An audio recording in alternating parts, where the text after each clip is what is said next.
Chapter 573. Yushu returned home with a heavy heart. She didn't even eat dinner and locked herself in her room. She couldn't be wrong. The person she saw in Ascending Cloud Temple was definitely Qingjing. That withered old face was too easy to recognize, unless there was another person who looked exactly like him in this world. She thought she would never see her master again in this life, but he suddenly appeared in front of her. Yushu felt indescribably strange. If the person she met in the Taoist temple was Qingjing, why didn't he show up to meet her, but instead hid in Ascending Cloud Temple? Qingjing once told her that he swore never to step into the capital again. Was it because of this oath that he could only wander around outside the city? Yushu's heart was full of doubts and excitement. It was Qingjing who had encouraged her to leave Yang and come to the capital.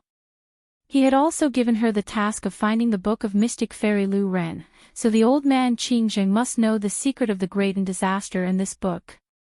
She inexplicably became the key person who broke people's lives and fell into layers of puzzles, unable to extricate herself. If she could see Qingjing and ask him face to face, wouldn't that be a way out? Qingjing wanted her to destroy the Book of Fairy Maiden Lu Ren, which showed that he didn't like what was recorded in it. So, the goal of the master and disciple was the same. With such a strong ally, how could Yushu not be excited? Her top priority was to find Qingjing as soon as possible and get in touch with him. Yushu immediately decided to go to Ascending Cloud Temple tomorrow to find Qingjing's whereabouts. As the saying goes, 9 out of 10 things don't go your way in life. Against the crowd of July incense, Yushu ran to Ascending Cloud Temple for 3 days, but she didn't see Qingjing again. She asked the Taoists in the temple, but no one had seen an old man with similar appearance. It was as if the first time she saw him in the crowd was just her illusion. This allowed Yushu to confirm one thing: that day, Qingjing was indeed intentionally avoiding her. Yushu settled for the next best thing. She inquired about the abbot of the Ascending Cloud Monastery. She learned that Daoist Qingyun had gone out to travel half a month ago and hadn't returned yet. Then, when will Taoist priest return? The abbey dean does as he pleases. I don't know where he's going, and I don't know when he'll return. If female benefactor has any difficulties, there's no harm in following me to see Martial Uncle Qingming. Perhaps he can dispel your doubts. No need. I'll wait for Taoist priest Qingyun to come back. Thank you, young master. Yushu once again left the Ascending Cloud Temple empty-handed. In the afternoon, when she saw Shui Rue at Wangji Tower, Yushu told him about this strange incident. Shui Rue was a little surprised. Are you sure? Is he really your master? Although Shui Rue had never seen Qingjing before, he had taught such an excellent female apprentice as Yushu. But in his heart, that Taoist priest was already half an immortal. Yushu gestured with 2 fingers over her eyes and said, I have good eyesight. I can recognize anyone but him. You haven't seen my master. He looks very unique. In short, he's the kind of person that people can never forget. She was embarrassed to describe Qingjing's appearance directly, for she felt that it would hinder his prestige. To put it bluntly, that face was like an old tree spirit. Shui Rui wondered, is it possible that he didn't see you? Yushu sneered. If he didn't see me, why did he run away? I think he deliberately avoided seeing me. Shui Rui looked at her for a while and suddenly asked, have you ever thought that your master might have known that you were the one who broke his life? Yushu frowned slightly. Shui Rui continued, that's why he asked you to go to the capital to destroy such a little-known thing as the Book of Mystic Fairy. It's because he knew that if you went to the capital, the identity of the person who broke his life would be exposed sooner or later. In this way, you would have a chance to get in touch with this book. Yushu had a strange look on her face. She recalled, when I was still in Yang City, when Jing Chen said goodbye to me, he told me the secret of his life evil Ji Du Xing. At that time, my master had not parted with me. I asked him about the way to break it, and he warned me not to contact Jing Qin. Shui Rui narrowed his eyes and said firmly, "That's right." He not only knew that you were the person who broke his life, but also knew that the way to break his life was to make the great calamity and the person who broke his life forever and have children. That's why he asked you to stay away from Jing Qin. He was afraid that you would fall in love with him after a long time. When your identity was revealed later, you would not refuse him and follow the instructions in the book. Why would you help him destroy the Book of Mystic Fairy? Yu Shu had to admit that what Shui Rui said made sense. If that was the case, it would explain why Qing Jing did not choose Ji Xingxuan, who had a good aptitude, but chose a stupid wild girl as his disciple. Why did he repeatedly warn her not to contact Jing Qin when he heard about it? Yu Shu lowered her head. Her eyes were filled with self-mockery. So the old man Qing Jing was using her from the beginning. I know. No wonder he didn't look for me when he came to the capital. He clearly saw me, but he hid from me. If he didn't hide from her, did he have to confront her face to face? Yu Shu was very unhappy. She had always been grateful to Qing Jing. It could be said that even if she was not a person who broke his life, since she had received his kindness, she would definitely do what she said and help him destroy the book. But he was purely using her, which made her feel very uncomfortable. Don't be sad. A big hand fell on her head and gently rubbed it. I'm just guessing. Maybe your master didn't know that you were the person who broke his life. It was a coincidence that he accepted you as his disciple. As for the Book of Mystic Fairy that he asked you to go to the capital to find, you can just treat it as the wish of an elder. If he didn't give it to his trusted disciple, who would do it? He also knew that it was dangerous, so he taught you the skills to protect yourself. Didn't he follow you to the capital because he was worried? Hearing Shui Rui's comforting words, Yu Shu felt a little better. She looked up at him and said, "No matter what, I don't blame him. I learned his skills, and he wanted me to help him do things. If we exchange like this, no one will feel sorry for the other." She said this as it should be. How could Shui Rui not hear that she did hurt her feelings? Seeing that she pretended to be fine, he only felt pity in his heart, but he did not regret revealing the mystery behind it. If Yu Shu's master really used her to destroy the book and did not care about her life and death, it was better to let her find out early, so that she would not be unprepared. If he wants to hide from me now, it's useless for me to look for him. Yu Shu calmed down and thought about it. Fortunately, I'm going to be an official in the Celestial Commissioner soon. At that time, I'll secretly find out what happened to Yunhua in the past and wait for the opportunity to find the whereabouts of the Book of Mystic Fairy. I must see it with my own eyes. What is recorded in the book about the great calamity and the person who broke his life that made Yunhua Ez want to destroy it at the cost of his life? Only by knowing what the book was, could she think of a way to escape the fate of the person who broke his life. That's good too, Shui Rui responded. His hand smoothed through her hair and held her hand. His eyebrows shifted and he smiled lightly. The Double Seventh Festival is approaching. Prince Jing has invited us to accompany him on a night tour. You haven't seen the scenery at night, right? At that time, I'll take you to see the custom of Anling. Yu Shu nodded. As expected, her attention was diverted by him. Her heart became curious. Right, have you investigated that Kong Zhuangyuan? Shui Rui said hesitantly, I investigated the matters that happened to him 3 years ago because I wanted to find out where he interacted with the 10th princess, and I noticed that there was a period of time when he worked in the palace, copying the emperor's imperial edict. At that time, had the 10th princess already moved the imperial ancestral temple back to the palace? Yu Shu thought that Kong Qi most likely hooked up with the 10th princess at this time. She asked, then have you tried to find him personally? Shui Rui shook his head. He recently received an errand and has been staying at Wenhua Hole. It's not convenient for me to meet him. Yu Shu's eyes turned. It's your birthday in a few days. You wrote an invitation to him, he can't not come. Shui Rui smiled at her, you are thinking the same thing as me. After dinner, Shui Rui sent Yu Shu to Taisher Shu Library. Astrology scholar Sima Kue wanted to give Yu Shu special attention. From the first day to the 15th, she would watch the observatory and have her take notes. Yu Shu went there for a few nights and benefited a lot. Shui Rui was worried that she would stay at Taisher Shu Library at night. After all, in less than a year, 2 female students had mysteriously died. Therefore, he would wait for her outside Taisher Shu Library every night and then send her home. Yu Shu didn't think it was necessary. She could use the 6 lines to predict her safety every day. However, seeing that he insisted on his own opinion, she just let him be. How could she not feel good about his care and love?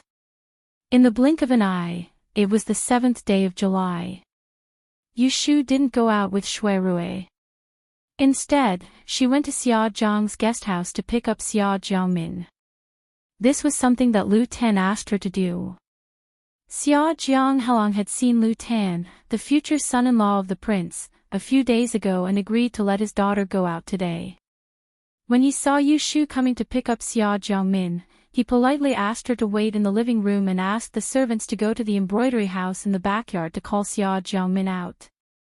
Xia Jiang sat with Yu Shu and talked with her kindly. After a few words, he mentioned the matter of Yu Shu becoming an official.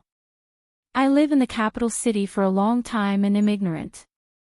Yesterday, I heard that Yu Swansea was appointed as the Celestial Commissioner. I didn't have time to congratulate you. I will send someone to give you a gift tomorrow. Mr. Xia Jiang, you are too polite. Yu Shu smiled, but she thought in her heart she was not as high profile as Zhan Chuyuan. She wanted the whole world to know that she was a 7th level official. When Jing Chen came to her house to read the appointment certificate, she didn't even say much to Axan Liu. It seemed that the Celestial Commissioner had no intention of announcing her appointment. Therefore, after 7 or 8 days, Taisher Shu Library was still calm on the surface. She went to school as usual and was happy that no one was watching her. Only the 2 academicians who taught her, Fang Xijing and Sima Kue, asked her about it. Xia Jiang could hear about it. It showed that he was not as ignorant as he claimed to be. Not long after, Xia Jiangmin leisurely came out, dressed in her hair and wearing a hairpin. A girl of such a young age would always change her appearance every day. Yu Shu hadn't seen her for half a month, and her fair and tender little face had unexpectedly become a layer more lively. Her fair skin was tinged with a rosy glow, and she looked as if she could squeeze water out of it.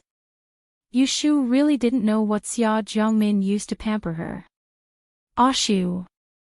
When Xia Jiangmin saw Yu Shu, she was very happy.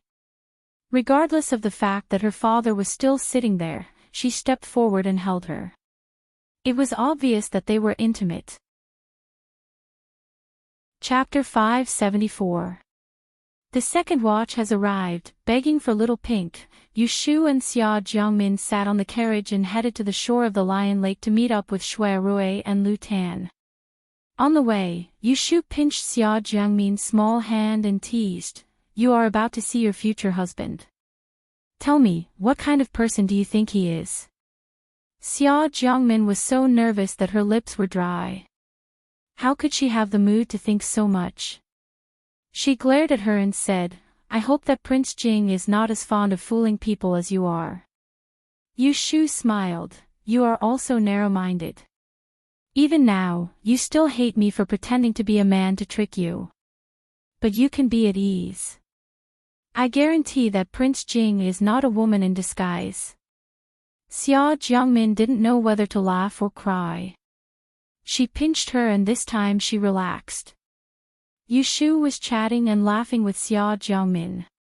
But, she was faintly worried about her in her heart.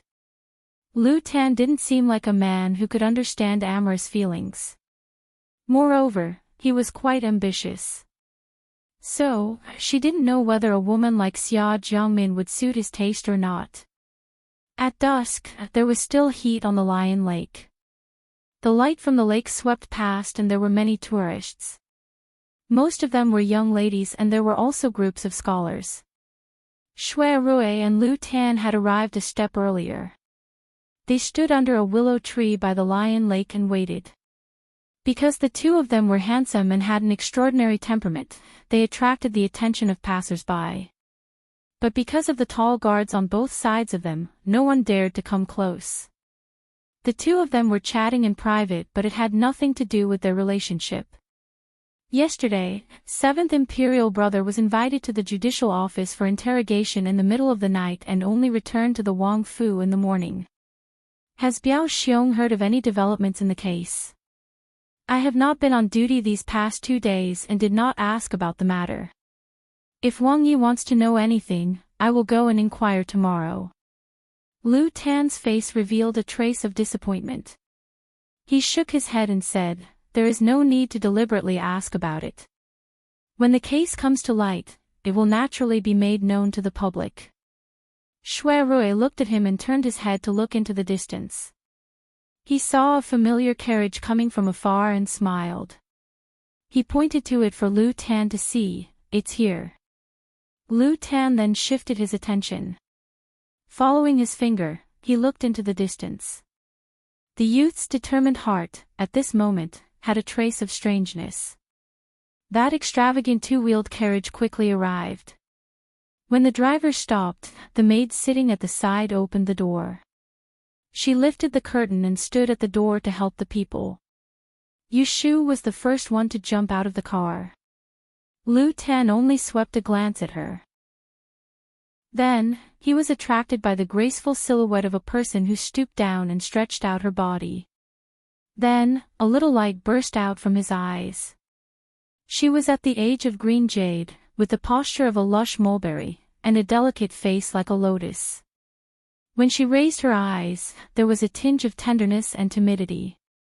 Her shimmering beauty made Lien Su, who was watching from the shore, feel ashamed. "My name is Xia Jiangshi. Greetings, 9th young lord." Xia Jiangmin bowed gracefully and her voice was like jade beads falling on a plate. Lu Tan's eyes flashed, and then he took half a step forward unhurriedly and raised his hand to support her. "Miss, you may rise." Xia Jiangmin straightened her body and slowly raised her eyes to look at the young man in front of her who was about the same age as her. He had a handsome face, and when she saw him staring at her, she couldn't help but purse her lips into a smile and lower her head. Seeing this scene, Yu Shu's heart calmed down. She turned her head and gave Shui Rui a look. Shui Rui smiled at her. He could also see that Lu Tan was very satisfied with the appearance of this future princess. The wind on the lake was cool and refreshing, and the sun was setting. The four of them walked together in pairs, but at this moment, they didn't know how fate would play tricks on them in the near future. At that time, Qixi was the day when the cowherd and the weaving maid met, and it was also the day when women begged for cleverness. Whoever had a girl of marriageable age would make colorful needles and thread in advance to worship the moon goddess on this day. The four of them didn't stay at the Lion Lake for long. After meeting each other, they sat in 2 horse carriages and went sightseeing on the Chunlan River not far from here according to Lu Tan's plan. When they reached the riverside, night fell.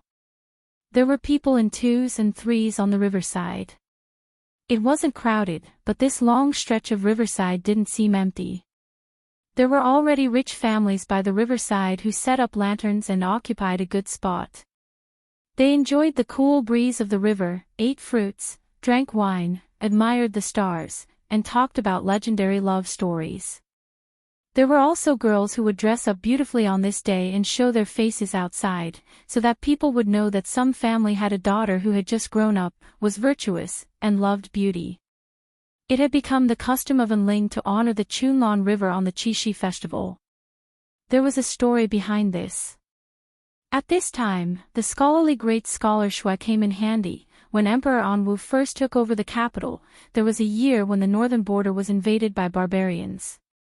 He personally led the army, but there was no news of him.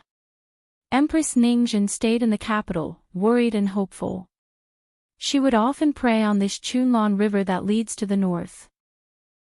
There was a banyan tree by the riverside, and every time Empress Ningzhen went there, she would hang a handmade talisman under the tree. One day in July, the banyan tree actually bore fruit, and then, news of Emperor Anwu's triumphant return came from the capital. Therefore, people say that the banyan tree has a spirit and respectfully calls it the goddess tree. Every year on the 7th day of the 7th lunar month, there would be men and women with worries on their minds who would go to this 300-year-old banyan tree and tie a sachet containing their worries to the tree deity to bless them. After 3 days, it is said that their wishes would be fulfilled. Xia Jiangmin and Yu Shu were not locals, and this was the first time they heard of this story. The former's eyes shone with excitement, while the latter looked around and pointed to a place far away where the shadows of people were moving, and the place was unusually bright. Are you talking about that tree? It was rare to see a banyan tree growing in the north, let alone on the riverside. Such a lush forest, from afar, could not be mistaken. Lu Tan said, "That's the tree."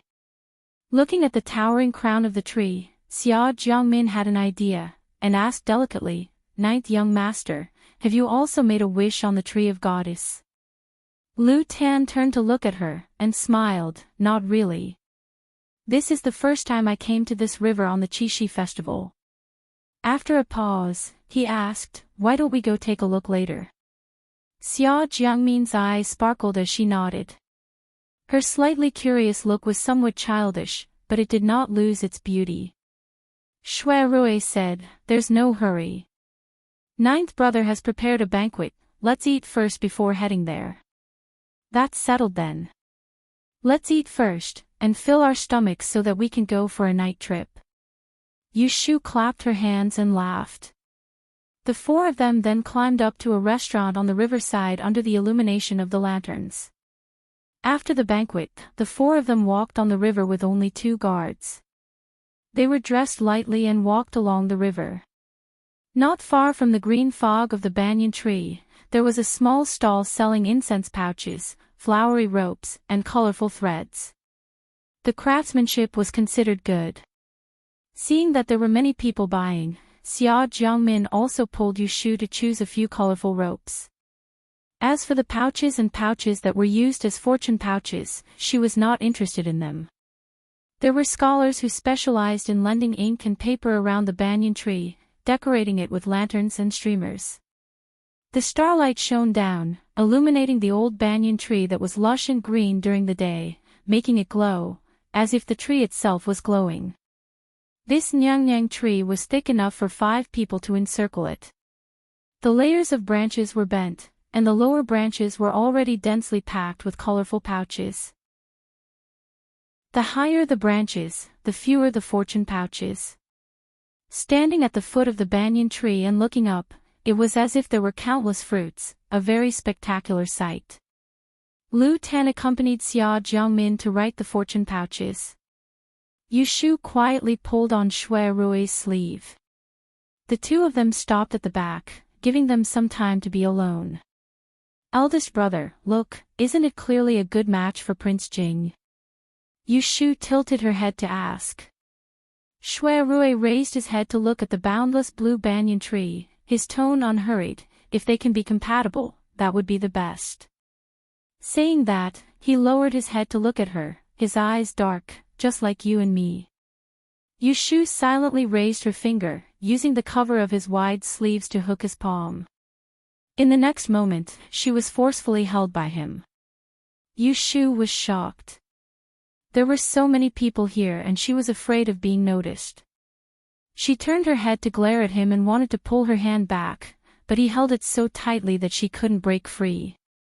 When he saw her panic, Shui Rui laughed in a low voice, and he was just about to say something when he suddenly noticed a figure in the corner of his eyes, and he hurriedly turned around to look at the other side of the banyan tree. "What is it?" Yu Shu sensed that his mind was wandering and asked. Shui Rui released her and raised his hand to point in front. "That's Kong Qi." Chapter 575. That's Kong Chi. Yu Shu looked at the other side of the old banyan tree. Among the people under the tree, there was a thin young man. His appearance was average, but his face was fair. His every movement revealed a refined air. The young man held a long bamboo pole in his hand. At the end of the pole, there was a light yellow fortune pouch tied with a green string. He raised his chin and carefully hung the fortune pouch high on the branch. He looked very focused and did not notice Shui Rui and Gu Shizhou who were standing not far away from them. Is that him? Yu Shu's eyes did not leave that person. She tilted her head to confirm with Shui Rui that this person was the man they suspected of having an affair with the 10th princess. Yes. Shui Rui moved his feet and was about to step forward. Yu Shu noticed his intention and quickly pulled him back. She took a few steps back and stood behind the people. Big brother, don't be anxious. She squinted at Kong Chi's action and whispered to Shui Rui, when he leaves, let's take off his fortune pouch and take a look. Maybe we can find something. On Chinese Valentine's Day, a person came to the goddess tree to pray for blessings. There was no joy on his face. It was obvious that there was something wrong with him. Shui Rui hesitated for a moment and nodded. Kong Chi was completely unaware that his every move was seen by others. After hanging up the fortune pouch, he stood under the goddess tree for a while before he turned around and left expressionlessly. As soon as Yu Shu saw him leave, she quickly moved forward and went around to the other side of the tree. She grabbed the longest bamboo pole before a passerby could do so. There were many people praying under the tree.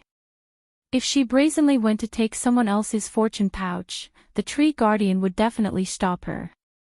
Shui Rui was still looking up at that smear of pale yellow between the trees. Yu Shu took off the red incense pouch from her waist and stuck it on the top of the bamboo pole. She tiptoed and pretended to poke the branches. When no one was paying attention, she hooked and pulled the light yellow fortune pouch. She hid it with the red incense pouch and held it in her hand. Then she stuffed it into her sleeve and gave the bamboo pole to the person next to her. The rope is broken. You go first. Yu Shu and Shui Rui went far away from the goddess tree. They came to a place with fewer people.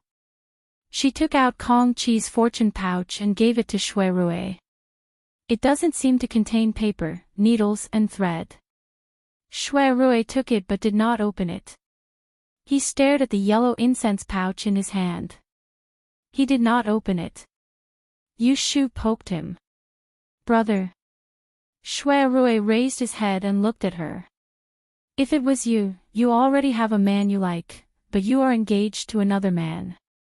Will you frame another man for the man you like?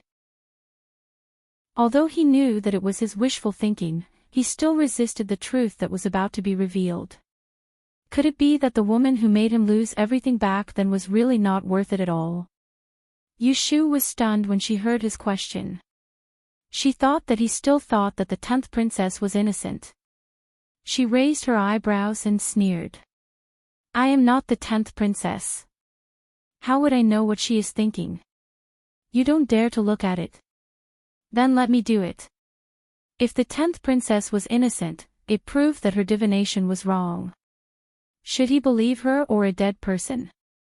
After that, she snatched the fortune pouch from his hand. She untied the rope and reached into the pouch. She found two things and looked at them in the light. One was an apricot yellow ribbon. It was made of soft silk. It was obviously a woman's item. The other was a ruby jade pendant with 2 petals. The cracks were uneven. It looked like it was broken. Yu Shu turned the 2 items over and over again. She found another clue. The apricot yellow ribbon was embroidered with a small, Yao character with gold silk. She looked up at Shui Rui, who had a complicated expression on his face. She asked, what is the 10th princess's name? Lu Yao. Yu Shu sneered. She stuffed the ribbon and the 2 petals of jade into his hand. Look at it yourself. Shui Rui's finger moved, and he saw a small character on the light yellow ribbon, causing his gaze to dim as he clenched his fingers tightly, and he went silent for a moment before he said, "This is a ribbon from the palace, and only the women of the palace can wear it, and it rarely leaves their bodies." Yushu coldly said, "That's right. The 10th princess did have an affair with a man. That man is Kong Qi. You have seen the witness and the material evidence. What else is there to doubt? Do you need to confront that Kong Zhuangyuan in person? That way, you will be convinced." She thought that he had already given up. She didn't expect that he would not shed a tear until he saw the coffin. When Shui Rui heard this, he knew that she had misunderstood, and he held on to those things with one hand while holding onto her shoulder with the other, and he said in a low voice, "Don't think too much about it. I naturally believe you, and I just feel slightly uncomfortable in my heart when I see concrete evidence." 3 years ago, he wanted to marry Lu Yao. He inquired about her preferences and secretly prepared to protect this woman. But when he was thinking about it, he didn't know that she already had someone else in her heart. Moreover, she had been in contact with him in private. Thinking about it, he was really stupid. Yushu frowned and pointed at the things in his hand. What are you going to do? Was he going to pretend that he didn't know anything and investigate in secret? Or was he going to confront Kong Qi openly? Shui Rui looked at her. What do you think I should do? Yushu sneered again. If I were you, I would beat him up first. Regardless of whether Kong Qi and the 10th princess were really in love with each other or they were just using each other, the 2 of them had caused Shui Rui to be the scapegoat for the past 3 years. There was also Shui Jinchuan, who was still in a daze. If the woman died, they couldn't go to the underworld to settle the score with her. But if the man was alive, they must teach him a lesson. Shui Rui looked at her, turned around, and strode forward. Yushu was stunned and quickly chased after him. What are you doing? Shui Rui didn't stop walking. He turned his head and smiled at her. I'll listen to you. I'll beat him up first. Seeing that he was serious, Yushu opened her mouth, but she didn't know whether to persuade him to calm down or to cheer him on. The 2 walked quickly along the river bank to the west, in the direction where Kong Qi left. Not long after, they saw the thin figure in front of them. There were few pedestrians around. Yushu was about to ask Shui Rui to pull the man to a place where there was no one and then beat him up. However, Shui Rui had already strode forward and grabbed the man's shoulder with one hand. Yushu opened her mouth and was stunned. No way, he was going to beat him up now. Kong Qi was suddenly pulled by the shoulder. He turned his head abruptly and met Shui Rui's deep gaze. Shui. Brother Shui. A few years ago, Kong Qi, who was still the top scholar, was upright and kind. He couldn't bear to see Lu Hao, who had not yet been conferred the title of king, trying to win over the top scholars, so he wrote a poem to satirize him. With Lu Hao's narrow-mindedness, he naturally wouldn't let him have an easy time. Therefore, the dignified top scholar was falsely accused of misconduct and couldn't become an official for a while. At that time, Shui Rui was young and admired Kong Qi's talent, so he acted as a peacemaker and asked Lu Hao to let him go. Because of this, the 2 became friends. Although they weren't good friends, they became confidants. Therefore, even though Shui Rui had listed Kong Qi as a suspect since a long time ago, he never thought that the man who raped the 10th princess would be him. Shui Rui smiled coldly, let go of his shoulder, and handed the thing in his hand to him. Lord Kong, you dropped something. The apricot yellow palace ribbon was wrapped with 2 pieces of broken jade, naked in front of him. Chapter 576. Translator, Endless Fantasy Translation Editor, Endless Fantasy Translation. When Yushu saw Shui Rui taking out the 2 items and Kong Qi's expression changed, she thought that he would deny it. However, he was only shocked for a moment before calming down. He glanced at Yu Shu, who was standing behind Shui Rui. Realization dawned on him, but he did not panic. He took the ribbon and the jade from Shui Rui's hands.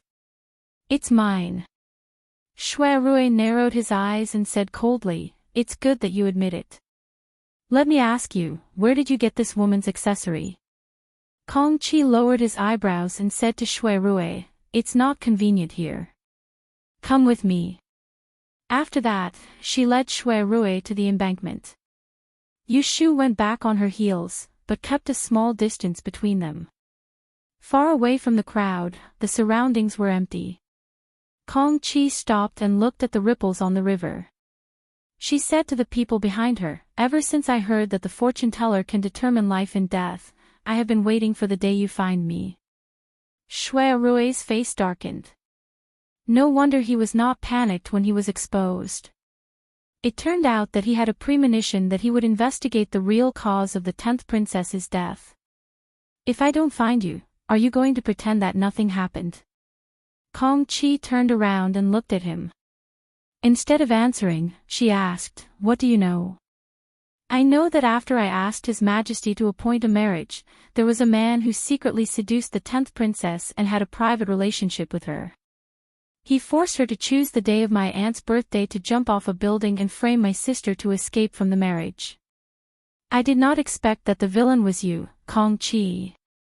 Shui Rui thought it was ridiculous. He did not owe Kong Qi a favor, but he did lend a helping hand when Kong Qi was down and out. In the end, he knew a person's face but not his heart.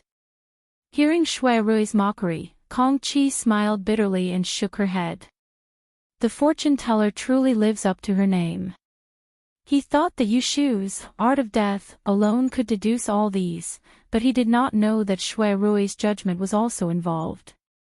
"So you admit it?" Shui Rui stared at Kong Qi, feeling that his reaction was too calm, so calm that it was strange. "It's the truth," said Kong Qi lightly. "There's no need to deny it. It was my intention to seduce the 10th princess, and then I came up with a plan to make her injure herself, so that she could be married to your Shui family, so that I could get rid of the marriage arranged by His Majesty. Who would have thought that a beauty like her would have an unfortunate fate, and so she died just like that?" Shui Rui frowned. He said coldly, "I'm afraid it's not that her beauty is unlucky, but that someone wants to kill her from the beginning. The death of the 10th princess was not an accident, nor was it because she was unlucky, but because she had been schemed against." Hearing this, Kong Qi tightened her grip on the soft ribbon in her hand and remained silent. "I know, Kong Qi. If you're not someone who's greedy for power, then who ordered you to do this?" Kong Qi bowed his head. "Are you unwilling to say it, or are you afraid to say it?" Shui Rui suddenly became aggressive. "Are you threatened, or are you willing to give up? The 10th princess was willing to risk her life for you, and she didn't identify you even when she was dying. She was deeply in love with you, but you want to protect the murderer who framed her. I didn't realize that you were so heartless. You're such a coward." Kong Qi finally responded. He looked down at the bright color in his hand, and his voice was a little gloomy. "If I tell you who the mastermind is, can you promise me one thing? Say it. Let this matter be a secret, and don't expose it. You know, it's not easy for me to get to where I am today, and I don't want to ruin my future." Yu Shu stood not far away and listened. She sneered at the corner of her mouth, "That woman I've never met. Is it because of such a selfish man? Is that why she rejected Shui Rui?" Shui Rui looked at Kong Qi, who bowed his head and begged, and his eyes became complicated again. "Tell me the truth, exactly as it is. I can promise you to keep it a secret." Hearing Shui Rui's promise, Kong Qi seemed to be relieved and looked up at him. "Thank you." Shui Rui waved his hand. "You can say it now. The person who ordered me was Prince Ning." Shui Rui and Yu Shu were both surprised, but they didn't feel surprised at all. This kind of insidious and shameless behavior was really like Prince Ning's style. I remember that you used to despise Prince Ning. Why did you listen to his evil deeds? Shui Rui was puzzled. Finally telling the secret she had been suppressing in her heart, Kong Qi felt relieved. She laughed coldly and said truthfully, after I offended him in the past, you mediated. On the surface, Prince Ning let me go, but then he plotted something else. He took advantage of one of my rides and had someone die under my horse. He threatened me that if I didn't lower my head, would be charged with murder. If I listened to him, he would protect me and let me enter Wenhua Hall. So I was under his control and had to work for him. Shui Rui thought, as expected, coercion and bribery have always been Lu Hao's methods. When did you start to deliberately get close to 10th Princess? That year, the 8th month, the mid-autumn banquet. Shui Rui frowned. At that time, I hadn't asked the Holy One to appoint me to marry, but Prince Ning had already started planning. Lu Hao had foresight and foresight. In this aspect, Lu Hao was superior to others. Kong Qi said, after the gentleman hibiscus banquet, you suddenly became the disciple of Grand Scholar Lu to learn the Book of Tea. You also reined in your usual behavior and stopped going to the brothels. It wasn't hard for Prince Ning to guess your thoughts at that time. Shui Rui pressed his lips together. He and Lu Hao hadn't fallen out at that time. Who would have thought that Lu Hao, on the one hand, was intimate with him, and on the other hand, plotted against him? After you asked for the edict, I successfully entered Wenhua Hall. Relying on the spies in Prince Ning's palace, I secretly met with 10th Princess, Kong Qi said, his voice lowered. 10th Princess was naive and didn't know the evils of the human heart. She thought that I sincerely admired her and gradually fell into Prince Ning's trap. When the time was right, Prince Ning told me to instigate her and make her pretend to be pushed down Seaview Tower by your sister, thus implicating the Shui family. If 10th Princess died, you couldn't escape responsibility. Prime Minister Shui would lose the Emperor's heart, Guifei would lose favor, and even more seriously, the entire family would be implicated. Shui Rui's handsome face instantly became gloomy. Towards Lu Hao, he used to listen to Shui Lingnan's instructions because they were on different sides. He was close but distant. But today, after hearing all this, he confirmed that Lu Hao was the culprit who caused him to be doomed. How could he not hate him? However, it seems that Ning Wang also miscalculated. Your Shui family's fate has not ended, and you managed to survive this calamity. After the death of the 10th Princess, the Holy One did not hold you accountable. Kong Qi had a disdainful expression. He sneered because Lu Hao's scheming didn't get what he wanted. Shui Rui secretly sneered. How would Kong Qi know that the Shui family's safety that time was exchanged for royal consort Shui's loss of the dragon fetus in her womb? I have told you everything I know. Whether Brother Shui wants to seek revenge or swallow his anger, I only hope that you keep your promise and keep my secret. Shui Rui came back to his senses. He stared at Kong Qi's fair and delicate face for a moment and said, I have one last question, I hope you can tell me frankly. Kong Qi nodded. When did you first meet the 10th Princess? Kong Qi was stunned. Yu Shu was confused. Didn't that person say that he began to seduce 10th Princess at the Mid-Autumn Festival banquet 3 years ago? Kong Qi's stunned face turned to the distance. His eyes fell on the brightest lady tree, and his dim eyes were dyed with a layer of glimmer. 4 years ago, on the night of the Double Seventh Festival. On the 7th day of the 7th month of that year, he and his classmate made an appointment to visit the river, but they got separated on the way.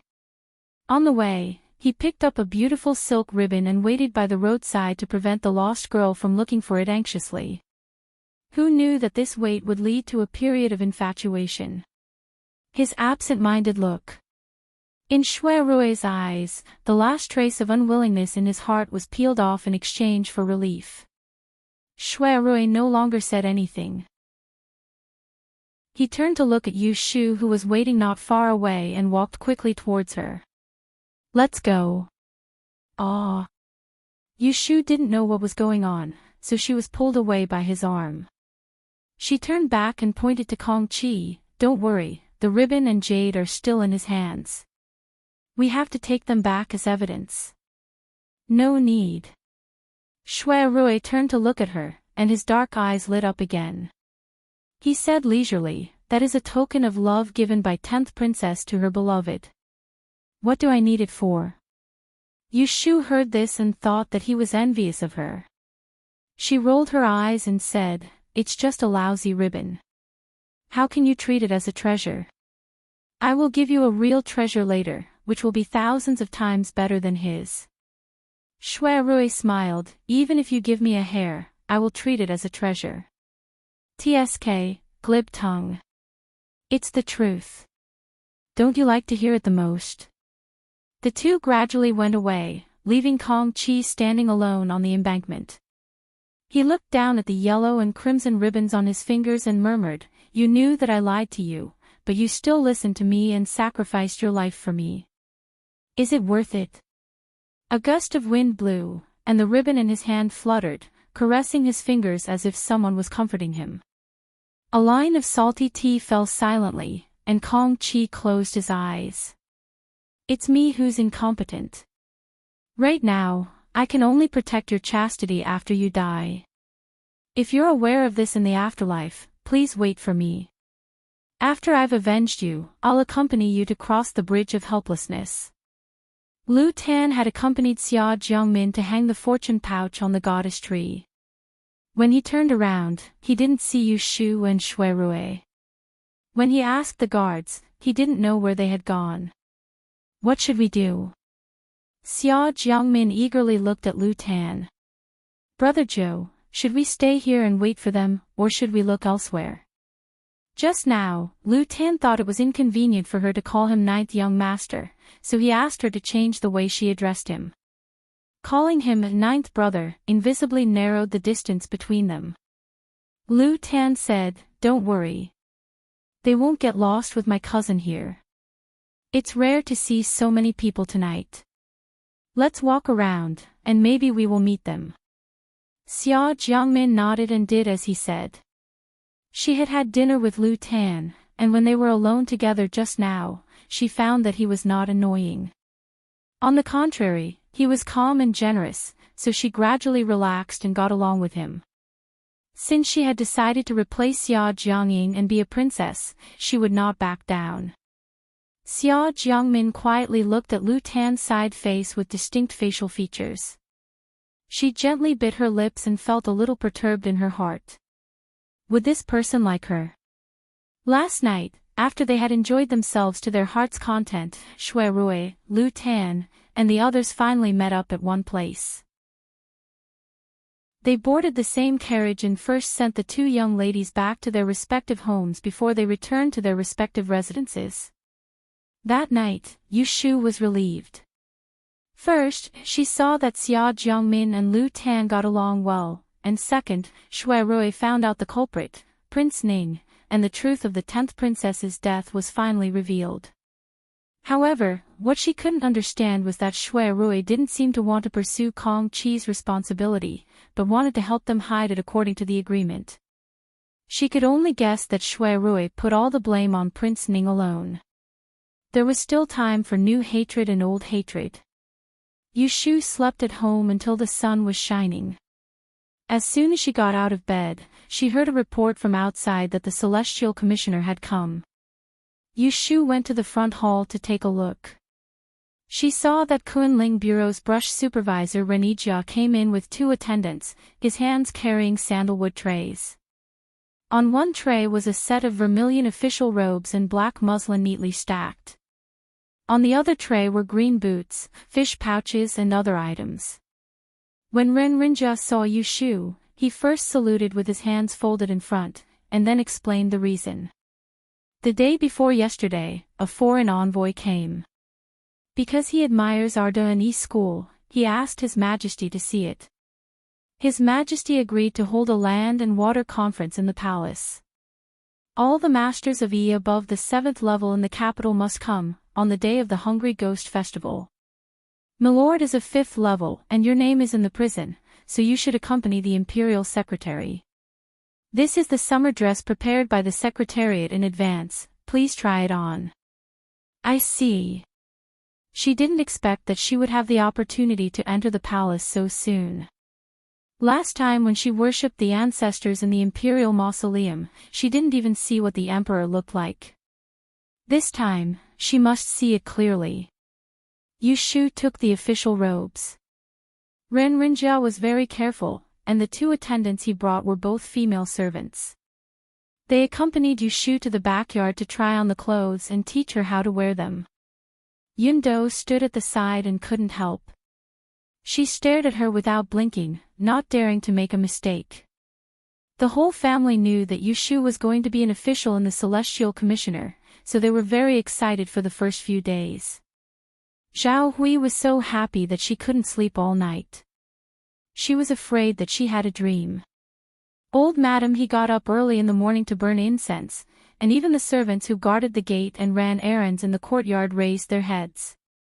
If it weren't for Yu Shu's order to not let people talk too much, the gate would probably be blocked for a while, making her unable to return home.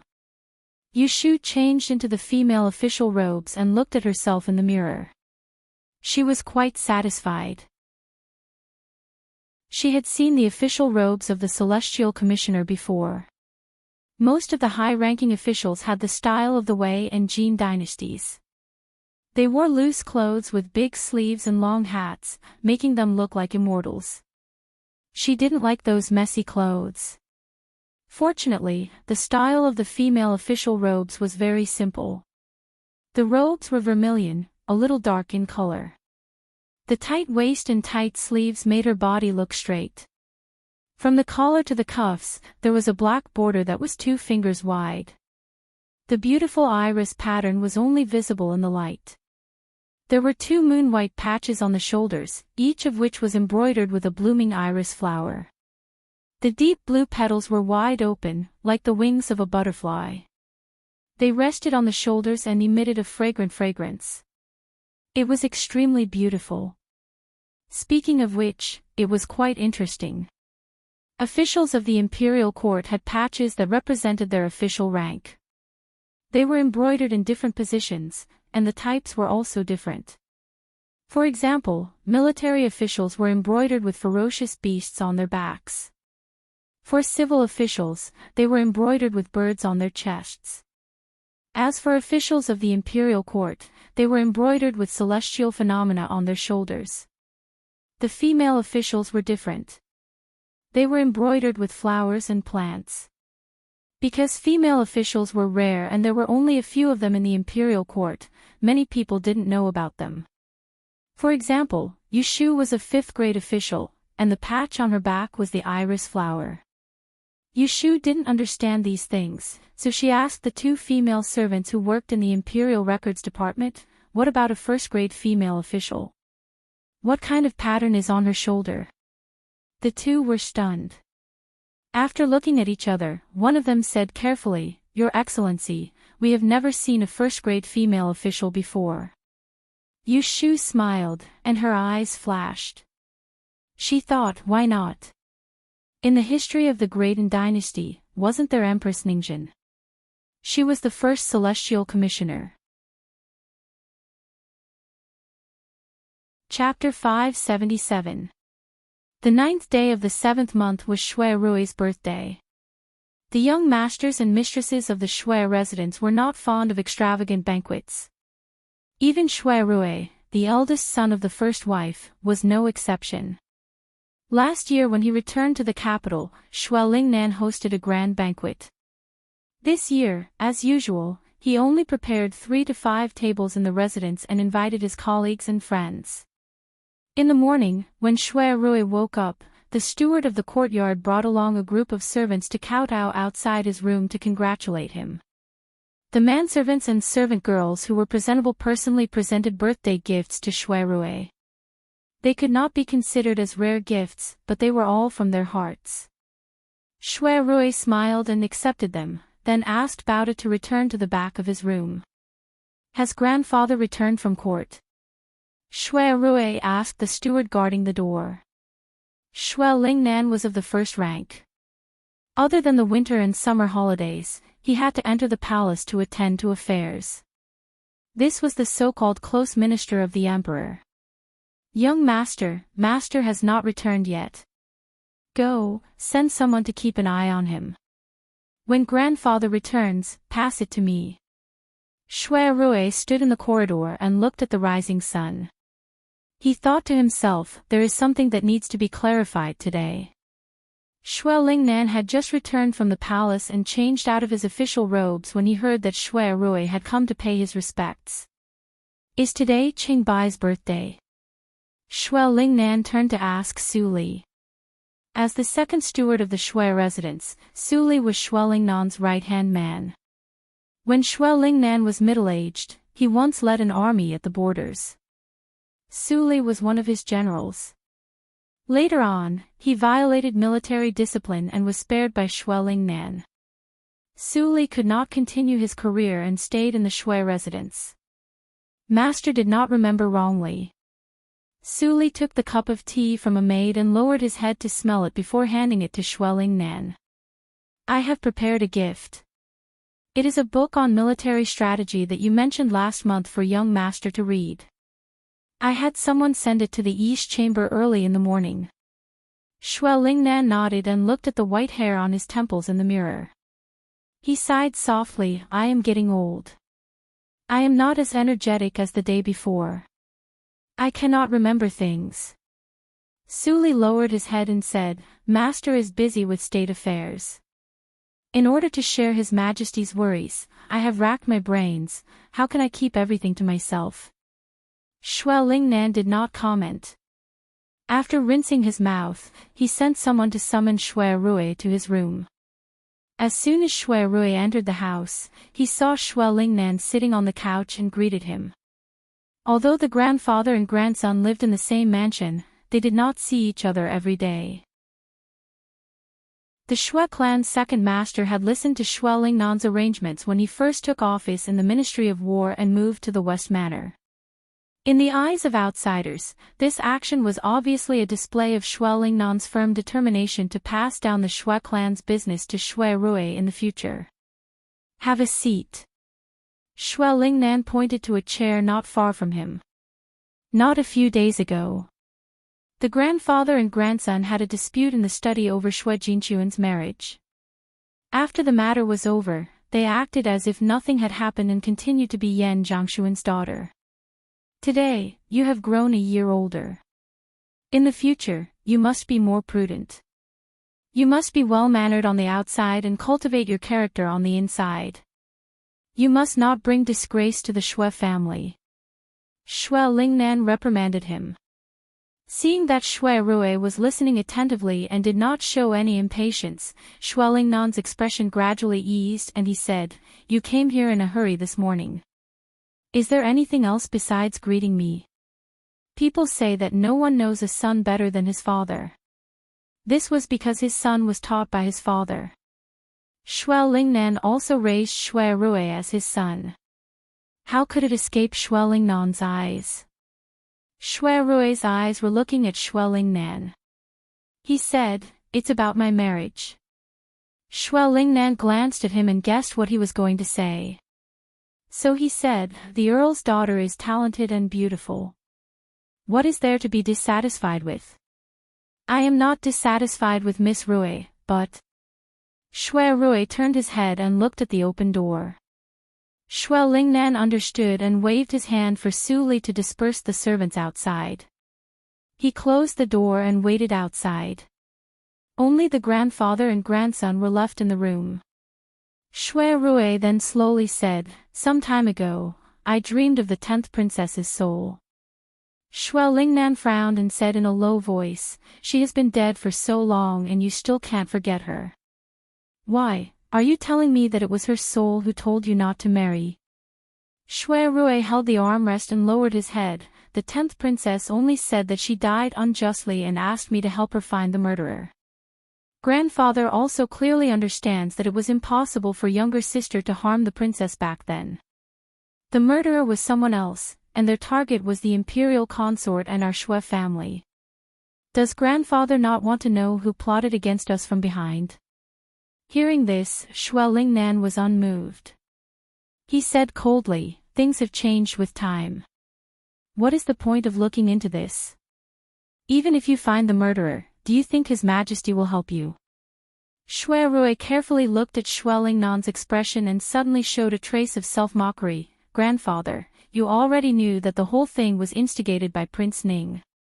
He had always wondered why Shui Lingnan was so indifferent when the Shui family suffered such a big loss. He even tacitly agreed that Shui Jinxuan was the murderer of the 10th princess. It turned out that he already knew the truth. That was why he kept silent. It was no wonder that when he had just returned to the capital last year, Shui Lingnan had insisted that he break off all ties with Lu Hao. He didn't hesitate to fall out with him.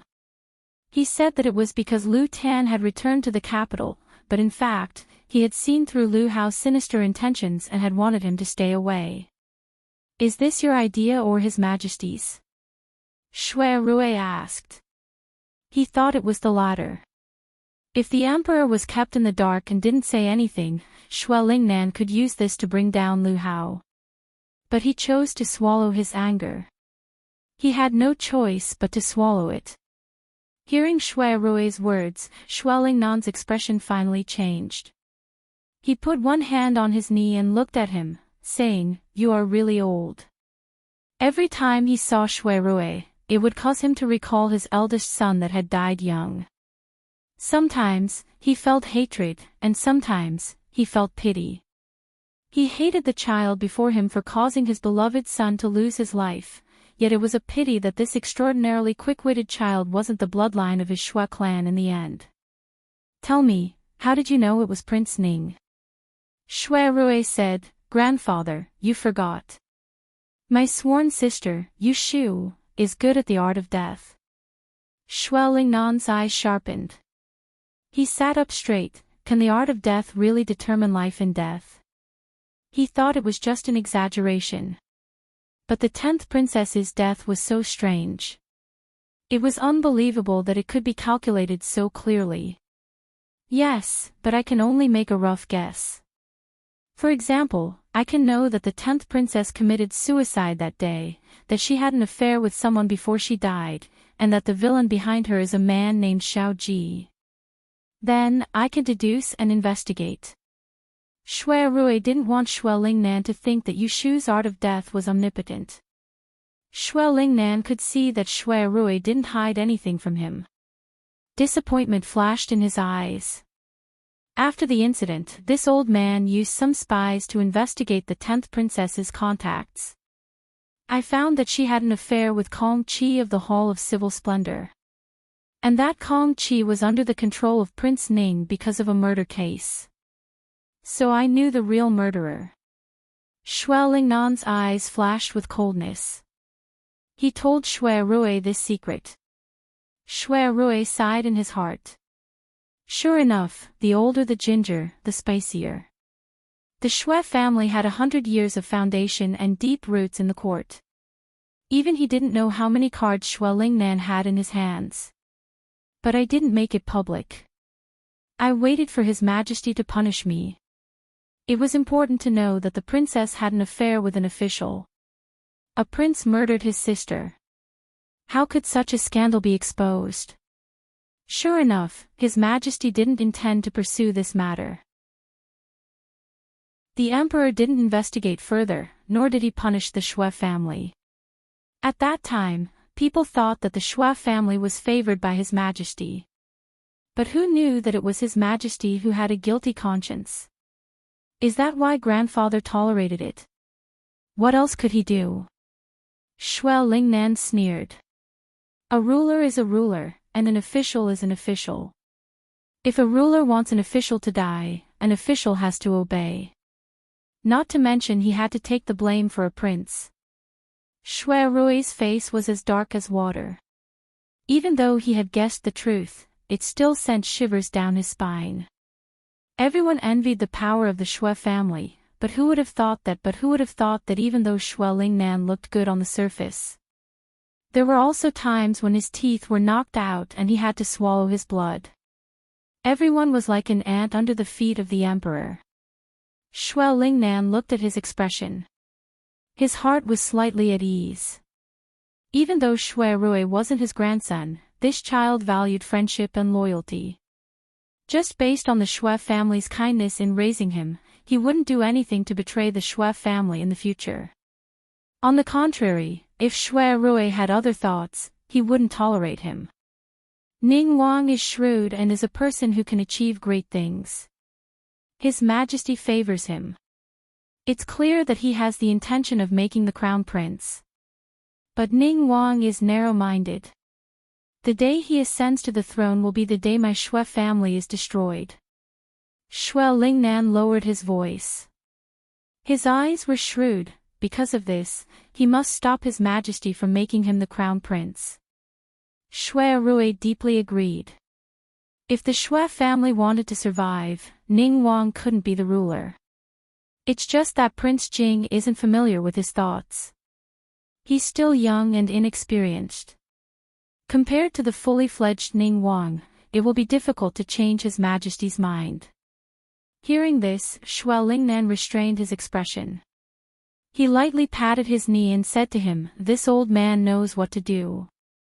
With this old man here, it's not your turn to worry." "Yes.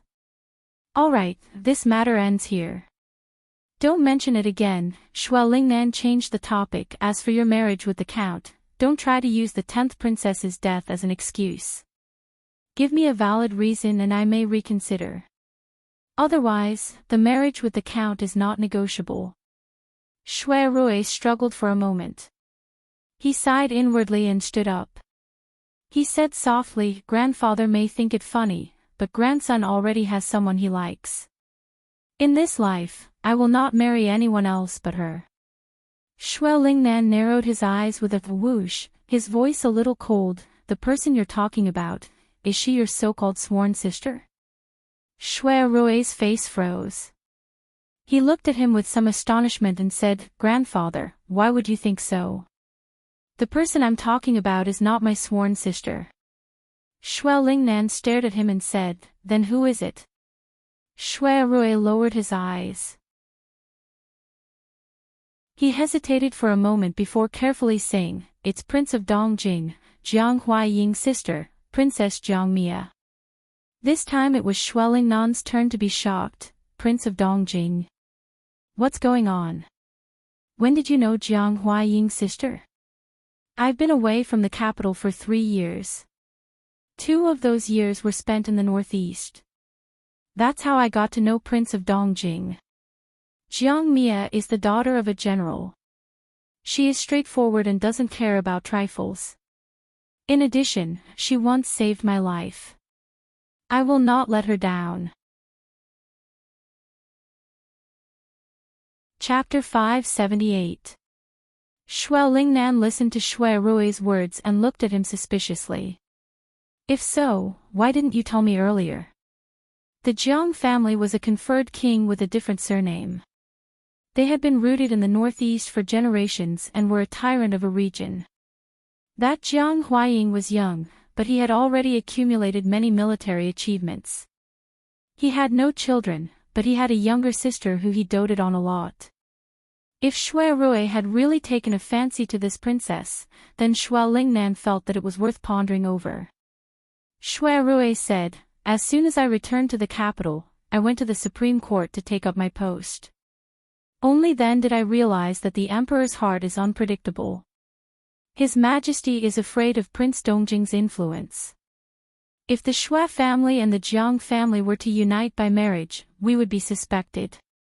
So I did not confess to you. I have missed this chance and will regret it for the rest of my life. I will not be stubborn for love again." Shui Lingnan listened to his last sentence and looked at him meaningfully. "You know how to look at the big picture. I don't have to worry." After saying that, he paused for a moment before continuing, "Let this old man think about this carefully before making a decision. You can leave first. Shui Rui hesitated. What about the marriage with the Earl? Shui Lingnan said, since you don't like it, I will not force you. Shui Rui breathed a sigh of relief and left with a relaxed expression. After he left, Su Li came in and stood next to Shui Lingnan. He lowered his head and asked, does Master believe eldest young Master's words? I believe, why wouldn't I believe? Shui Lingnan clasped his hands together in front of his chest, closed his eyes and said lazily, if Qingbai can pull the Jiang family onto the boat, the chances of success in the future will be even greater. However, it is still too early now, we need to delay. Su Li said, what about the Earl? I heard that the Rui family's young lady made a fool of herself at the hibiscus banquet. How can a woman with a big mouth and no cleavage be a match for my child? Su Li hesitated. What if eldest young master did not mention the Jiang princess today? I'll find a good marriage partner for him as soon as possible. If the count's mansion doesn't work, there's still the minister's mansion or the grand preceptor's mansion. Otherwise, I'll choose from the 12 prefectures. So, master suspects that young master has taken a liking to the female fortune-teller from Yang, so you're testing him? Shui Lingnan narrowed his eyes. Li, you talk too much today. Su Li was stunned and smiled bitterly in his heart. Eldest young master was brought up by old master, so wasn't he also a child who was raised by old master? Shui Lingnan didn't pursue the matter. He tapped his fingers on his knees and said slowly, this female fortune-teller seems to have appeared out of nowhere. She has no background, yet she's able to survive until today. It's a little strange. Su Li said, eldest young masters, Wang Ji Lu, is surrounded by an iron bucket, there is no way to investigate the inside. If master is worried, I will send someone to keep an eye on her. There's no need. Shui Lingnan raised his hand and waved it off. With her strength alone, even if she's different, she won't be able to cause much trouble. Yes. Shui Rui left the upper room and passed through the corridors. His expression became serious. He had just confirmed two things from Shui Lingnan. First, the emperor had the intention of establishing Ningguang. Second, Shui Lingnan was suspicious of the relationship between him and Yu Shu. The emperor had been on the throne for 14 years, and the Eastern Palace had existed in name only. As more imperial princes came of age, there was a storm brewing in the court. Many people dreamed of the merit of ascending the throne and had already lined up. Ningguang had framed the 10th princess. The emperor knew that he had committed a great crime but still protected him. It was clear how much weight Ningguang held in his heart. If he didn't see him as the successor, how could he tolerate him framing his daughter and wronging an official? Shui Rui had a premonition that Ningguang would most likely escape another calamity in this assassination case of the imperial envoy. However, what worried him wasn't the imperial decree, but Shui Lingnan's attention to Yu Shu. I don't know if grandfather knows about the matter of the Graydon disaster and the Fate Breaker. Shui Rui guessed. He thought that Shui Lingnan wouldn't be completely ignorant, but he wouldn't know too much. At least, the identity of Yu Shu as the Fate Breaker was still a secret. Even so, Shui Rui didn't dare take the risk of exposing his relationship with Yu Shu to Shui Lingnan. Shui Rui knew very well that Shui Lingnan had suppressed the pain of losing his son and raised him. It wasn't for the sake of familial affection, but because the Shui family needed him, the eldest grandson. The Shui family didn't have many people. In his generation, the two branches added together only had him and Shui Guangxiu. The other sisters were mostly concubines and weren't of much use. And it was precisely this kind of high official family that placed more importance on marriage. It wasn't that Shui Rui was belittling himself. In Shui Lingnan's eyes, his greatest use was probably to rope in a solid in-laws for the Shui family to form an alliance. In the future, they would support Lu Tan to ascend the throne and replace Lu Hao. Shui Rui had a self-deprecating expression. If Shui Lingnan discovered that he and Yu Shu were in love with each other, he had plenty of ways to force him to submit. But Yu Shu had the emperor's spies by her side. If Shui Lingnan interfered, the other side would notice. As long as the Graydon disaster existed, his relationship with Yu Shu would never see the light of day. Therefore, he could only use a smokescreen to confuse Shui Lingnan and delay the marriage. Wait until I find out my background and parents, then I'll decide whether to stay or leave.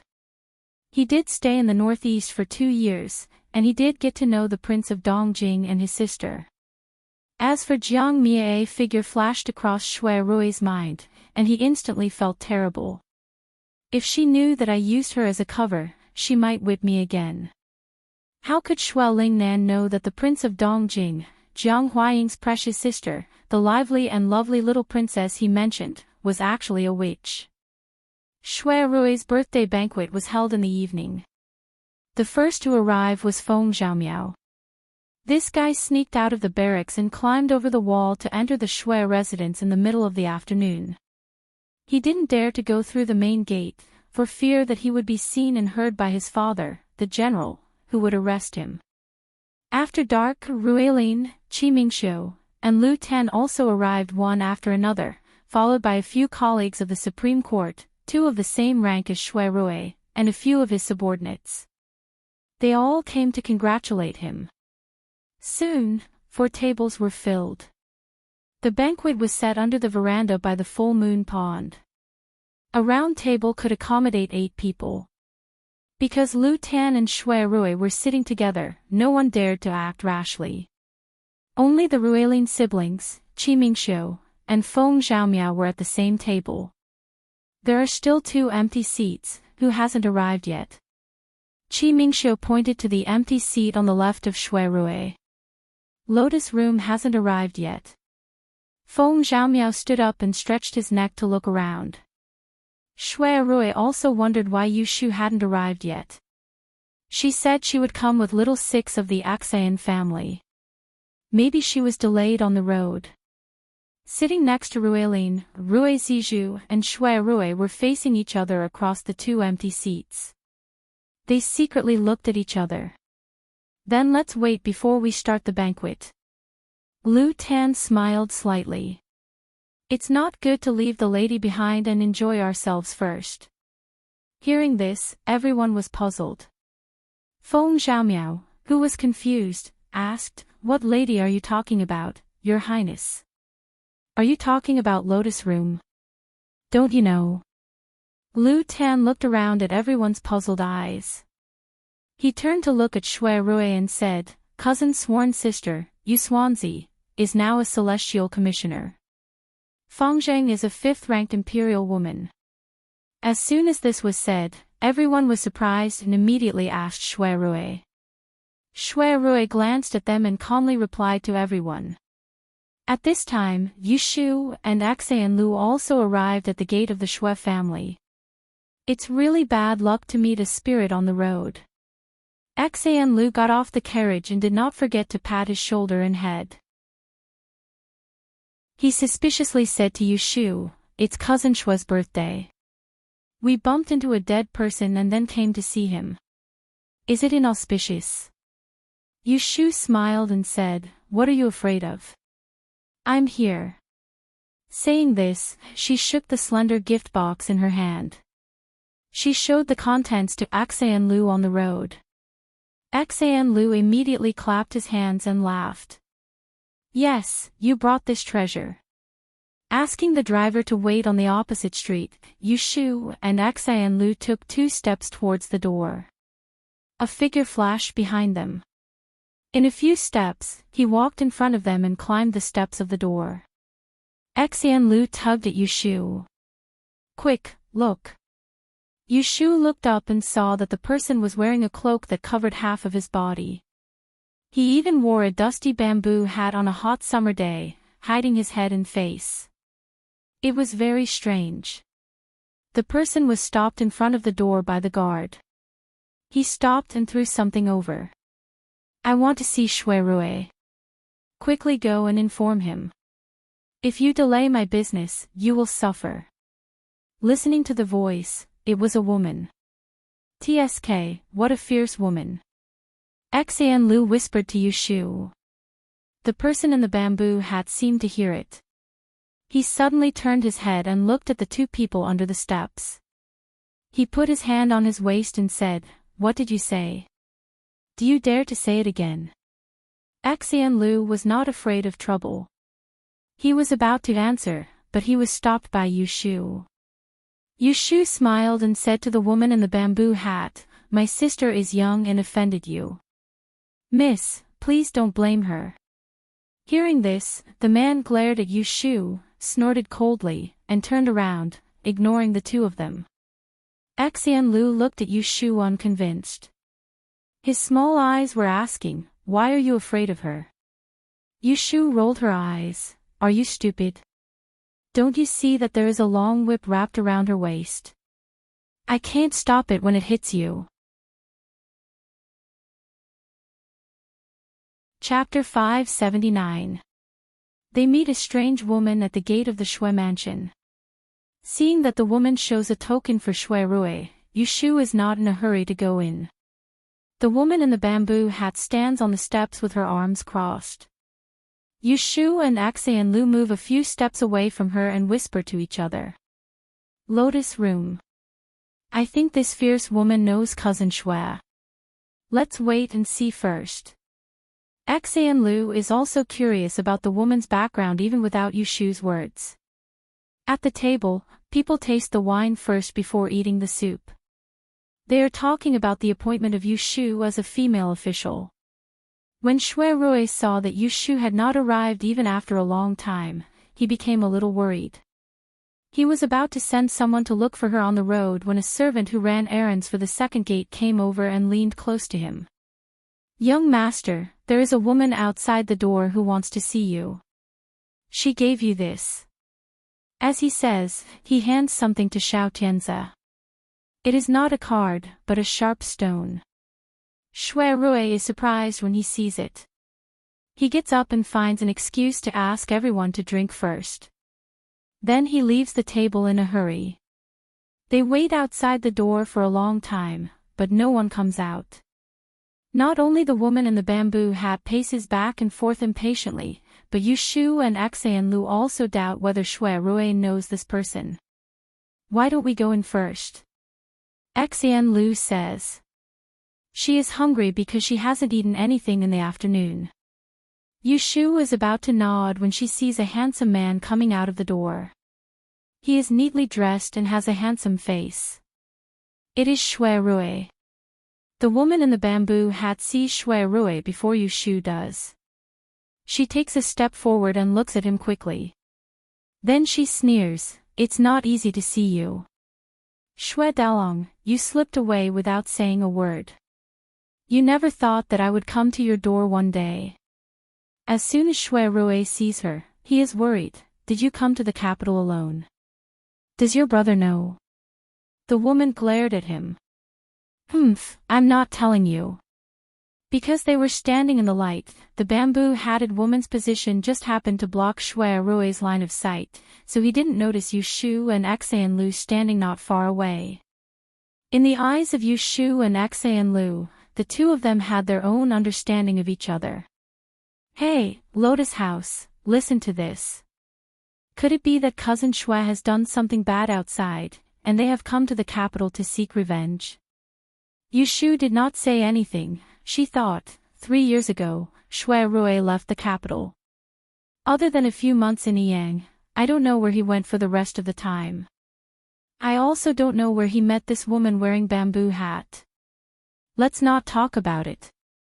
I still have something to do tonight. Where are you staying now? Give me a place to go. I'll look for you tomorrow. Shui Rui asked the person who came because there were many spies around the Prime Minister's residence. He was worried that she would lose her temper and reveal something. Shui Rui was cautious, but the bamboo-hatted woman did not appreciate it.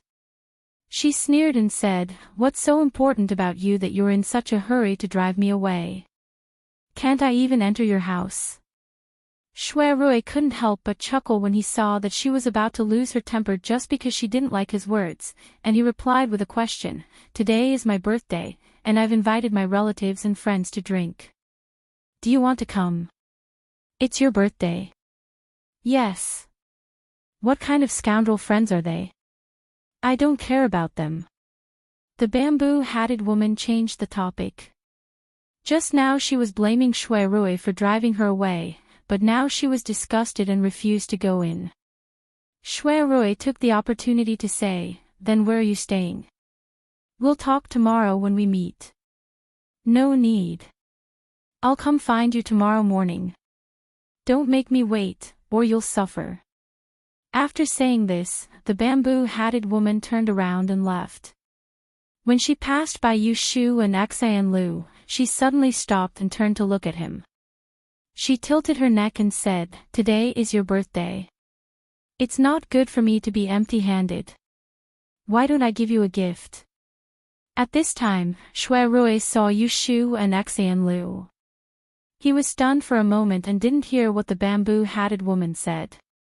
However, the next moment, she turned her hand into a claw and attacked Yu Shu. Shui Rui didn't even have time to stop her. The bamboo-hatted woman had come back and retracted her right hand. At this time, there was one more thing in her hand. For a moment, Yu Shu found that the fan box in her hand was in someone else's hand. When she was closer, she could see the face under the bamboo-hatted clearly: thick eyebrows, big eyes, a high nose, thin lips, and a playful smile. When I came here, I heard these two girls talking. There is a good treasure in it. I don't know what it is. Whether it's good or bad, I'll give it to you as a gift. As she said this, she shook the thin box in her hand and threw it to Shui Rui. Seeing that the gift she had racked her brains to prepare for her lover was taken away, Yu Shu narrowed her eyes and felt annoyed. She dared to borrow a flower to present the Buddha to her. Shui Rui caught the box and looked at Yu Shu. Seeing her face changed, he felt a jolt in his heart and knew something bad was going to happen. When the other one was angry, she would use a whip and wouldn't let go until the person's skin and flesh were torn apart.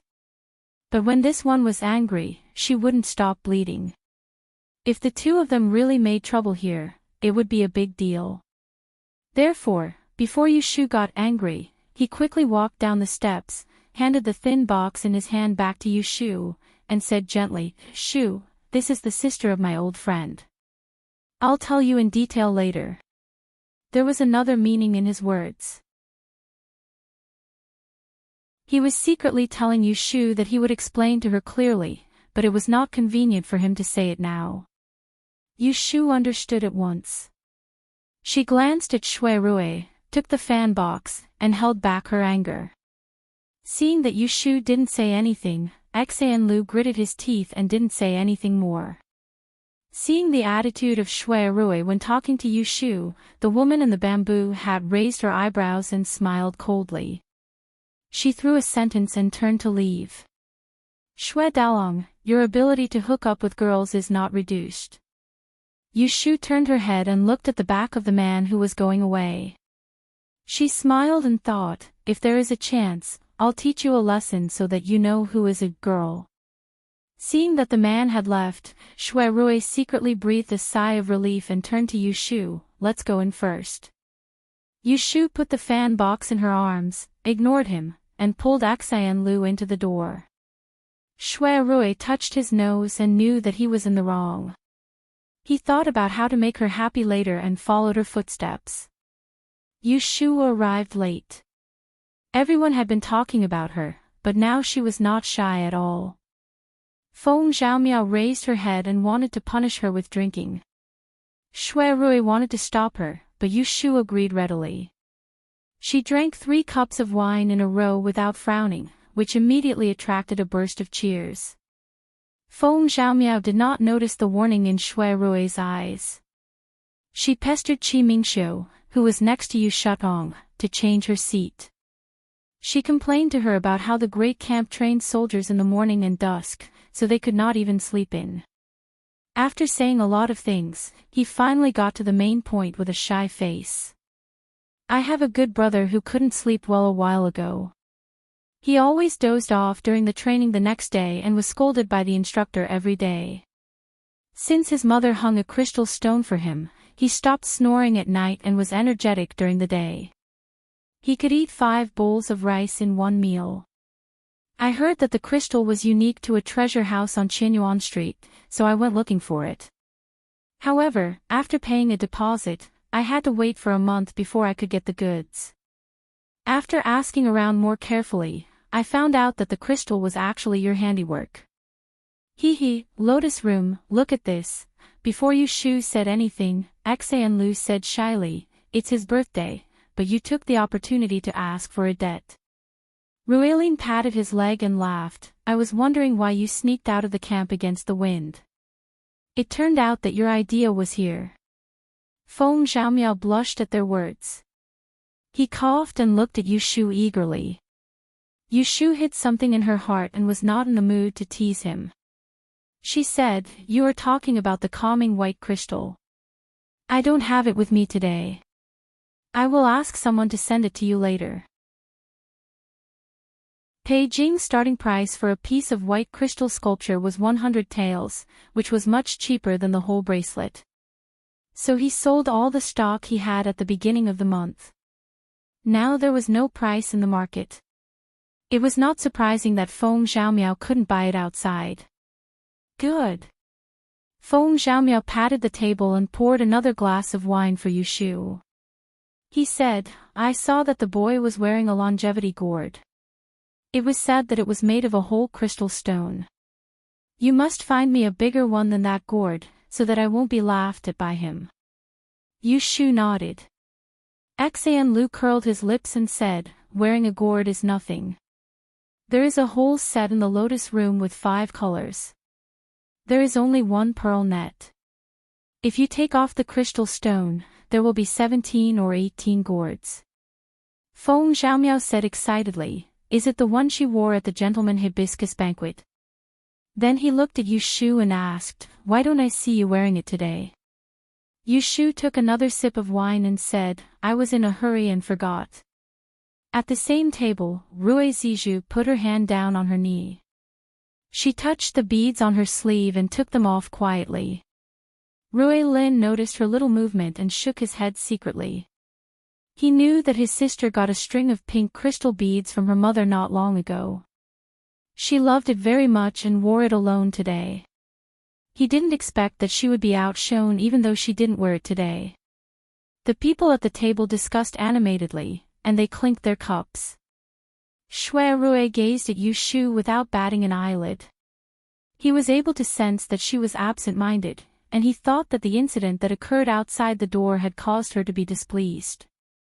He planned to talk to her after the banquet was over. But she couldn't sit still after drinking 7 or 8 glasses of wine in a row. So he put down his chopsticks and stood up to suppress the voices of the crowd. Everyone, please forgive me. My third sister can't eat with us today because of her illness. I'm worried and want to see her now. Please don't be shy. Once he finished speaking, he turned his head and called out to Yu Shu. Shu, come with me to see Jinshuan. Yu Shu was holding a glass for Feng Xiaomiao to pour. She looked up at Shui Rui and didn't pretend to be confused. She put down the glass. Okay, I'll go with my brother. They claimed to be brother and sister. Everyone knew that, so no one doubted them and let them go. There were only 2 people who chased after their departing figures, their gazes a little obscure. One was the young lady of the Rui family. The other one, let's not talk about him. Yu Shu followed Shui Rui as they walked around the winding corridor. The voices behind them gradually faded away. When there were only the 2 of them on the road ahead and they could no longer hear anyone's words, Shui Rui only took half a step behind them and tilted his head to look at her. Why, are you still angry? Yu Shu kicked away the pebbles under her feet and said, why are you angry? You don't even know who she is. This road led to Shui Jinshuan's courtyard. There were few servants coming and going. There were walls on both sides. Shui Rui was not afraid that someone would eavesdrop, so he whispered to her, "The woman tonight is the sister of Lord of Dongjing, Jiang Mia." Then he chuckled. "Now you know who she is. It's convenient for you to be angry." Hearing the identity of the person, Yu Shu was surprised. "You mean Lord of Dongjing? She is his sister?" "Yes. The previous Lord of Dongjing passed away and didn't leave many children. Only Jiang Mia and Jiang Huaying share the same mother. She was conferred the title of Commandery Princess and practiced martial arts since childhood. The elders around her were all generals and warriors, so she has a hot temper and is not easy to provoke." Yu Shu suddenly understood. No wonder she was so arrogant. It turned out that she had such a powerful background. Yu Shu had heard a little about what kind of person Lord of Dongjing was. There was a rebellious analogy: the world belonged to the Emperor of Don, but the land in the northeast belonged to Lord of Dongjing. This commandery princess named Jiang Mia, in terms of status, was not inferior to the princesses in the capital. Yu Shu's eyes darkened. She asked, "When did you go to the northeast?" How many secrets he had hidden was something she never knew and never thought about. Not noticing the change in her mood, Shui Rui sighed. "It's a long story. I'll tell you about it another day. I still don't know why Jiang Mia came to the capital. I'll ask her tomorrow." He and Jiang Huaying had always maintained correspondence. Just last month, he had received a secret letter from Jiang Huaying, but the letter did not mention a single word about Jiang Mia entering the capital. Therefore, when he saw her today, he suspected that she had secretly run out. "Tomorrow." Yu Shu touched her chin. "Then I'll go with you." "Ah. Why, is it inconvenient?" Yu Shu stopped and squinted at him. It seemed that if he said it was inconvenient, she would turn around and leave. She had already given him a lot of face outside the door. If it was someone else, she would not have been so accommodating. "It's not inconvenient, but..." Shui Rui looked at Yu Shu's little face and changed his words. "Well, if you want to go, then come with me." Only then was Yu Shu satisfied. She lifted her foot and continued to walk forward, muttering in a low voice, "Speaking of which, there's one thing I've been wondering about. When we first met in Yang last year, why did you hide your name?" Shui Rui pursed his lips and looked up at the moon in the sky. He answered, "To investigate something." Yu Shu's curiosity was piqued. "What is it?" This time, it was Shui Rui's turn to stop. He turned to look at her bright eyes and said with a smile, "A great fortune teller once told my fortune. He said that there was a woman who was very important to me there, so I went to find her. Tell me the truth. I'm not lying." Yu Shu sneered at him. "Don't tell me you're going to tell me that I'm that woman." Shui Rui smiled but did not say anything. Yu Shu rolled her eyes. She knew he was bullshitting. This was a lie to coax a girl. Did he really think she was a little girl who could be coaxed and lied to? "By the way, where's my birthday present?" Shui Rui asked Yu Shu for it. "What present?" "I don't remember." She felt a little wrong tonight, so she decided to vent her anger on him. "Shu, you have to be reasonable. I'm not the one who made you angry. It was that female Yiksha. It's not the first day you met me." Yu Shu looked at him strangely. "Do you think it's useful to reason with me?" Shui Rui looked at her scoundrel and didn't know whether to laugh or cry. He could clearly see where she kicked the thing, but it was not a good place. Otherwise, he would have picked it up himself. His heart itched at the thought. He stared at the thing in her arms and nodded. Chapter 580. Yu Shu followed Shui Rui to visit Shui Jinchuan. Because Xue Xiaomei was timid, on a day like today, Xue Rui asked the servants to prepare a table of food and wine for her alone. With a few close maids accompanying her, she did not seem lonely. Yushu saw how attentively Xue Rui took care of his sister, and her heart was moved. She also had a Yu Xiaoxiu in her family, so she could naturally understand Xue Rui's feelings. According to this, she found that she and Xue Rui had some surprising similarities. For example, their father was dead, and although their mother was still alive, she was unreliable. Mother Xue was said to be weak and sick, and Aunt Xue was someone who needed others to worry for her. For example, they both had a younger brother or sister who needed their care. Being in the same boat, was this the reason why the two of them could see eye to eye? Yushu's absent-mindedness lasted until the end of the banquet, and Xue Rui sent all the guests to the entrance. Lu Tan's position was noble, and he was placed in the middle. Before leaving, he said, "My mansion was built in the middle of the month. Originally, I was going to hold a banquet on the 15th, but the palace has to hold a water and land meeting, so it was moved back a few days. At that time, I hope you all can come and drink a cup of wedding wine." Today, the people who came to celebrate Xue Rui's birthday were either nobles in the capital or young and promising rookies. They were not familiar with Lu Tan. At this moment, he made an invitation, which was better than abruptly sending an invitation to the door. Sure enough, after a night of drinking, everyone readily agreed. Xue Rui also pretended that he did not see through Lu Tan's trick. He waited for the carriages to pick up the guests, and in the end, he did not stop Yushu, but watched her and Xan Lu get on the carriage together. When the people were gone, he turned his head and asked someone to take Goyu, put on a black cloak, rode his beloved horse, and ran into the night. Yushu first sent Xan Lu to the Xan mansion in the north of the city, and then returned to the south. She sat in the car, holding the fan box in her hands, looking displeased. "I said I wouldn't give it to him, but he really didn't want it. This fan was specially made for Xue Rui, but who would have thought that it would not be given to him today? If he had known this would happen, he wouldn't have argued with him. It was too boring." In her annoyance, she didn't notice when Lu Zhong's carriage had stopped. She didn't notice until the curtain was lifted from the outside and a dark shadow bent down to approach. She turned around and was almost scared to death. This was an alley at the end of the night.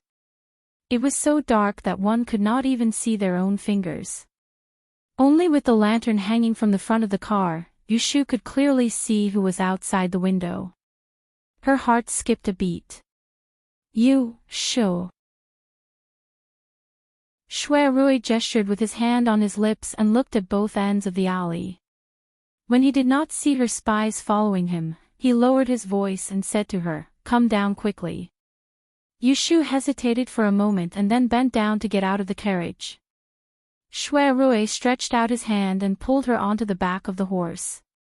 He turned around and told Lu Zhong, "You go around Qianyuan Street and then wait in the alley behind the house in the south of the city. I will send your girl back." Lu Zhong looked at Yushu and saw her nod, so he drove the carriage away obediently. Xue Rui untied his cloak and wrapped Yushu's body. He turned the horse around and quickly left from the other end of the alley. "In the middle of the night, are you going to take me to sell myself?" "Ha!" Xue Rui laughed with wind. He grabbed the reins with one hand and covered the back of her head with the other, pressing her against his chest. "Am I willing to do that?" Yushu leaned on Xue Rui's chest. Separated by a layer of velvet cloak, she listened to the sound of the wind outside her ears as well as the faint rise and fall of his heartbeat. The gloominess from before was completely swept away. He was such a cautious person. It was impossible for her not to know that he was willing to take the risk of being discovered to chase after her. Yushu's temper came and went as quickly as it came. She forgot that she was unhappy in front of the door tonight. She reached out and wrapped her arms around his lean waist, raised her neck, and looked at his square chin. She straightened her body and kissed him. "Pa!" Shui Rui's hand tightened on the reins, and he lowered his head to look at the person who was causing trouble in his embrace. However, he saw her smiling as she looked up at him, and she didn't seem to be the slightest bit embarrassed, yet it caused his heart to palpitate. His legs squeezed the horse's belly and the speed increased. The snow-white Magatama moved through the night like a flash of lightning.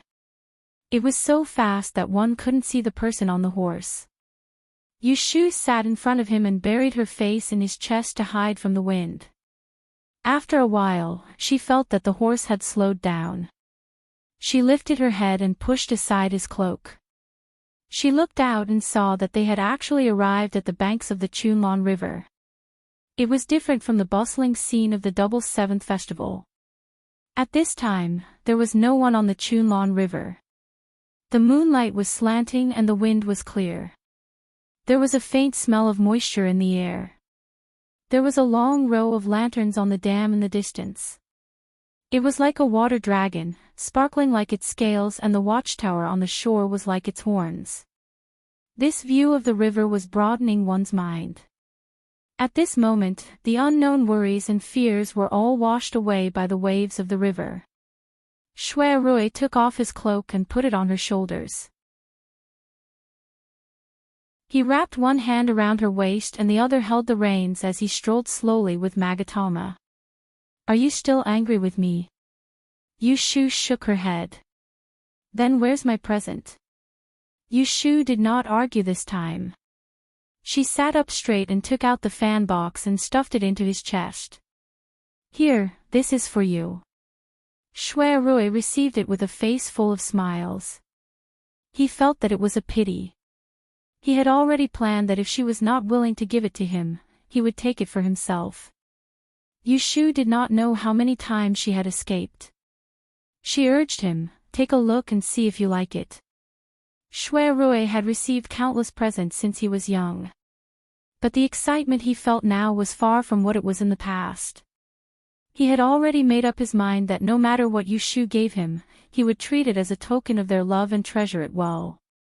But when he opened the box, he saw a black gold fan embedded in the center of the box and an amethyst fan pendant lying quietly in the corner. He was pleasantly surprised.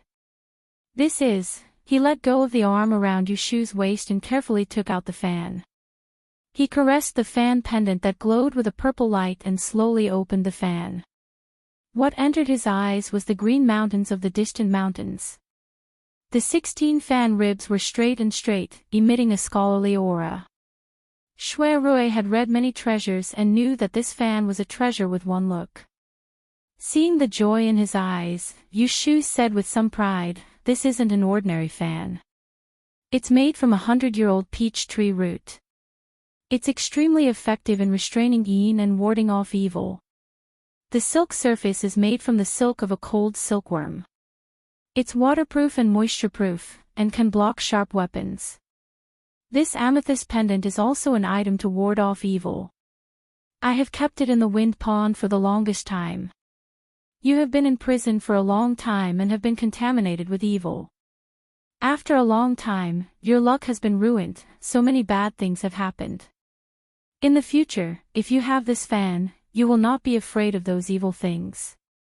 Listening to her carefully counting and thinking, he could imagine how much energy she had used to make this fan. His heart softened. He closed the fan and hugged her, who was still chattering, into his embrace. He whispered in her ear, "Shu, I like it very much." When he saw her digging her heart out for someone else, he only wanted to make her change her mind. He did not dare to hope that he would be able to obtain her sincerity. Yushu was hugged tightly by him and thought that this gift was very much to his liking. She leaned on his chest and said with a smile, "The person who made this fan told me that I must give it a name so that it will not be in vain. Quickly think of an awe-inspiring name." With her in his arms, Shui Rui could not think of a name at this time. He put the fan close to his chest and used his chin to rub her forehead. He said in a low voice, "I can't think of a name right now. Why don't you give me some ideas?"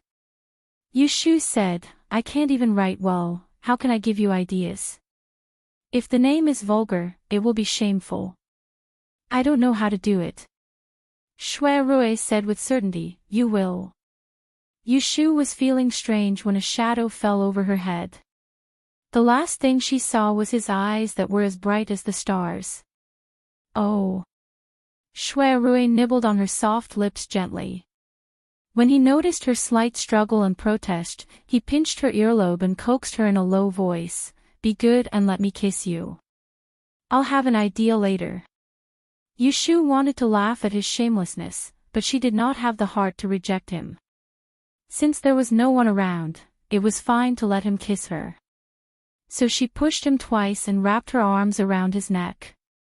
Shui Rui knew that this was not an opportunity to be missed.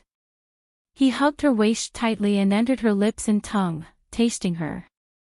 This kiss was out of control. Yushu was a novice, but Shui Rui was a veteran. He kissed her until she was out of breath. Only then did he change his position. With a fragrance on his lips, he kissed along her soft chin to her slender neck. His hands were under the cloak, holding her soft waist and slowly rubbing it. Carrying the man and woman on her back, Guyu did not even look back. She walked forward steadily. When she saw the wild flowers and grass on the side of the road, she only glanced at them and did not go forward to nibble on them. Yushu's neck was numb and itchy from his kiss. She shivered twice and wrapped her fingers around the back of his burning neck.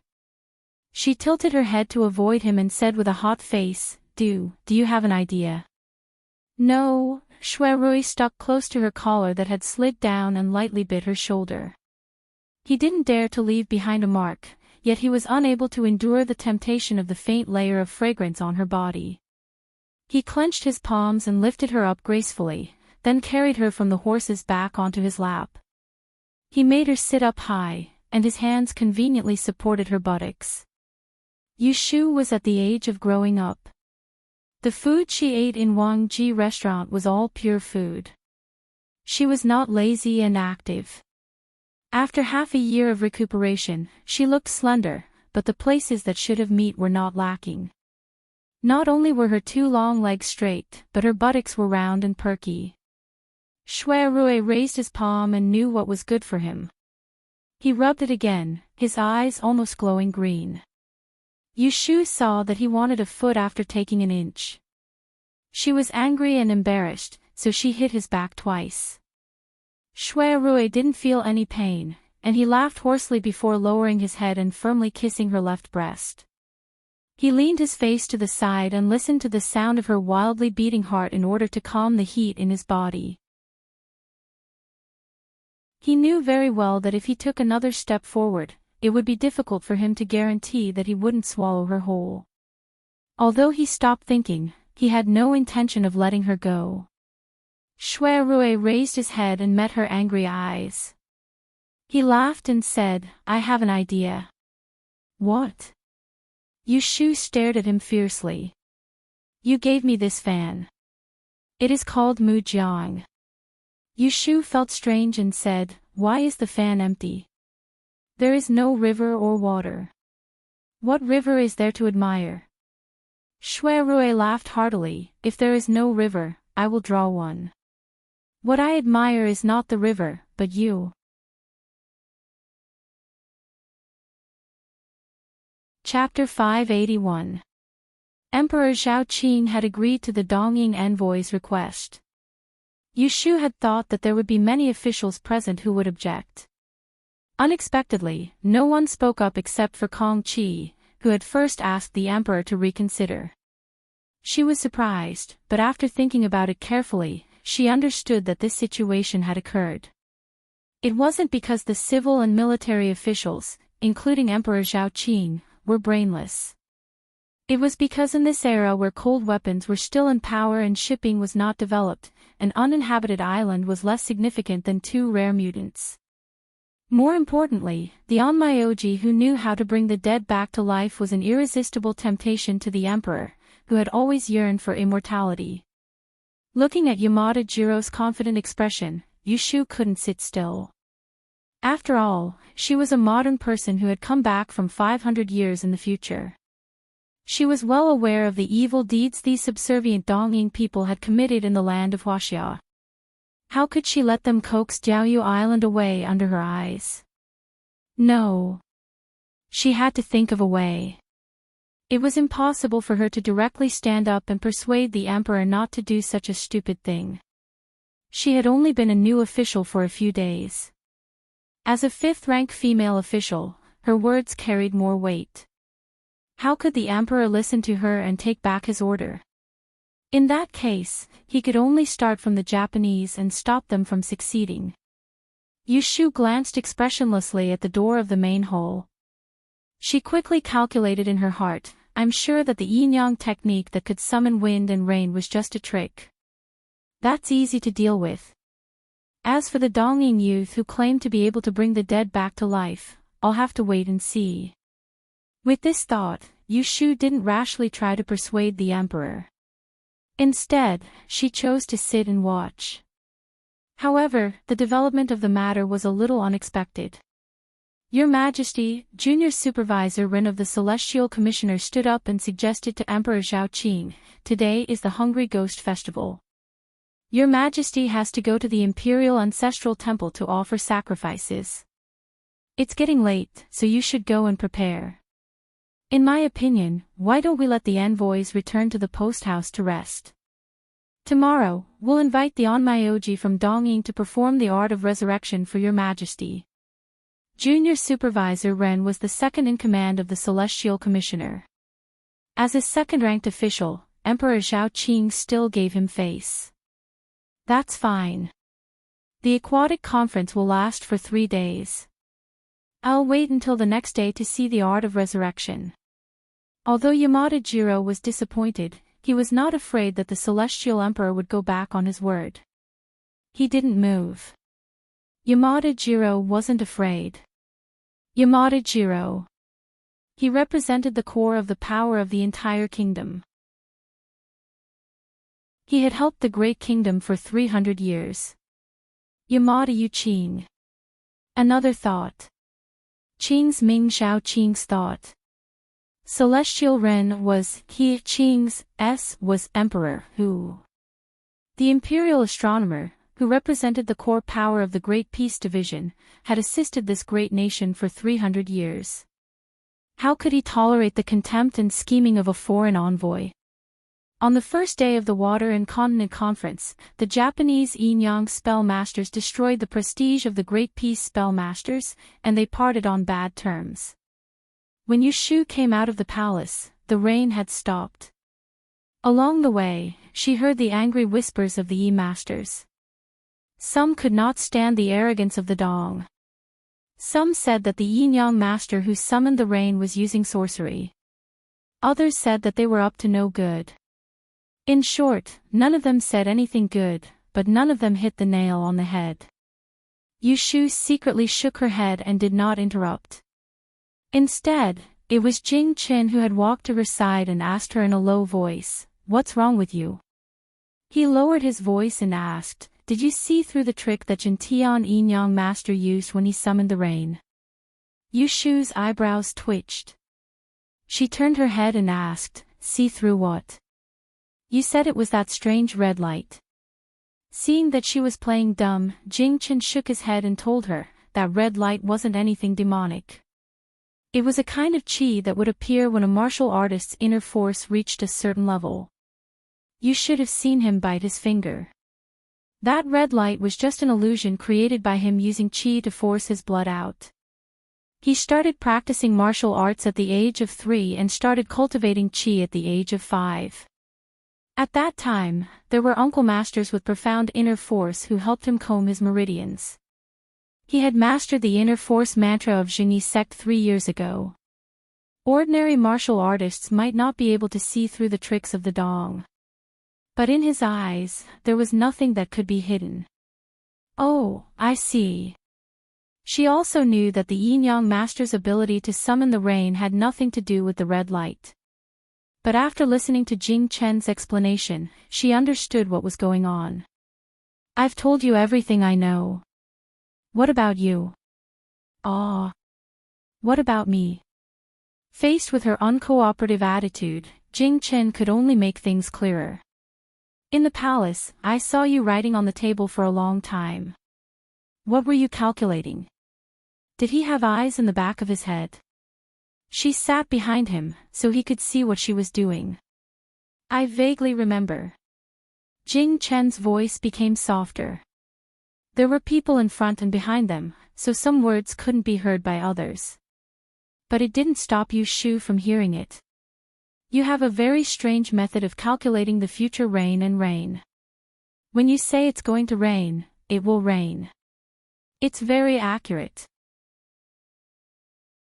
Yushu paused and almost stepped on the tripping brick at the city gate. She turned back to look at Jing Chen. Her eyes flashed. She knew that she couldn't hide it from him, so she admitted it. That's right. When I was in the palace just now, I predicted that there would be rain today. According to the divination, there should have been rain today. Sunny rain was rare. Usually, the clear rain calendar method used by the Yi masters couldn't calculate it at all. For example, the rain on a full moon night was difficult for the Yi masters to predict. It was the same for sunny rain. But for Yushu's clear rain rule, this was not a problem. Hearing that, Jing Chen's expression turned serious and said, that is to say, the Japanese onmyologist might have divined that it would rain this afternoon. That's why they used such a strange skill and pretended to summon rain, making us mistakenly think that their onmyologists have that kind of ability. Yushu was about to praise him for his cleverness when she heard him continue. Since you found out that they were cheating, why didn't you expose them in the palace just now? Yushu secretly rolled her eyes and said angrily, how do you want me to expose them? Are you going to tell the emperor that I predicted that it would rain today, so those neon people are liars and that the rain wasn't caused by them, but arranged by God? Do you think that people will believe me just because I'm making empty promises? She wasn't the only Yi masters in the entire capital who could predict the sunny rain, but she was probably the only exception among the Yi masters from Dan who had entered the palace to participate in the Water and Land Conference. She had waited until the Japanese succeeded in summoning a rain before making irresponsible remarks. Wasn't that just hindsight? She had to come up with some strong evidence to slap those Japanese in the face. I didn't think it through. You're right. If you exposed them just now, they might have shown their true colors. Instead, it would make our masters from Dan seem clumsy. Jing Chen was mocked by her, but he wasn't embarrassed at all. Instead, he openly admitted that he wasn't as thorough as she was. He asked her again, then what method did you think of to expose them in front of everyone? Yushu looked at him from the corner of her eyes. The Celestial Commissioner's office is being bullied by others. With the head supervisor and junior supervisor around, it's not up to a small female official like me to think of a solution. I thought you purposely predicted that it would rain today to find a way to expose them. Pfft, you're thinking too much. I'm just curious. After Yushu finished speaking, she ignored him. She quickened her steps and caught up with Axianya, the left magistrate, to talk to her. Jing Chen saw that she didn't seem to care and sighed helplessly. The Japanese envoys came out of the palace and came to the place where they were staying. Yamada Jiro and Ida Maki entered a room, closed the door, and spoke in their native language. Yamada-kun, how did I do today?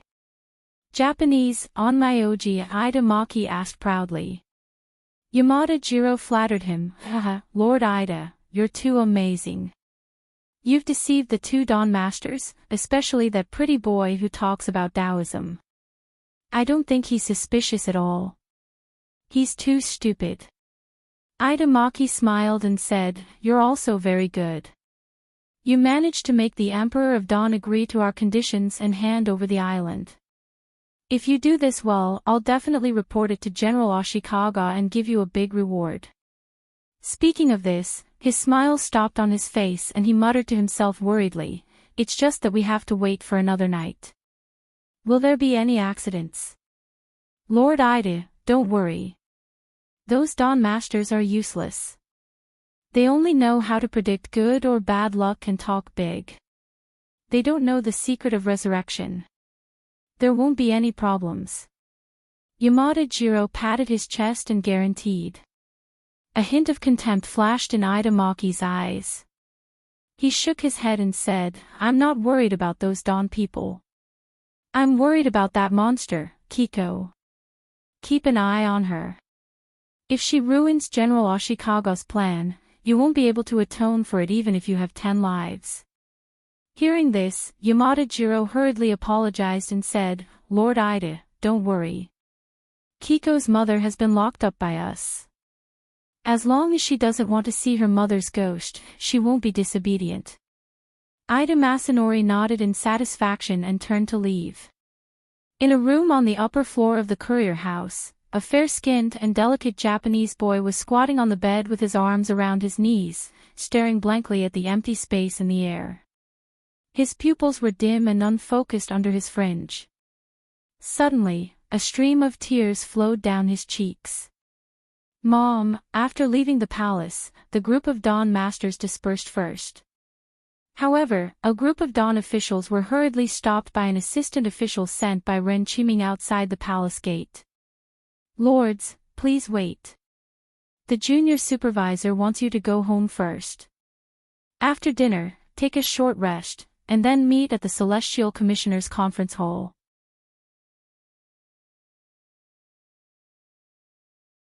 Chapter 582. After a good night's sleep, Shui Rui woke up early. The first thing he saw when he opened his eyes was the fan hanging at the head of the bed. Under the green mountains in the distance, there was a yellow river flowing quietly. The river was shallow and there was fine sand on the shore. A white shadow was faintly discernible, like a horse drinking under the moon. This was the scene he added to the bottom of the fan after he came back last night. It was the scene of the river that he and Yushu had seen last night. After a night, Ink City had dried. Shui Rui sat up from his bed and removed his fan. He admired and played with it for a while, unwilling to part with it. Only then did he ask Bauda, who was outside the door, to fetch water for him to wash up. After he changed his clothes, Shui Rui held the fan in his hand and gestured in front of the mirror. He looked at the man with a dignified appearance who was holding the dark gold fan in the mirror. He felt that even though he had collected so many fans, none of them could compare to this Mujiang fan. Young master, you bought a new fan. Which family's handmade? Look at the good quality. Hotaku had a good eye. He was the one who packed Shui Rui's clothes. When he saw the new fan in his hand, he knew it was not a common thing. TSK, such an exquisite thing. Only a man like me is worthy of it. Shui Rui smiled and closed the fan.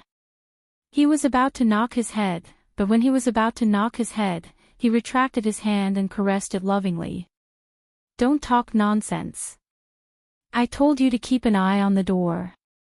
If a girl comes to look for me, reply as soon as possible. Yes, yes. Shui Rui sat down and ate his breakfast. When he thought that it was about time for someone to arrive, he saw Bauda jogging back and panting as he told him that someone had arrived. Shui Rui arrived in front of the entrance. Just like yesterday, Jiang Rui was wearing clothes made of coarse cloth, and she wore a large conical bamboo hat that covered her face. She had a tall and slender figure, and when she stood far away, it was utterly impossible to discern that she was a woman. You're here. Seeing him, Jiang crossed her arms and raised her chin. Do you want to go in or talk somewhere else? Shui Rui said, let's go somewhere else.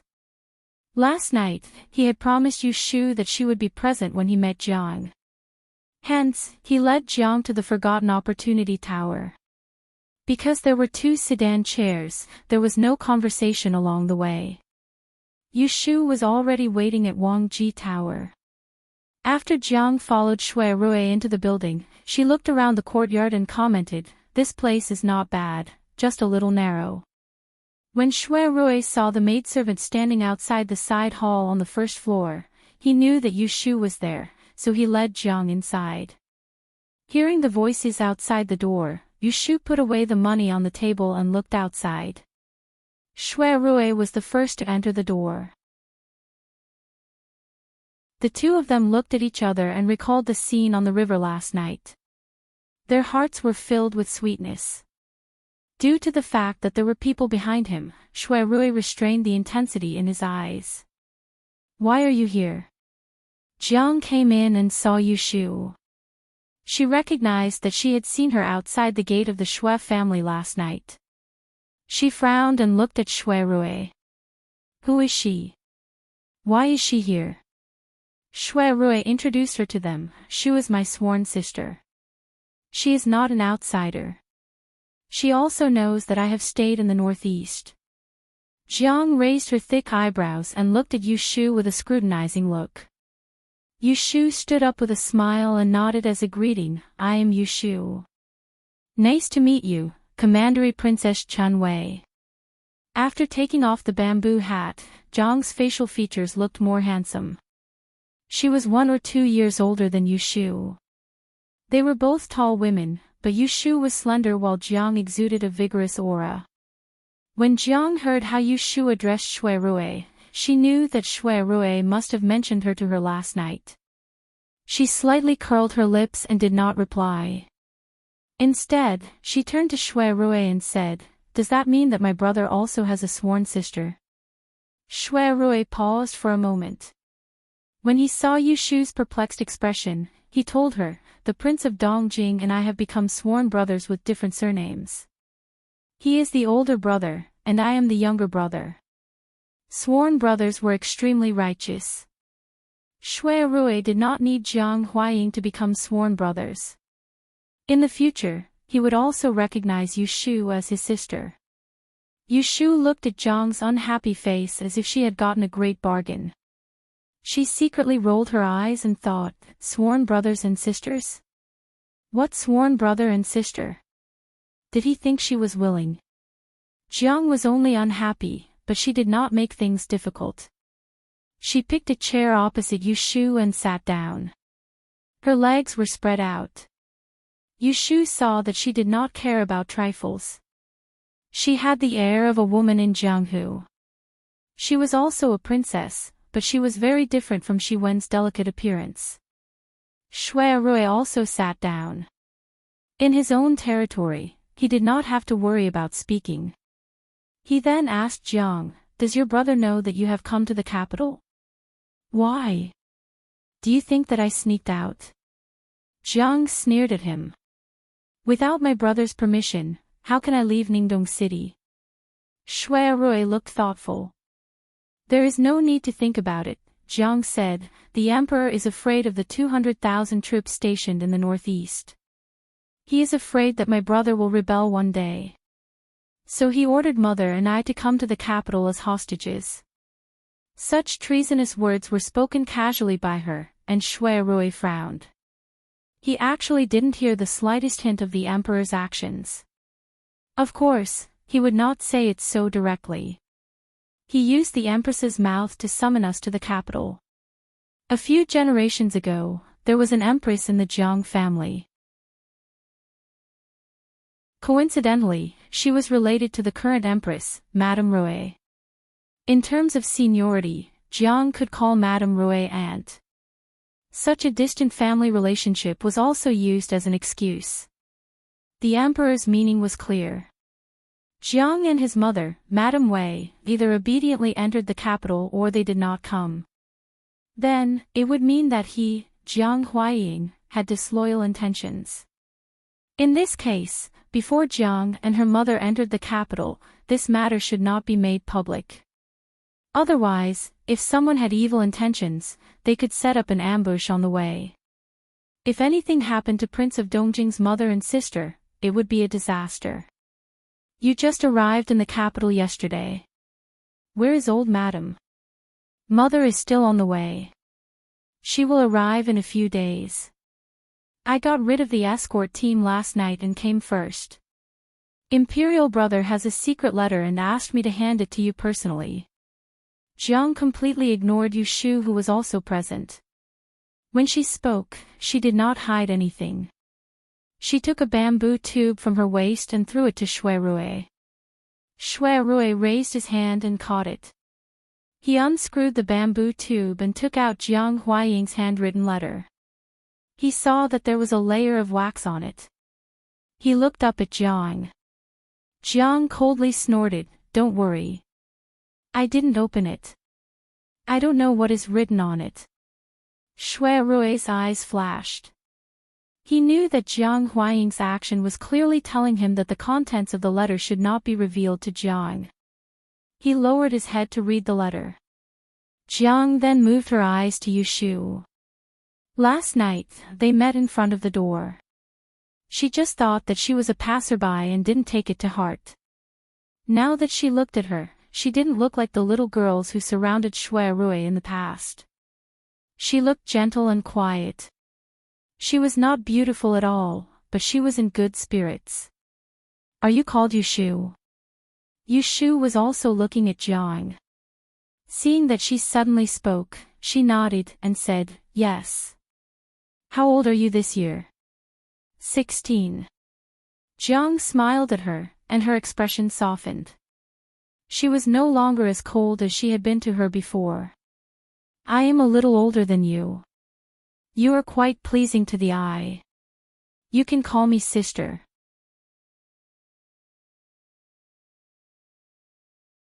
Chapter 583. Yu Shu had to admit that she was a narrow-minded person. She still remembered how Jiang had snatched something from her last night. Even if Jiang had taken the initiative to express her goodwill, she didn't like to be led by the nose. "Thank you for your kindness, princess, but I'm the eldest sister at home. I'm used to being the eldest and don't like to call others elder sister or elder brother. You stole my things when you were in a good mood, and when you were in a good mood, you called me elder sister and younger sister. You're quite magnanimous, but I'm a vengeful person. I have to be willing to do everything." Jiang's smile disappeared. She looked at Yu Shu, who had tactfully rejected her good intentions, and her voice also turned cold. "If that's the case, then can you call Xueqingbi elder brother?" Shui Rui had just finished reading Jiang Huaying's private letter when he suddenly heard Jiang mention his name. He looked up and saw the calm expression on Yu Shu's face. "Elder brother Shui and I have been through thick and thin together. We can talk about life and death together. Of course we are different." Shui Rui's heart skipped a beat. He folded the letter and was about to say something when he heard a hearty laugh beside him. "Ha, you're quite stubborn. You're not like those lowly people who fawn on the rich and powerful. I like you more and more." Yu Shu also smiled. She didn't dislike this Princess Jiang's straightforward temper. Shui Rui saw the two girls talking back and forth. They were full of hostility just a moment ago, but now they were smiling. He could only sigh inwardly at the fickle nature of women. "I've finished reading it." "What did Brother Wang say in the letter?" Jiang asked Shui Rui. Shui Rui put the letter away and said to her, "Your elder brother asked me to watch over you in the capital so that you don't cause trouble." Jiang didn't think much of it. "I won't attack unless I'm attacked." Shui Rui knew that it was useless to remind her, so he didn't say anything more. Jiang Huaying must have told her everything he needed to tell her before coming here, not to mention that Madame Wei was also here. In fact, in Jiang Huaying's letter, not only did he entrust him to take care of Jiang, but he also told him that a traitor had infiltrated Prince Dongjing's residence in Ningdong City.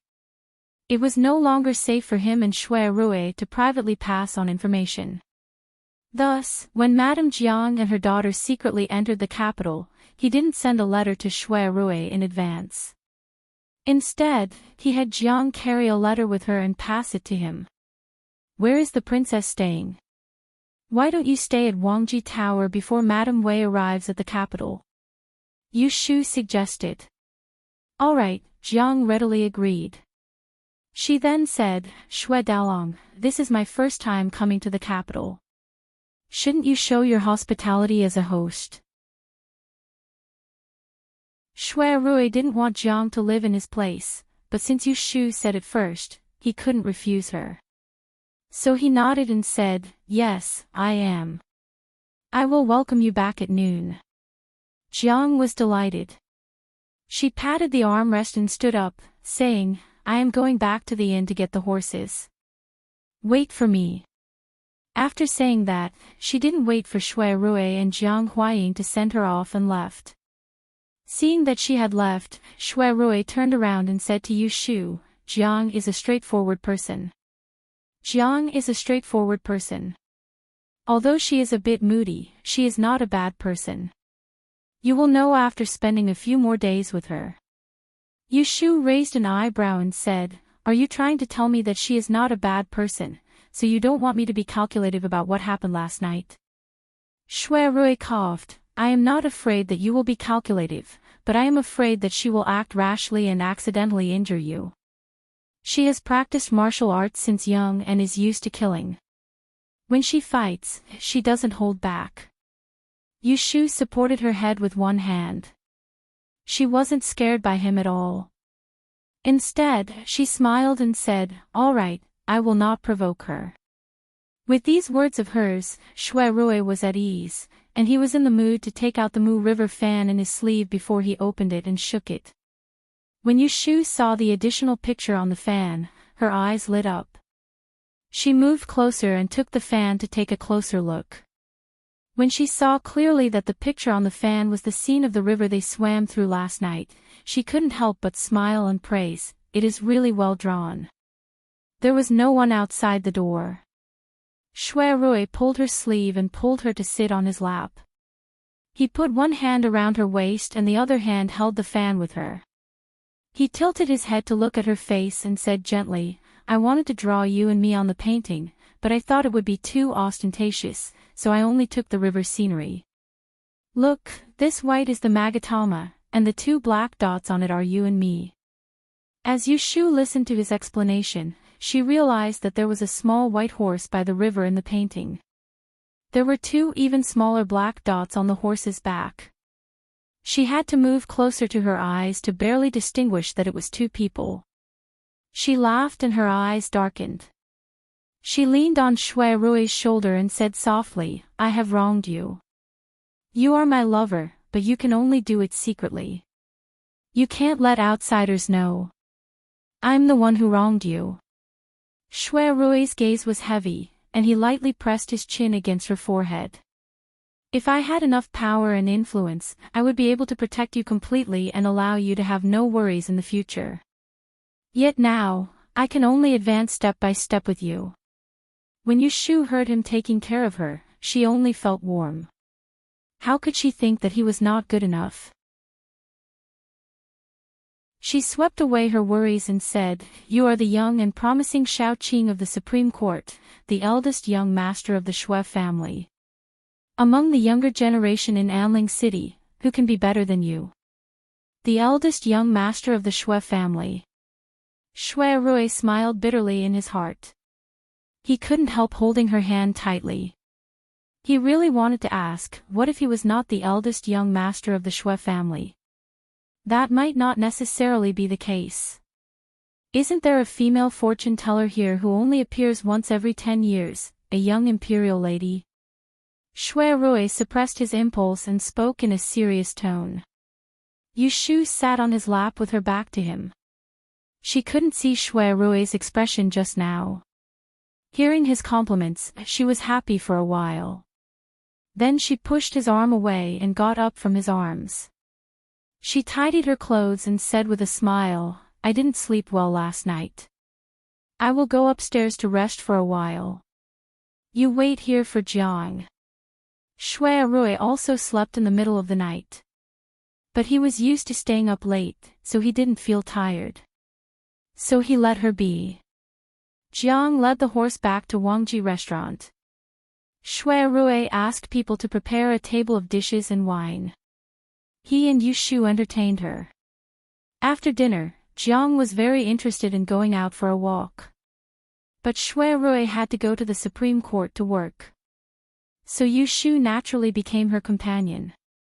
Jiang changed her coarse clothes into men's clothes.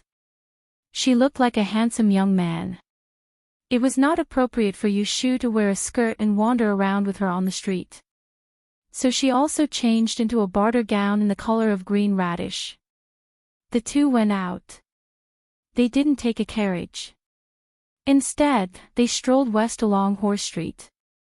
Lotus Room, isn't your family also from the capital?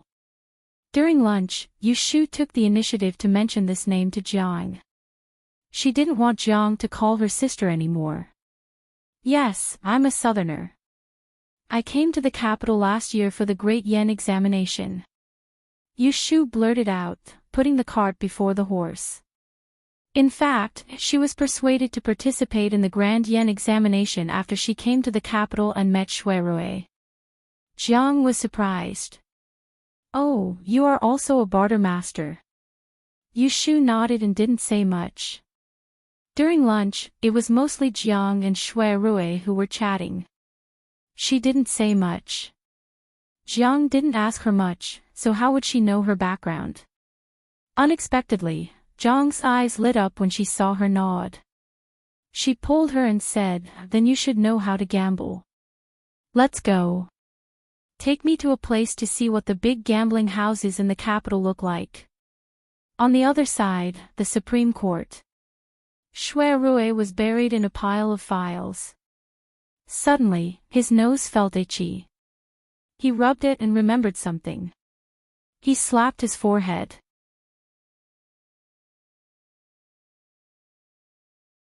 Chapter 584. In the heyday of Dawn, the imperial court did not prohibit gambling. The gambling industry in Anling was very developed, and there were no less than 100 large and small gambling houses. However, there was a clear rule that gambling was strictly prohibited in the gambling houses in the south of the city.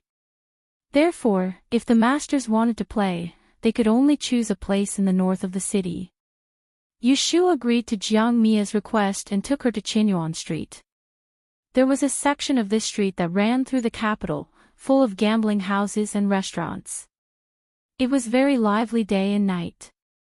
The key was that it was near two big gambling houses. Thanks to the two families, there were city guards patrolling every day, and the security was very good. When Jiang Mia saw so many gambling houses open, she almost had the word "excited" written on her face. Lotus Room, which house do you often practice in? Although Yu Shu could gamble, she was not a gambler. Therefore, she did not know much about the gambling houses in the capital, so she shook her head and said, "I don't gamble often, and it's my first time here." Jiang Mia only thought that she was a novice, so she raised her eyebrows and stopped asking. She looked around and finally pointed to a 3-story building across the street and said, "Then let's go to this one. The shop is big, and the gambling house is also big." Yu Shu looked in the direction of her finger and saw a flag hanging next to the gambling house's signboard. The flag was embroidered with the word Chui. Is this the gambling house of the Chui family? She muttered to herself and followed Jiang Mia to the opposite side. The first floor was a place for ordinary gamblers to play. There were all kinds of people, so it was inevitable that there was a foul atmosphere. When Yu Shu and Jiang Mia entered the door, a waiter saw them. Seeing that Yu Shu was dressed as a dealer, he came forward. "Gentlemen, you look unfamiliar. I don't recognize the two of you. Are you here to bet on the big picture?" Ordinary gambling, such as dice, pai gao, and shuanglu, had a minimum of 2 copper coins. You could place a bet, but gambling was easy. Usually, the gamblers would bet with real money. Gambling was easy. It was also called gambling on the big picture. Yu Shu did not say anything and looked at Jiang Mia. The latter shook her sleeves and a golden light flashed. "Cut the crap. Bring him upstairs." The waiter quickly caught it. When he looked down, he saw a peanut-sized golden bean in his palm. He was pleasantly surprised. He quickly bowed and led them up the stairs. They passed by the second floor. He didn't stop. The worker who led the way greeted the guards upstairs. He led them straight up.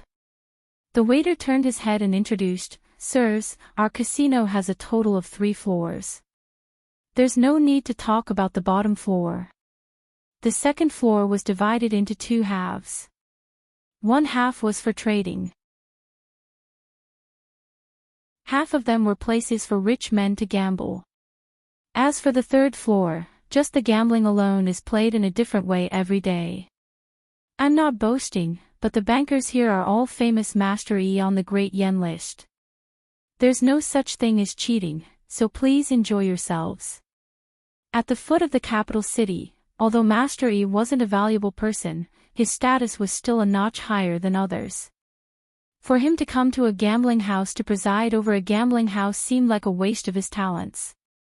However, it was a different story for a gambling house with the backing of the Great Exchange Hall. There were 12 aristocratic families in Anling, and they had accumulated their wealth for generations. Half of them came from the open and above-board gambling, while the other half came from this casino. There were few bad gamblers in Anling. There was a saying, 10 gambles, 6 trades. This meant that out of 10 gamblers, more than half of them learned how to trade. How many of the gamblers came from poor families? These people relied on fortune-telling and all sorts of methods to earn money. They would then go to the casino to have a good time. In the end, the money would flow into the pockets of the aristocratic families. Therefore, it was not surprising that a gambling house under the name of an aristocratic family would have a Master E host the gambling session. On the 3rd floor, there was a row of fan screens in front of them. In feng shui, it was a very particular way to attract wealth. The screens had to be made of metal and stone. There couldn't be any wood mixed in. Otherwise, the wind would blow. The shop assistant brought them here and pointed to the bamboo curtains behind the screens. He said softly, "This way please, I'll take my leave first." Yushu took a few more glances at the natural scenery on the marble screens. She followed Mr. Jiang into the room. Behind the screen curtains, it was very different from what Yushu imagined. There were no gambling tables or walls, and there was no weather forecast. There were tea tables on 3 sides.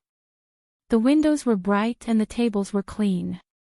There were ink paintings hanging on the walls and incense burners on the ground. White smoke rose in spirals. It didn't look like a gambling place, but more like a scholar's tea party. There were about 25 or 26 people at the table. There were still a few empty seats. Mr. Jiang and Yushu picked an inconspicuous seat and sat down. Only then did Yushu see that there were paper and ink on the tea table, a few simple divination tools, an abacus, an 8 trigrams compass, and 3 empty cups of the same size.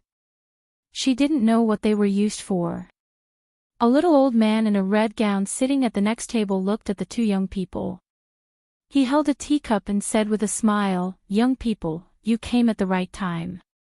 The banker went to the back to calculate the chips after the game. He will come out soon. Yushu nodded. Mr. Jiang asked with great interest, "I'm new to this place and don't know the trade. Can you tell me how the gambling works here?" "Hee, it's easy. Young people don't have to worry. The Chui family's gambling house changes its gambling method every day. Today's gambling is easier. There's a name for it. It's called guessing in the urn." "What is guessing in the urn?" "Do you see the 3 cups on the table? These are urns. Ours is called open urns. The proposition of the previous game is fruits. There are 12 kinds of fruits, such as apples, pears, plums, walnuts, etc. The banker has 12 hidden urns, which the guests can't see. At the beginning, the banker chooses 3 hidden urns. The guests place their bets. For every 1 or 2 bets, they can move the hidden urn once, replacing one of the 3 chosen by the banker. Every time they move it, they will add 1 tael of silver. In the end, if no one places a bet, the bets will be taken. After that, it depends on your ability. The guests use various means to guess the wang, write it down on a piece of paper, and put it in the open urn on the table without moving.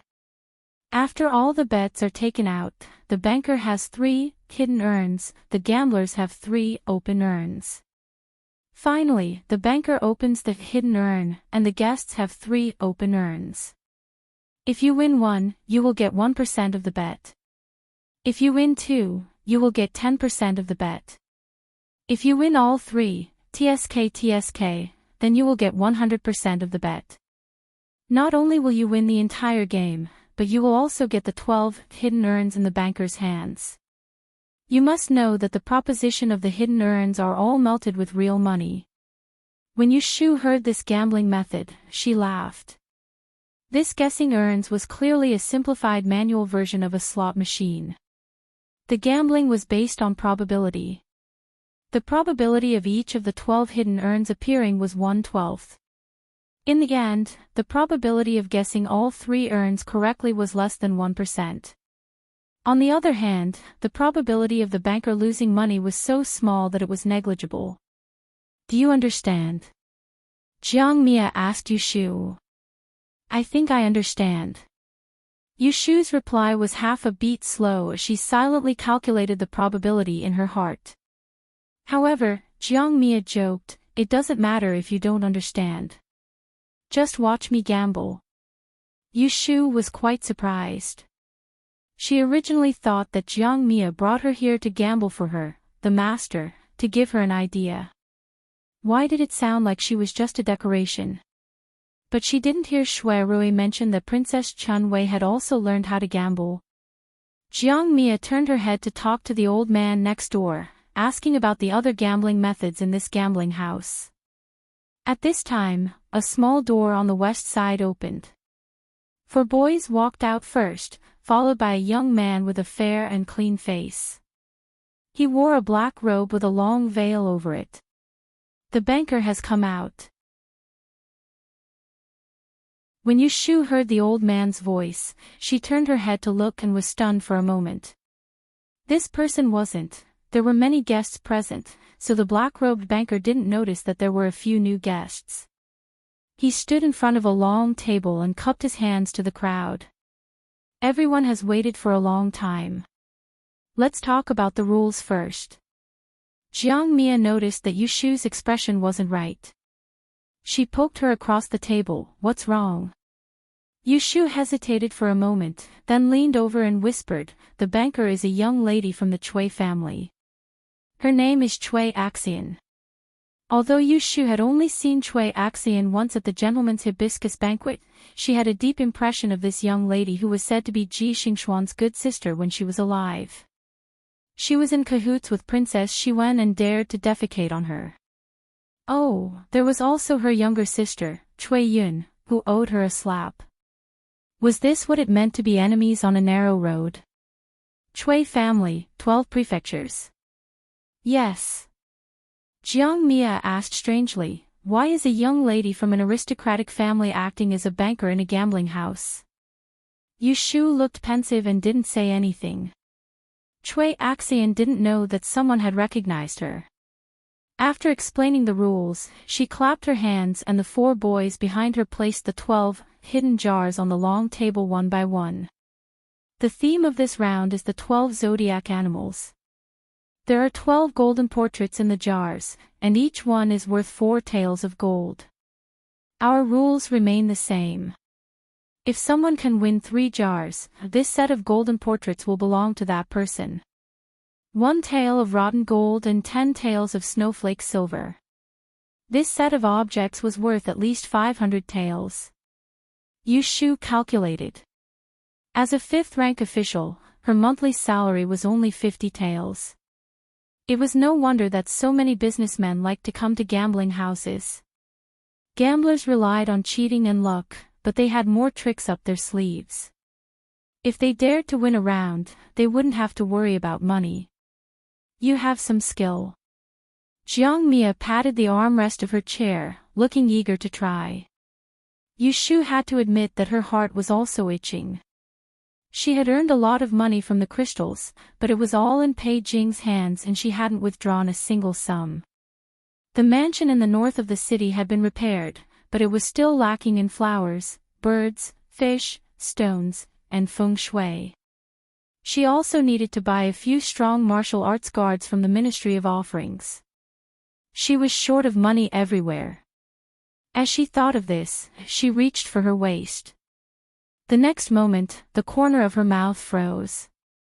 Damn it, I went out to change my clothes and forgot to take my purse. Jiang Mia was completely unaware of the struggle in Yushu's heart. She stared at the banker who had chosen 3 jars from the 12 and placed them on the table. She was the first to stand up and throw a golden walnut into the boy's tray. She pointed at the 3 jars in front of her and said, "Place your bet. Change all 3 for me."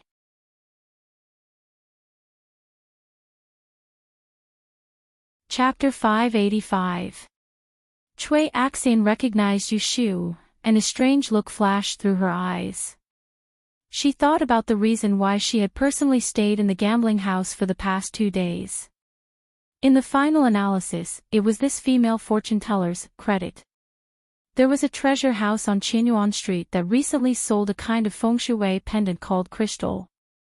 It was said that this kind of rare gemstone, after being nurtured by the fortune-teller, had a unique and miraculous effect.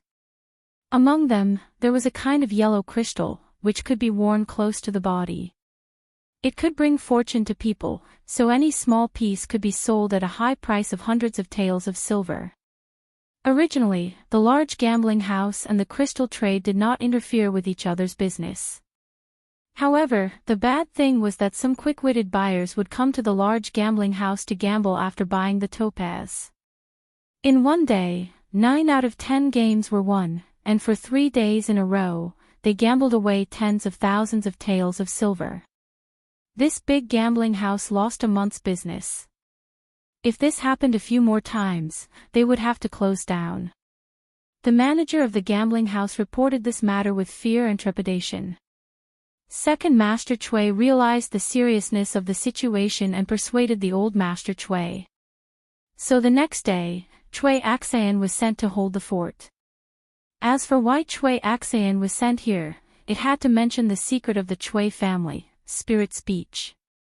Since they couldn't drive out the customers wearing topaz, they could only suppress it. Others might not be able to do it, but Cui Axian, who could read people's minds, could. For example, in this round of urn guessing, Cui Axian first chose 3 of the 12 zodiac animals from the dark urns.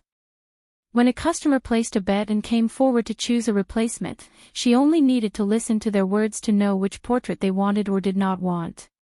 If the customer was wearing a topaz, she only needed to make sure that one of the 3 hidden jars on the counter contained the portrait that the customer did not want when the customer left his hand after the purchase was made.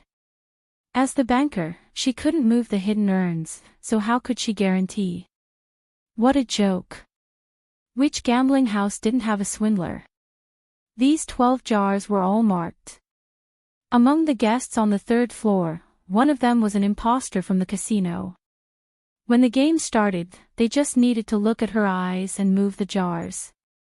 Cui Axian had been here since yesterday. Using this strategy, she smoothly sent away the 2 gamblers who had come to fish in troubled waters wearing topaz, causing them to lose all their money.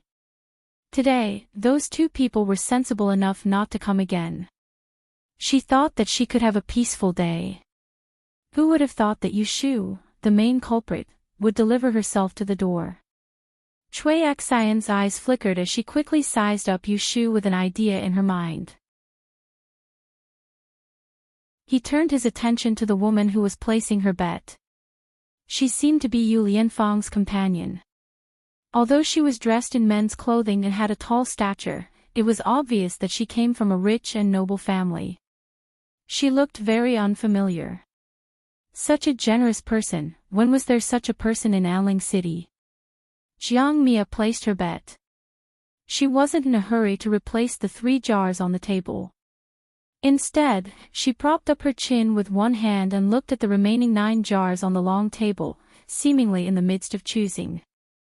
At this moment, a few more gamblers left the table and stood behind Jiang Mia, waiting to place their bets.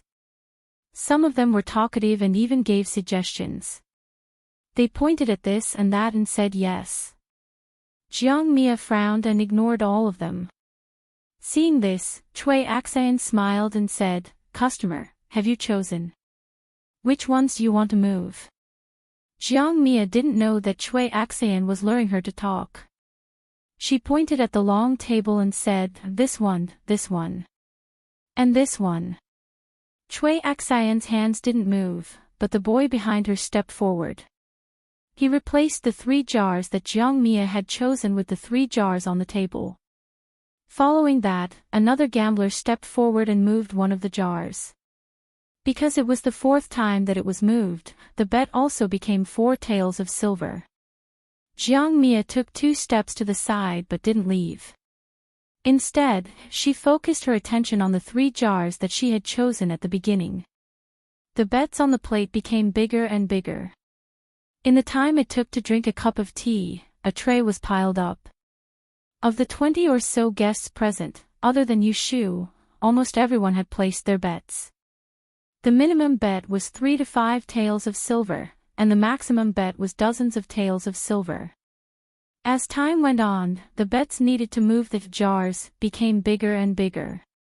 In the end, when it was 50 taels of silver per move, most of the gamblers around the long table had returned to their seats. Only Jiang Mia was left. Only then did she slap a banknote on the table and straightforwardly said, "Exchange all 3 of them for me." She pointed her finger. If someone paid attention, they would realize that these were the 3 jars that she had chosen at the beginning. Cui Axian's expression didn't change, but she was extremely shocked.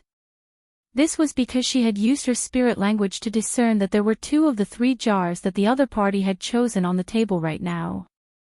Cui Axian immediately determined that the companion that Yushu had brought along most likely had a yellow crystal pendant on him. Good timing. Cui Axian secretly sneered. Is there anyone else who wants to place a bet? Jiang Mia looked around with her hands behind her back. She had the aura that no matter who moved the jars on the table, she would move them back in the same place. Everyone looked at each other in dismay. They thought that even if a rich guest came, they wouldn't have the intention to go up and gamble. Thus, they quietened down.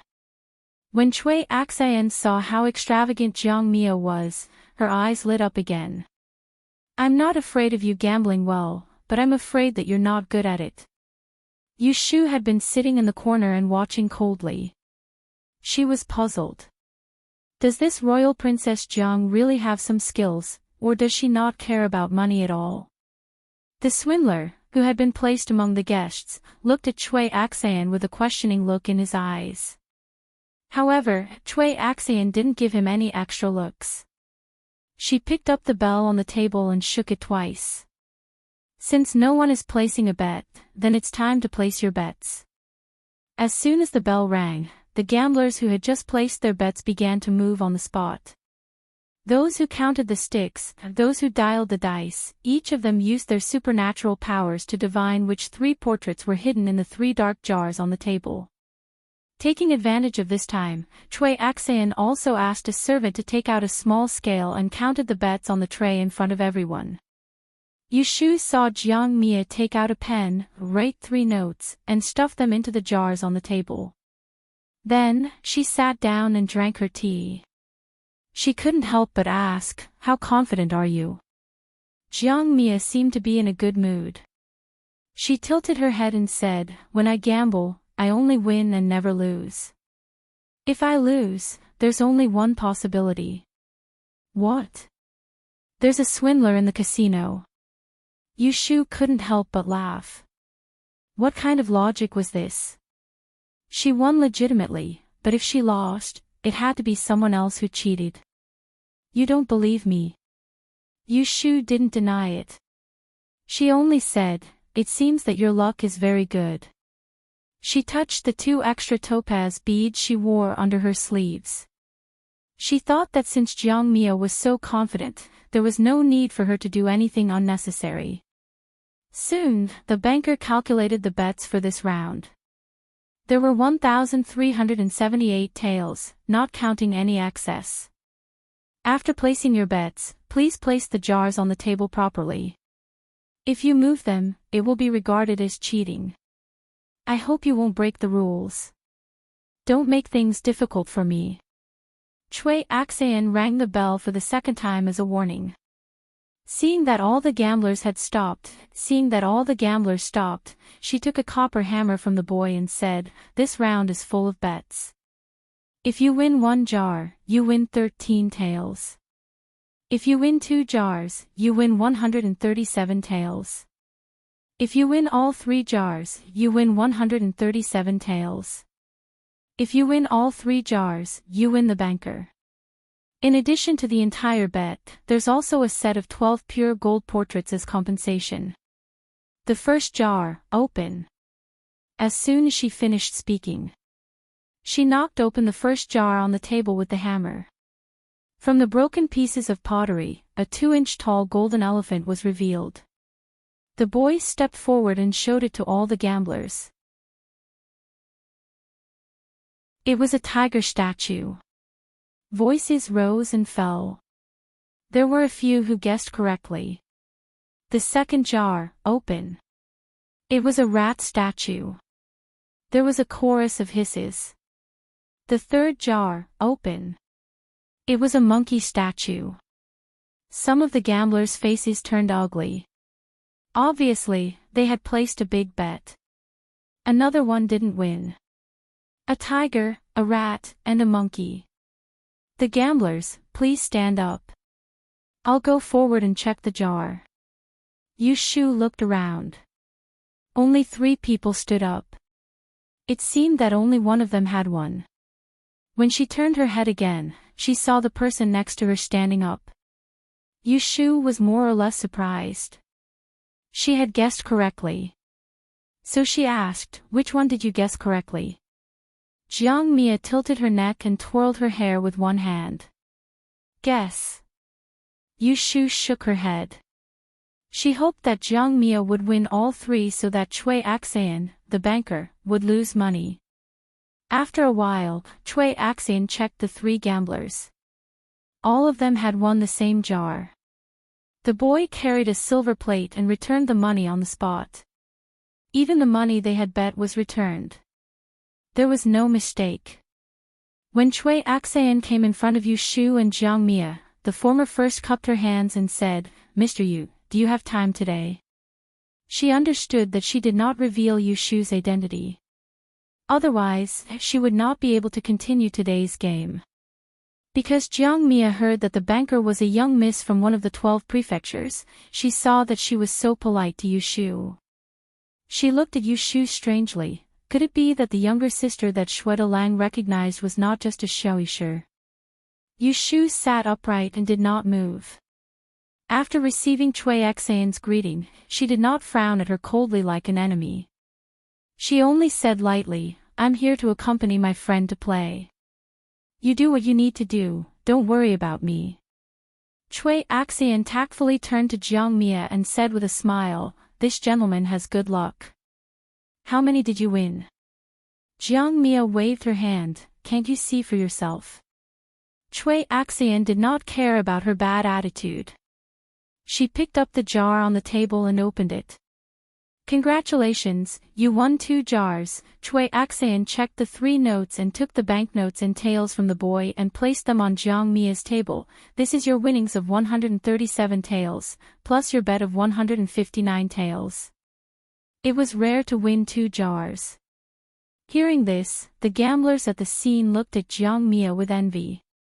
The old man next door gave a thumbs up and said, "Little brother has some skill." Chui Axian left the gambling money and retreated to the back to count the chips. Jiang Mia won money, but she did not look happy. When Yu Shu asked her, she replied, "I thought I would win all of them." That set of small golden zodiac statues was not bad. It would be nice to win it and give it to Shweta Lang as a birthday present. When Yu Shu heard this, she could not help but remember some unhappy things. When she looked at Jiang Mia again, she suddenly felt displeased. Since you've won money, are we leaving? Asking her to watch others win money was really boring. Leave. The corner of Jiang Mia's mouth curled up. She looked at the nearby gambling table that was being cleaned up and narrowed her eyes. Didn't Shweta Lang tell you? Once I enter the gambling house, if I don't win until the owner cries, I definitely won't leave. At the back of the gambling house, Cui Axian sat and drank a mouthful of tea.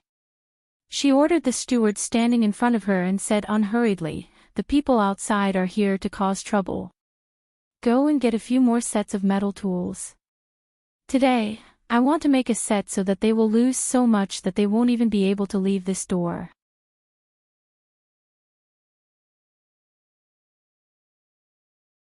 Chapter 586.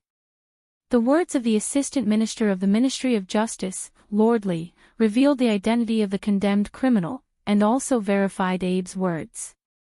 This condemned criminal had been arranged by the Ministry of Justice at the last minute. It was the first time those Wei Nation people had seen a corpse, so how could they recognize his name? Furthermore, they could accurately state the crimes the condemned criminal had committed when he was alive. It was simply unimaginable. There was only one explanation that made sense: the condemned criminal had come back to life in that dog's body. Witnessing this with their own eyes, looking at the restless dog in the cage, the atmosphere in the main hall instantly became strange. Many people were so shocked that they couldn't speak. Emperor Zhao Qing's eyes moved back and forth between the cage and the Japanese youth. Suddenly, he asked, "You can bring a dead person back to life in a dog's body. Can you also bring him back to life in a human's body?" Abe actually only knew some simple official language. When she heard the emperor's question, she turned her head to look at Yamada Jiro with hesitation.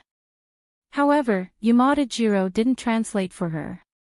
Instead, he answered Emperor Zhao Qing's question, "I can, but to bring a dead person back to life in a living person's body, that living person has to die first. Moreover, casting a spell on a living person isn't as easy as casting a spell on a dog's body.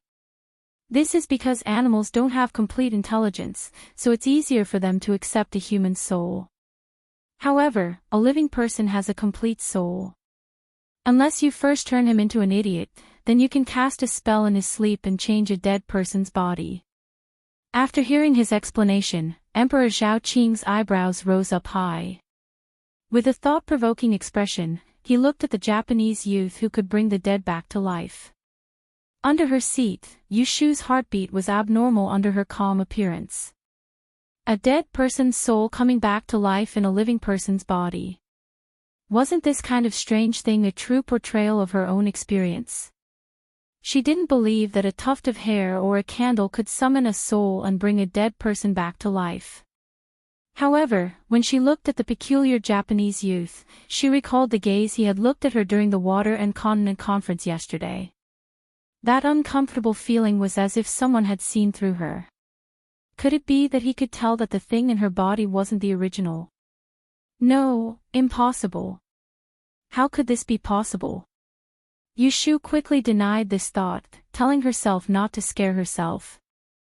There were many crouching tigers and hidden dragons in Anling City. If someone could tell that she was up to no good, they would have done so a long time ago. Why would they wait until now? If that's the case, why can't he bring the dead back to life in his own body? Why must he occupy someone else's body? This doubt came from the imperial astronomer. The one who spoke was none other than Junior Eunuch Ren, who had been busy the entire night. Well. Yamada Jiro rolled his eyes. I've heard Abe-sama mention it before. In the eyes of a powerful onmyoji like her, there's something called ki in a living person's body. Once a person's body runs out of ki, they'll become a dead person. Their soul will leave their body. If they want to come back from the dead, they'll have to find a new body with ki. They can't use a body without ki. Hearing this, Yushu rubbed her chin thoughtfully as she looked at the young yin-yang master, who had his head lowered in silence. What do you mean by bringing the dead back to life? In this old man's opinion, this is clearly a trick used by the people of the Jianghu. It's fine to use it to deceive people, but how can it be taken seriously? The white-haired Duke of Jing snorted coldly. He was an important minister of the previous emperor, and had performed many meritorious deeds. When the current emperor first ascended to the throne, he single-handedly quelled a few rebellious ministers. Although he had no military power now, Emperor Zhao Qing had always treated him generously. If it was anyone else who dared to speak so casually in front of the emperor, they would have long been glared at by the emperor. But at this moment, Emperor Zhao Qing only looked at him with a smile, and did not speak. The Celestial Commissioner immediately agreed. Duke Jinghua is right. This lowly official thinks that the so-called resurrection of the dead by this Japanese warlock is more like a crooked method used by the devil to harm people. How dare they use this to deceive the emperor? They deserve to be punished. Xania had suffered a loss at the hands of this Japanese yesterday. How could she let go of the chance to ridicule him today? Furthermore, Ren Qiming had already spoken in the morning. She would find fault if she could. As soon as he spoke, the Celestial Commissioner's side became lively. They started pointing out one thing after another, all of them saying the same thing: it's fake. Before we entered the palace, we were all prepared. No matter how real your magic looks, we can't admit it. There's a saying that 3 people make a tiger. It's fine if one person didn't believe it, but when a whole group of people put on a disapproving look, those who were shocked at the start started to doubt the authenticity of the spell. The Celestial Commissioner's voice was unanimous. Even the E-Masters behind him didn't support the Japanese. The words, "I don't believe it," were written on their faces. Even Emperor Zhao Qing's eyes were not as fiery as before. Yu Shu looked at this scene and really wanted to laugh. What was this called? That's right, the home advantage.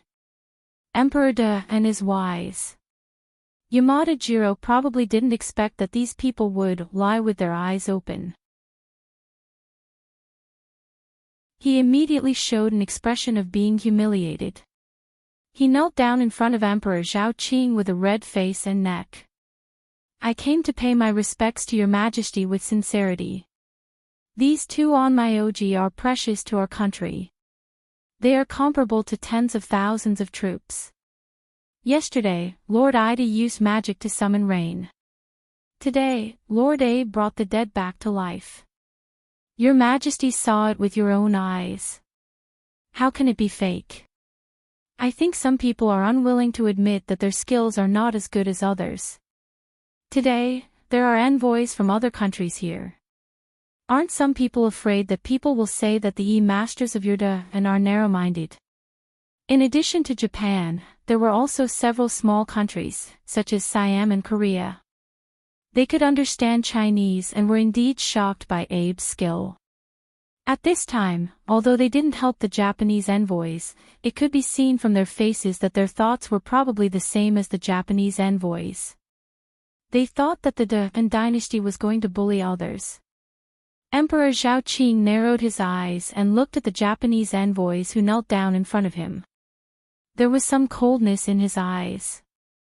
Yamada Jiro, on the other hand, was so focused on achieving his goal that he didn't realize it.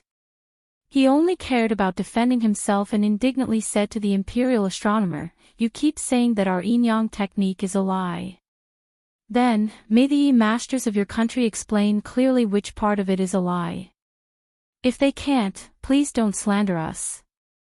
Yu Shu had to praise this Japanese man for his good Chinese. He could even use such an appropriate idiom as slander. Unexpectedly, the Celestial Commissioner was waiting for him to say this. Humph. This time, it was Chao Zuoling who snorted. Yesterday, we didn't expose you because we wanted to show our leniency. Now, you think that we, the Celestial Commissioner, have no one. Then, he turned his head and said to Jing Qin, "Thank you, Dozi Bai." Jing Qin nodded. He was already prepared. He stood up calmly and bowed to the throne, ignoring Yamada Jiro's clamor. He said, "Your Majesty, I have something to say." Emperor Zhao Qing was naturally amiable towards Jing Qin. "Feel free to speak your mind."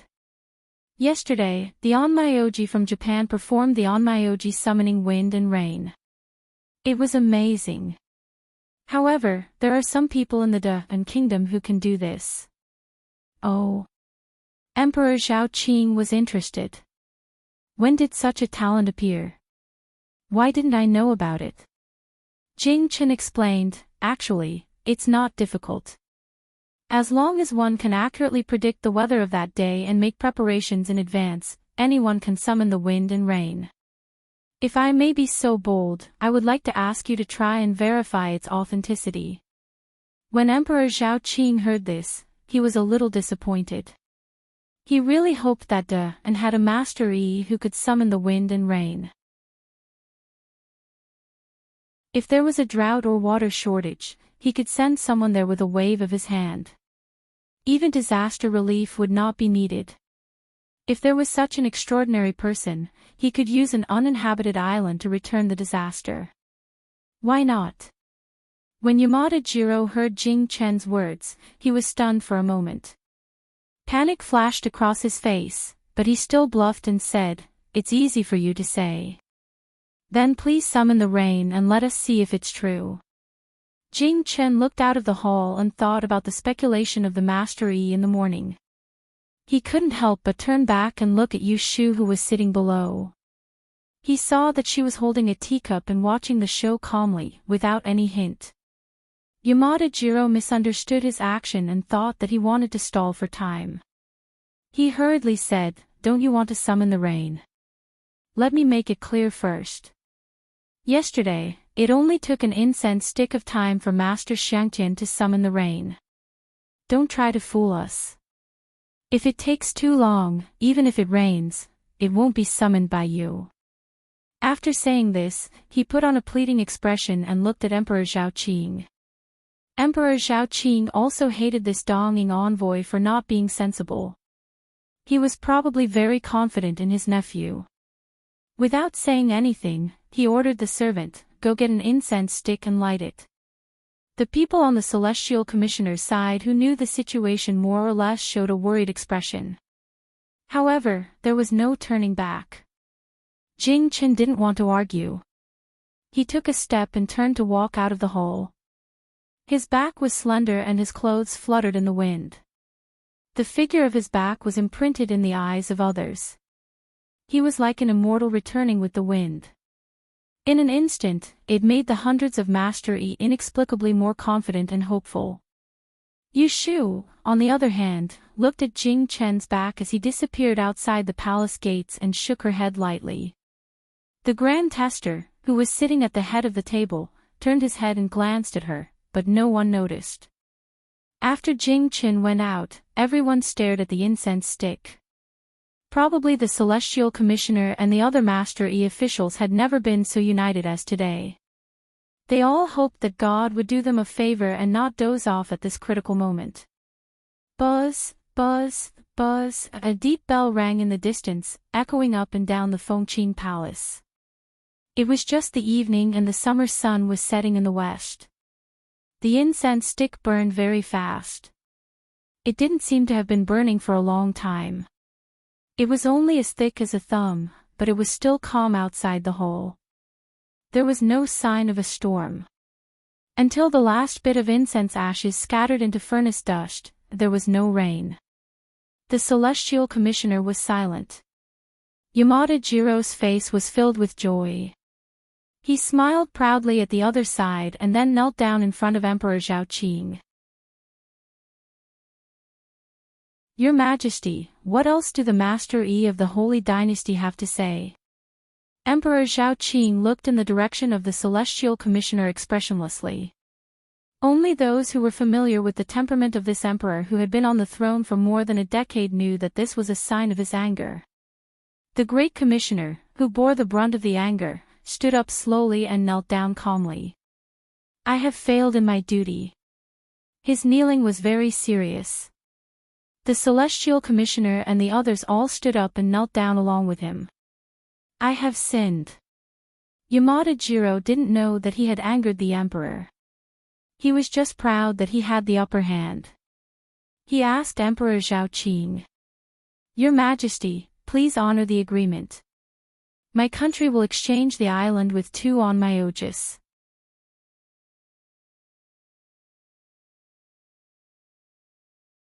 Chapter 587. Arriving at the second watch, begging for fan votes and recommendation votes, unknowingly, night fell. The candles at the corner of the window were lit. It was already dinner time. The 32 seats on the 3rd floor of the Chui family's gambling den were all filled. No one left early. In front of the gambling table, Jiang Mia and a small old man stood at the 2 ends of the table, each placing their bets. Seeing that the pot on the table had already increased to 300 taels of silver, and the 12 silver plates on the long table were filled with gold and silver notes at some point in time, the gambler's blood began to boil. Yu Shu did a rough calculation. The bet for this round had reached at least 40,000 taels of silver. Sima Ji's 12 flower treasures were very tempting. In order to win, the gamblers opened their pockets one after another.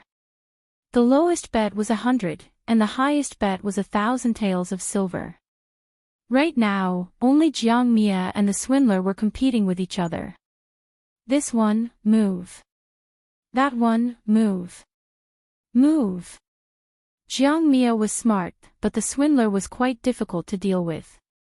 He forced her to place a bet of nearly 10,000 taels, and he also put in 10,000 taels of silver.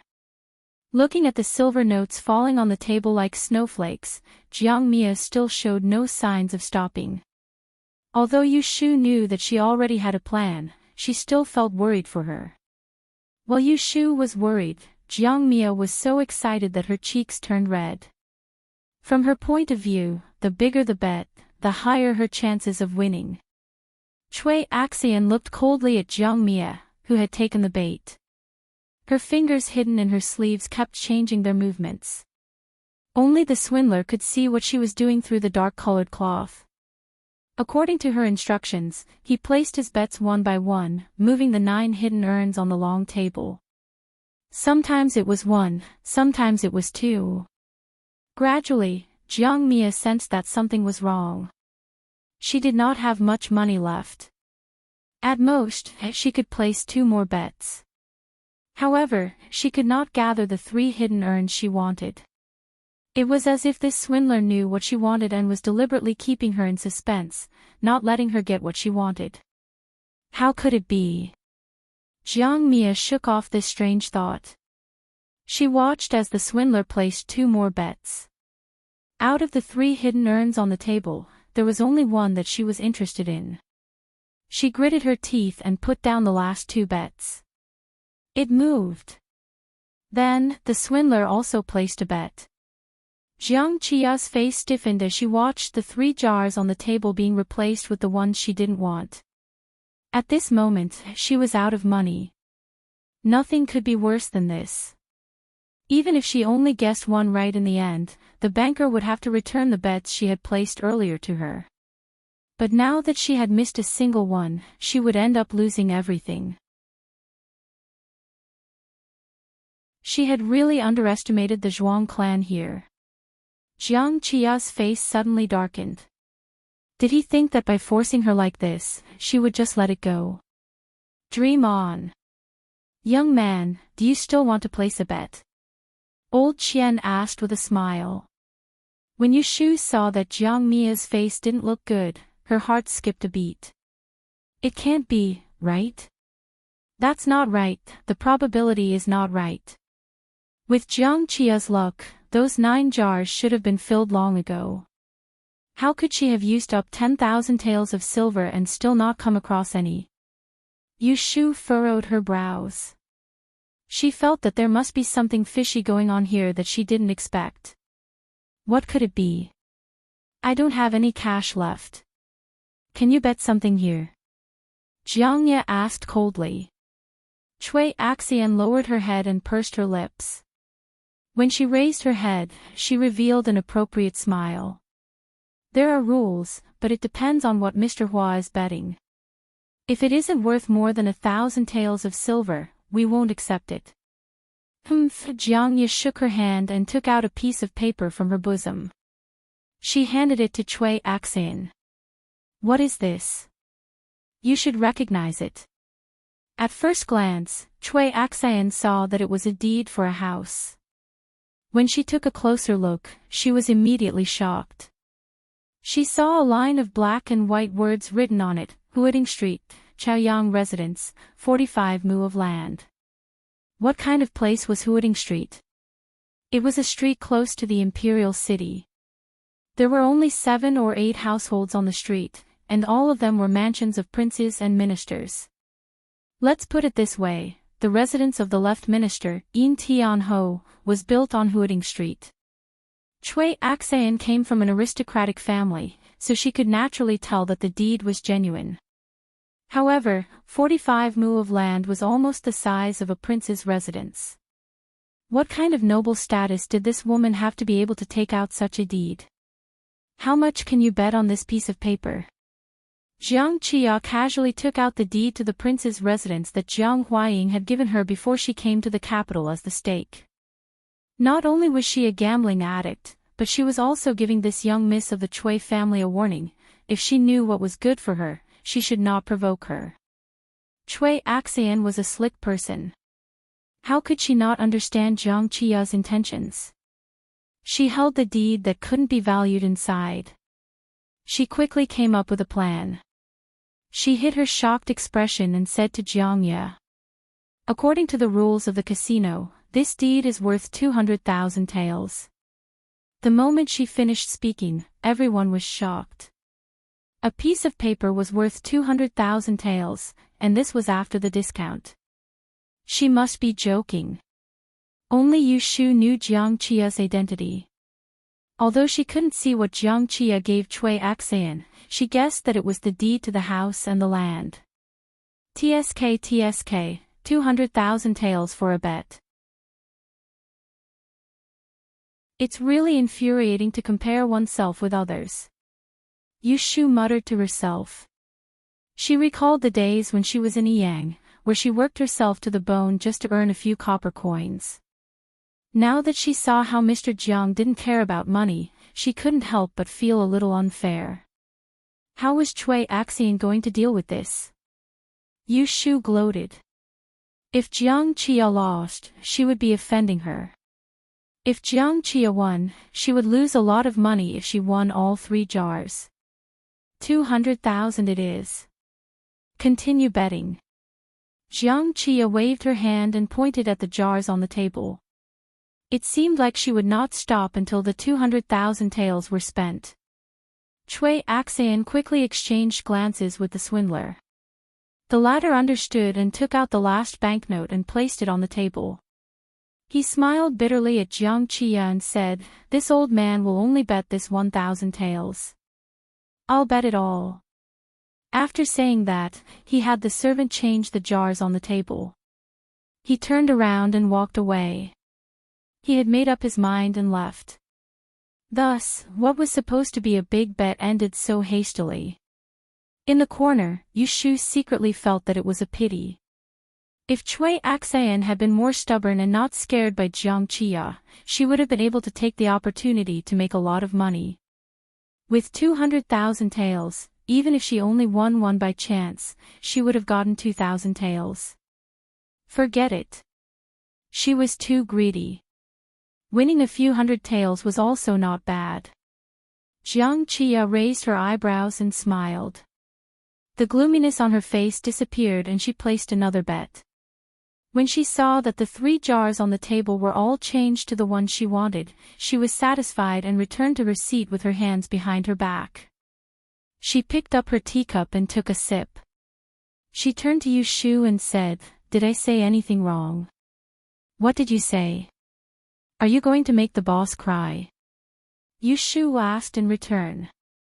She shook her head and pointed at Cui Axian, who was calmly ringing the bell behind the table. She wanted Jiang Qia to see for herself. Humph. You will know whether she will cry or not when the jars are opened later. Although Jiang Qia said that, she did not have full confidence that she would win all 3 jars. She could only be certain that she would not lose. After placing their bets, the gamblers began to busy themselves with the huge wagers on the 10 silver trays. They divined the truth of the 3 hidden jars with all their might, hoping to make a big profit. After the time it took to drink a cup of tea, the banker calculated the wager for this round. It was a total of 63,500 taels. When Cui Axan announced this sum, Yushu could clearly hear the sound of someone swallowing their saliva. The banker rang the bell for the 3rd time. Everyone placed the jars on the table and sat down obediently, waiting for the results. This round is full of bets. If you win 1 jar, you will win 635 taels. If you win 2 jars, you will win 6,350 taels. If you win all 3 jars, you will win the banker. Other than the wager, you will also win Sima Ji's famous work, 12 Flowers. After Cui Axan finished her words in one breath, she aimed the hammer at the jars. At this moment, it was not that she did not want to give up. But since things had already come to this, she could only ensure that Jiang Qia would not guess all 3 jars. First jar, open. The pottery piece shattered, revealing a piece of jade wrapped in gauze. It was about the size of a fist. The boy opened the gauze, revealing its true appearance. Everyone's eyes widened. Someone shouted, "It's a lilac flower." The lilac flower carved from purple jade looked extremely charming under the candlelight.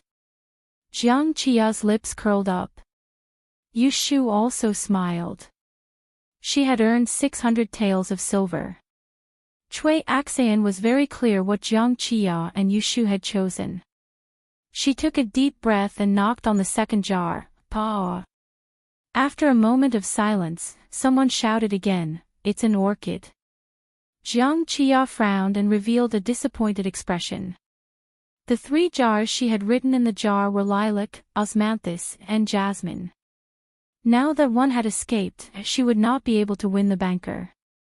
On the other hand, Cui Axan heaved a huge sigh of relief. She relaxed and thought that Yu Lianfang chose peony, lilac, and lotus. Her companion chose lilac, osmanthus, and jasmine. The 2nd jar produced an orchid. Neither of them won. Even if one of them won the 3rd jar, they would only lose 20% of the wager. It was not considered a loss. One must know that ever since she mastered the spirit speech technique, she had never made a mistake. Her performance that day at the Hibiscus Gentleman's Banquet was just a deliberate concealment. With this thought in mind, she knocked on the 3rd jar without any hesitation. When she lowered her head to take a look, a smile immediately appeared on her face. It was a peony. At this moment, she felt that there was a bright light at the end of the tunnel.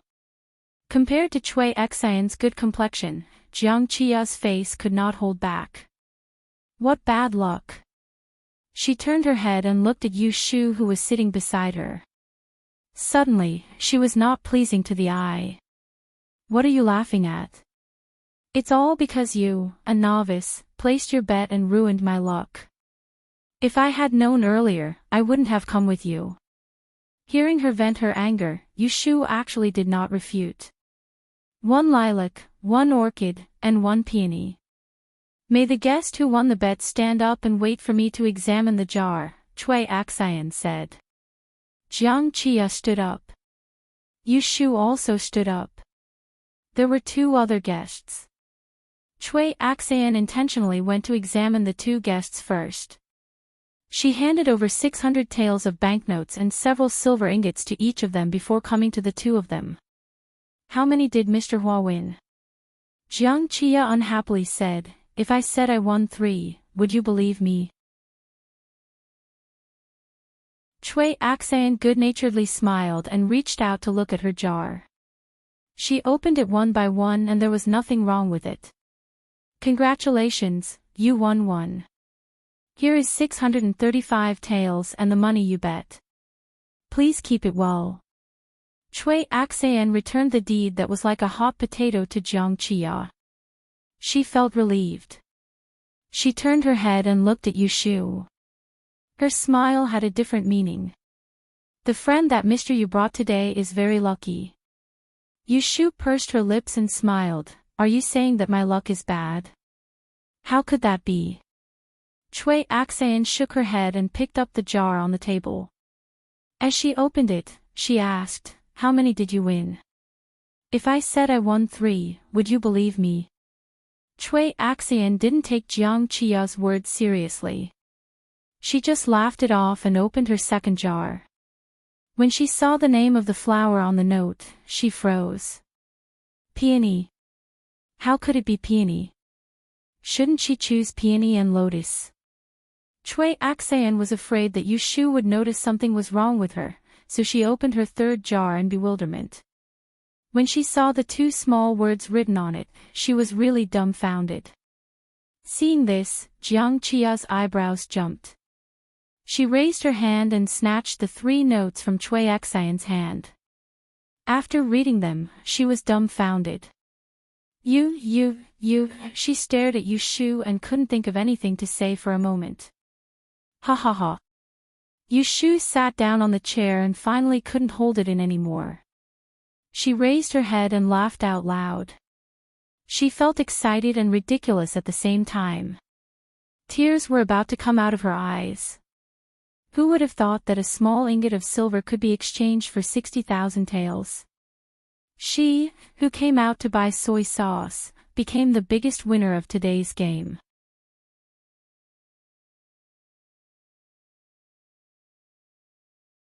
Chapter 588. There was a storm outside the palace, but the main hall was a scene of joy and harmony, ignoring the words of the Donging people. Yushu's heavy rain could be said to have taken advantage of the right time, the right place, and the right people. The right time was the face of God, the right place was the rare occasion of the Land and Water Conference, and the right people was the desire of Emperor Zhao Qing. With the true dragon command in hand, she could call the wind and summon the rain. First, she could solve the predicament of the Celestial Commissioner and restore the reputation of the Deni Master. Second, she could suppress the limelight of the Donging on Myoji's resurrection. Third, she could make the Emperor so happy that he actually led the officials out to welcome the rain. Yushu's wise ruler entered Emperor Zhao Qing's heart. Since ancient times, what did emperors want in life? They only wanted peace and prosperity for their descendants. And a wise ruler was not a self-proclaimed title. There was no stronger proof than the will of heaven. Today, the Land and Water Conference, the foreign countries paying tribute, the female celestial commissioner holding the emperor's command to summon the rain, the blessing from heaven would definitely be recorded in the Daen historical records. Back in the hall, everyone returned to their positions. Emperor Zhao Qing's face was flushed with excitement. He pointed at Yushu and said to the officials, "This woman is an extraordinary person." Everyone praised her. Yushu knew that it was impossible for her to be humble after showing off her abilities. However, there was an important point that still needed to be reviewed. Your Majesty is too kind. This official's ability to call the wind and summon the rain can only be used by a wise ruler. This is the will of heaven. She had done everything she could. As long as she could make the emperor happy, she would not have to worry about fame and fortune. Since Yushu had started the conversation, a group of officials naturally followed up. They sang praises and flattered the emperor. Who didn't know how to do it? Even the foreign envoys expressed their allegiance again and again. Ha ha ha. Emperor Zhao Qing laughed heartily. In such a situation, among the Celestial Commissioner's side, someone looked at Yushu with a deeper meaning. Yushu didn't notice it at all. She waited until Emperor Zhao Qing was happy enough before she turned the spearhead and pointed it at the Donging people whose faces were stiff and unsociable. Your Majesty, this official has something to ask the Donging people. Only then did Emperor Zhao Qing remember the annoying Wei Nation man. His smile faded a little and he raised his hand to give her permission. Yushu pointed at the half-extinguished incense stick in the incense burner and asked Yamada Jiro, "Lord Yamada, how does my reign compare to the Onmyoji from yesterday?"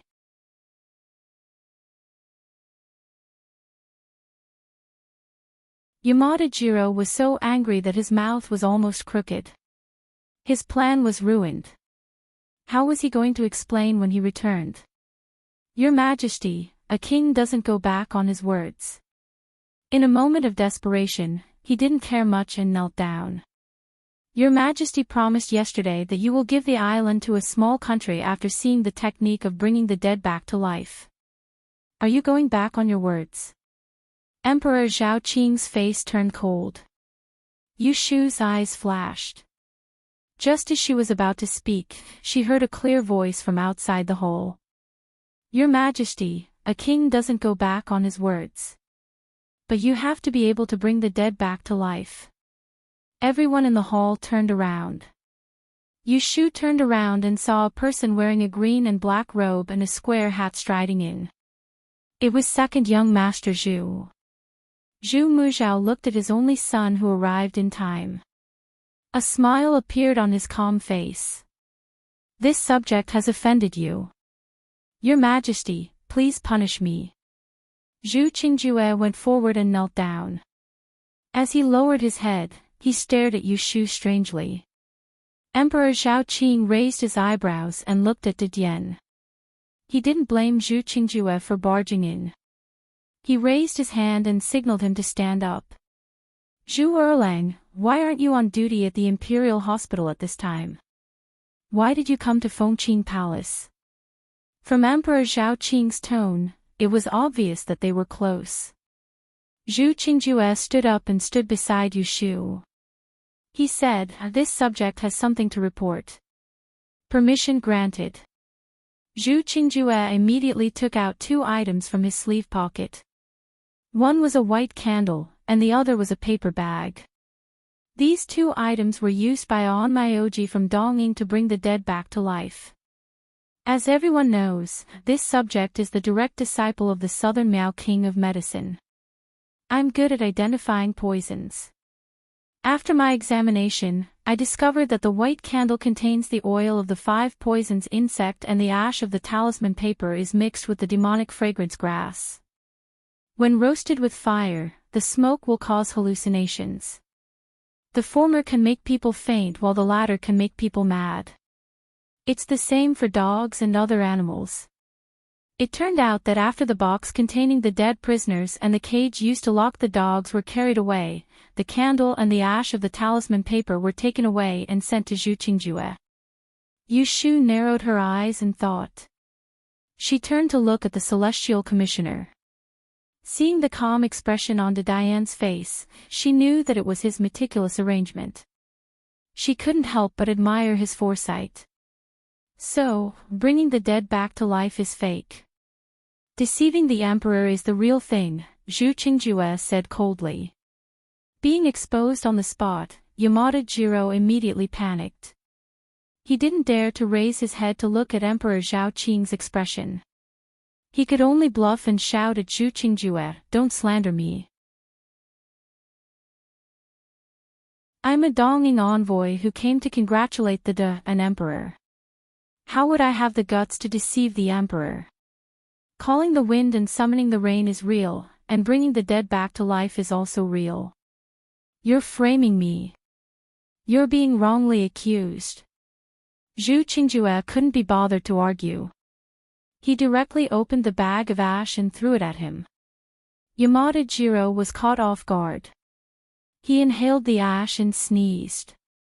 In the next moment, everyone saw his face quickly turn red. His whole body trembled twice, and as if he was bewitched, he spun around on the spot and shouted. His manic appearance reminded people of the dog in the cage that had fallen for the trick. The fair and delicate Dongying youth looked at this scene in a daze. Facts spoke louder than words. "How dare you!" Emperor Zhao Qing was furious. A mere envoy dared to play with him, the deaf and emperor, like a monkey. Fortunately, they didn't succeed. Otherwise, he would have become the biggest joke in the world. When the emperor was angry, the few people from the Dongning side were so scared that their faces turned pale. They all knelt down. Only Abe Biki seemed to be haunted by a ghost and didn't move at all. Guards, take them all away and throw them into the prison. Then send people to the post house to arrest their accomplices. As soon as he finished speaking, the imperial guards rushed in from outside the door and swiftly dragged the group of people out of the hall. The envoys of the other countries felt a chill down their spines. Now, it was quiet. However, things weren't over yet. Duke Jing was also a person who couldn't hold back his anger. He immediately scolded the Dong nation for being disrespectful and harboring evil intentions. He proposed to send troops to suppress them. This proposal was supported by a few people, but there were also voices of opposition.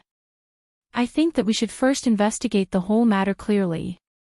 Who ordered the Dongning envoys to do what they did and why they coveted the Diaoyu Islands? Then, we can decide whether to send troops or not. This was the first time that Yu Shu heard Shui Rui's grandfather, Right Prime Minister Shui Lingnan, express his opinion in the past 2 days. I agree. The kind-looking Prime Minister Yin also spoke up.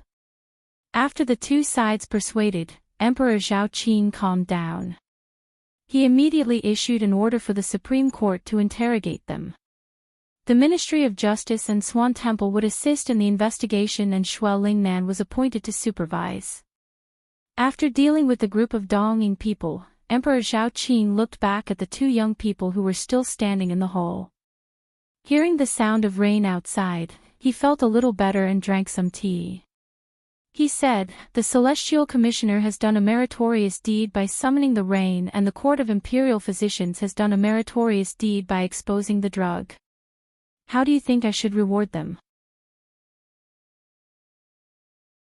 Although he was asking everyone, his eyes only glanced at 3 people, Zhu Muzhao, Left Prime Minister Yin, and Right Prime Minister Shui. The 3 people looked at each other. To avoid arousing suspicion, Zhu Muzhao naturally didn't say anything. Shui Lingnan also didn't say anything. Finally, Yin Tianho stood up and spoke. Deputy Physician Song of the Court of Imperial Physicians is about to retire. Imperial Physician Zhu is young and promising and can be promoted. As for the Celestial Commissioner, the miraculous deed of summoning the rain and wind will definitely be known by the people in the future. She should also be promoted. However, she has just been appointed as the Imperial Physician of the Kunling Bureau and is still inexperienced. Why don't your Majesty bestow her with a title as a reward and pass it on? Some of the people below were shocked. Although they knew that Yu Shu was going to make a fortune today, no one would have thought that the emperor would bestow a title. According to tradition, only those with 3rd class and above titles in the De and dynasty would have a title. She, a 5th-rank female official, actually received a title. Wasn't this equivalent to giving face to a 3rd-rank official? Moreover, along with a title, there were some hidden privileges. For example, walking in front of the emperor, not kneeling to the nobles, riding the sedan chair at the Meridian Gate, etc. Everyone was envious and secretly jealous. Only Yu Shu didn't understand. When she heard Prime Minister Yin's suggestion, she felt that she was at a disadvantage. She thought to herself that Zhu Er had been promoted and made a fortune. Why did he give her a title? Emperor Zhao Qin considered for a moment and felt that this idea wasn't bad. He looked at the two of them and said with a smile, "In this case, Zhu Erlang will be promoted by 1 rank and will be the deputy physician of the Court of Imperial Physicians. You will also be rewarded with half a year's salary. Imperial Physician Yu, I will bestow you with a title. You will be called."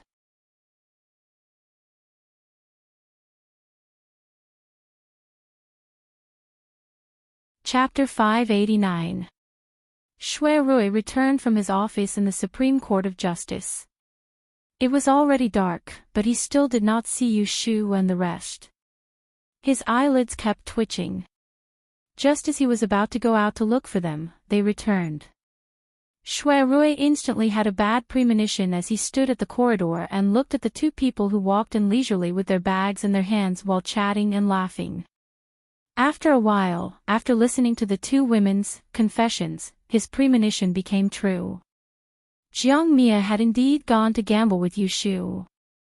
So, the two of you robbed the gambling money, beat someone, and ran back. Shui Rui face-bombed. He should have known that the two of them were not easy to deal with. How could it be peaceful when they were together? How can you say that we robbed them? Jiang Qia said unhappily, we won these tales of silver fair and square.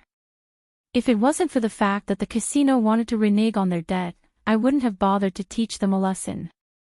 Don't tell me that we should leave the silver behind and let them extort us instead. Wei Lan is right. The money was not stolen or robbed. It is what we deserve. How can we not give it to her just because she does not want to? Shui Rui turned around to look at Yu Shu, who spoke in support of Shui Rui. The latter was sitting on the tea table and was counting the large amount of silver that was packed up, and as she looked at the silver that had piled up into a small hill before her, the corners of her mouth that stretched to her ears revealed her feelings without a doubt. Seeing her happy expression, Shui Rui did not want to scold her. However, he could not indulge the other one. Is the money more important or the person more important? Shui Rui put on a stern face and said to Jiangya, you are not weak. If you really fight with someone, you will not be at a disadvantage. You can escape unscathed. What about Shu? Have you thought about her? Fists and kicks do not have eyes. If you always rely on your martial arts skills and whip people whenever you are unhappy, you will implicate the people around you sooner or later. Let me give you another piece of advice, this is Anling. This is Anling, not your big brother's Ningdong city.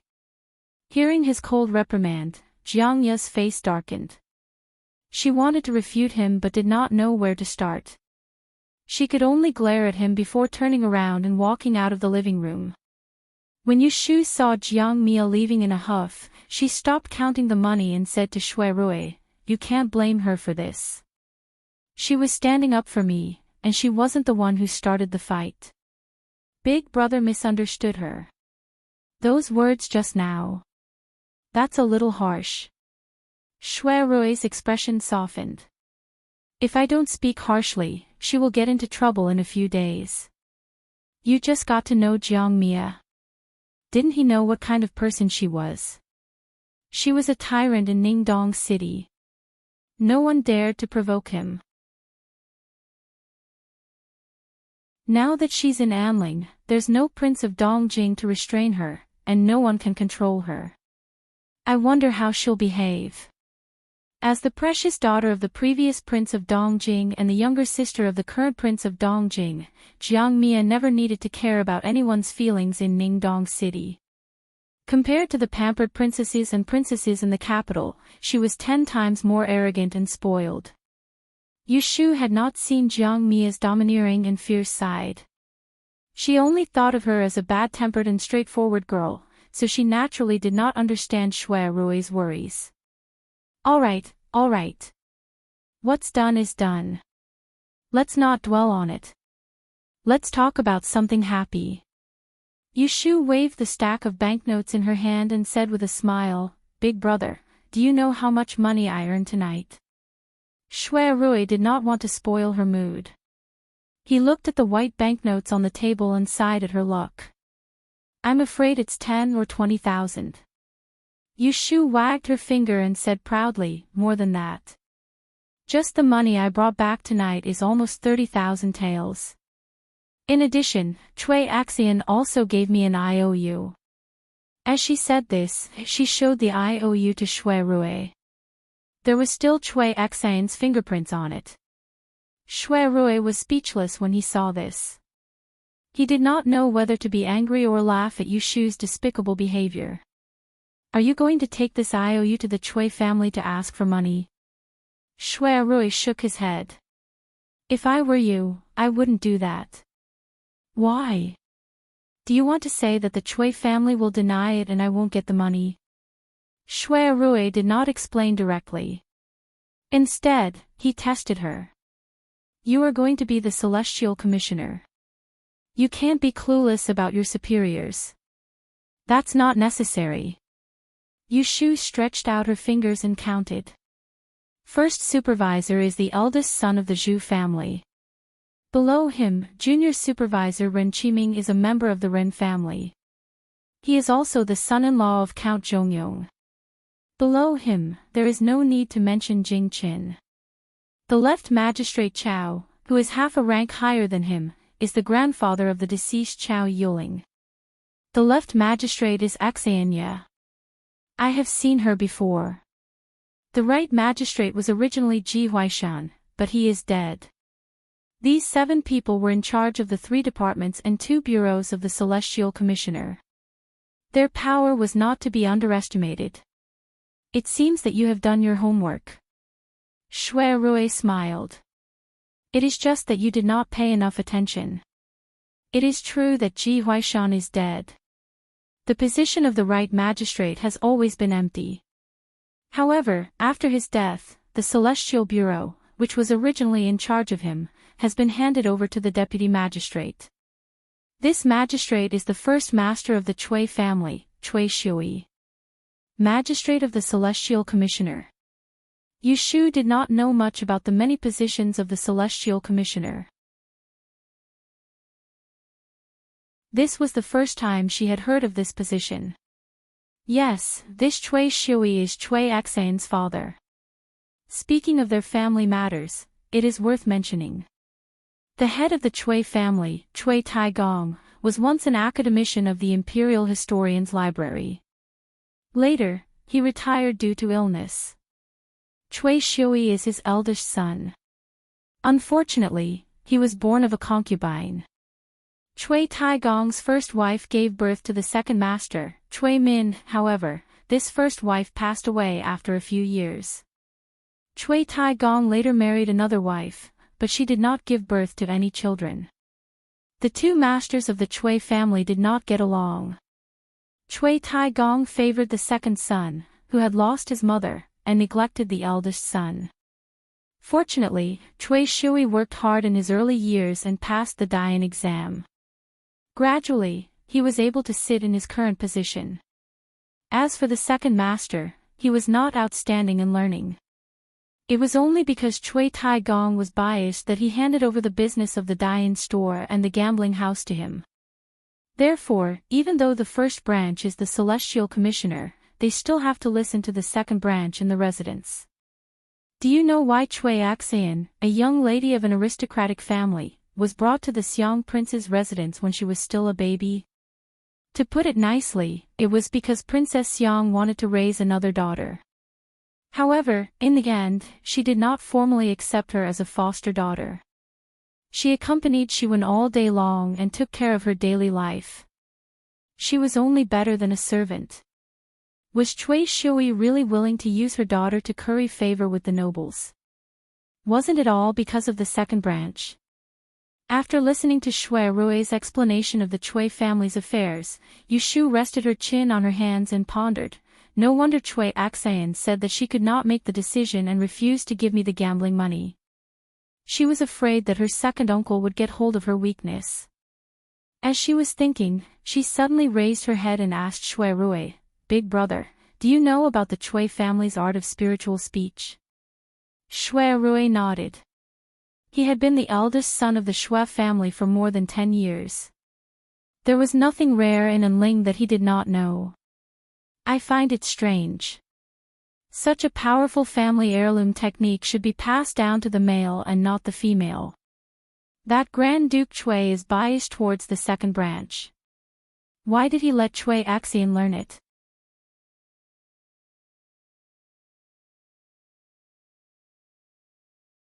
Chapter 590. Yushu voiced out her confusion. Shui Rui thought for a moment and tapped on the table with one finger. I've heard about this. Yushu immediately pretended to listen. She knew that there was nothing Shui Rui couldn't figure out. The Chui family's spirit speech is more mysterious than other families' unique skills. But as far as I know, even Chui Shui, the Celestial Commissioner, doesn't know this spirit speech. I know a young master from a side branch of the Chui family. I once heard him talk about it when we were drinking. It seems that the Chui family's spirit speech is not something that anyone can learn. Not only does one have to be talented, but there are also other conditions. So I'm guessing that Chui Axayan is the only girl among the two branches of the Chui family who meets these conditions. That's why great-grandfather Chui has no choice but to teach her the family's secret skill. Well, that makes sense. Yu Shu nodded. She felt that Shui Rui's analysis was not far from the truth. Speaking of which, Chui Axayan is the banker in the gambling house. This should be the idea of second Master Chui. Someone brought your yellow crystal to the gambling house to make money, so they came up with this countermeasure, huh? Shui Rui's expression became strange halfway through. Since Chui Axian knows how to use spirit speech, why did she let you win? Yu Shu spread her hands. Don't ask me. I can't figure it out either. Logically speaking, if Chui Axian dares to come out, it means that she is very confident in her spirit speech. At that time at the Hibiscus Gentleman's Banquet, she said that it can only be used twice a day. It should be to confuse people, just like me. The death-severing mystic art that she used to bluff people, didn't she tell them that she could only use it once a month? As long as she is willing, she can do it anytime and anywhere. Then there must be another reason. Shui Rui thought about it but couldn't figure it out. He stopped thinking about this strange thing and continued the previous topic. He said to Yu Shu, the two branches of the Chui family don't get along with each other. If he went to their door to ask for the money, the second branch would definitely take this opportunity to make things difficult for the first branch. This money, the second branch would definitely not pay for it. In the end, Chui Shui would still have to pay for it. But 60,000 taels was such a large sum of money, he had only been an official for a few years, it was difficult for him to pay for it in a short time. Therefore, there's an 80% chance that he'll find you personally. I'll plead with you. Yu Shu pouted. Although he felt some sympathy for Chui Shui's background. But that didn't mean she was willing to spit out the meat she had put in her mouth. I've heard that Chui Shui is a very kind person. Rather than forcing him to pay you back, why don't you force him? Why don't you sell him a favor first and let him owe you in his heart? In the future, we'll both be officials in the Celestial Commissioner, so we can take care of each other. So you're saying that I don't want the money? Yu Shu looked unwilling. Shui Rui smiled and pointed at her forehead with his finger, saying, it's not that you don't want it, but that you can ask for it later. When you have a firm foothold in the Celestial Commissioner, it's not too late to offend people. Yu Shu wanted to say that she was not afraid of offending people at all. Anyway, a dead pig was not afraid of boiling water, and the Emperor protected her. However, Shui Rui was also thinking about her, so she would not waste his consideration. Okay, I'll listen to you. Anyway, the money came from the wind, so she didn't feel bad about it. Just the money she got tonight was enough for her to tidy up a luxurious house. As for the rest, she had to save it. If one day she couldn't survive in Anling City and had to run away, she should at least have money in hand. Yu Shu thought self-mockingly. The next day, Yu Shu went to the Tai Hing Chamber of Commerce to find Pei Jing and told him about the incident of the topaz. Knowing that someone used the luck of the topaz to gamble in the casino, Pei Jing frowned, thought for a while, and said, it's my negligence, or I won't sell the topaz. This kind of thing, if you block others' way of making money, it's inevitable that people will bear a grudge against you. Sell it, why not sell it? Yu Shu rejected Pei Jing's countermeasure and said disapprovingly, let them find me if they block their way of making money. Uncle, don't worry. Anyway, I'm an official in the Celestial Commissioner now. I'm not afraid of anyone. Instead of making her live in fear and trepidation, it would be better to just kill her and be happy. Uncle, don't worry about those casinos. As the saying goes, the devil is 10 times stronger. If they don't want to lose money, they will naturally find a way to deal with it. We don't need to worry about it. Wasn't Chui Axan a good example? Pei Jing listened to her twisted argument and found it very reasonable. After thinking for a while, he was persuaded by her and no longer insisted on stopping the sales of the topaz. However, the price had to be raised. On this point, the two of them had the same idea. After leaving Pei Jing's place, Yushu had another 5,000 taels of banknotes in her hands. This was the dividend of the first crystal sale. She and Pei Jing split it 50-50, and each took half. In just one day, she had changed from a sister who was worried that her younger brother could not afford the tuition fees to a rich woman with a lot of money. This feeling of being a nouveau riche really made Yushu feel light when she walked. She went straight to the new house on Baochong Street in the north of the city.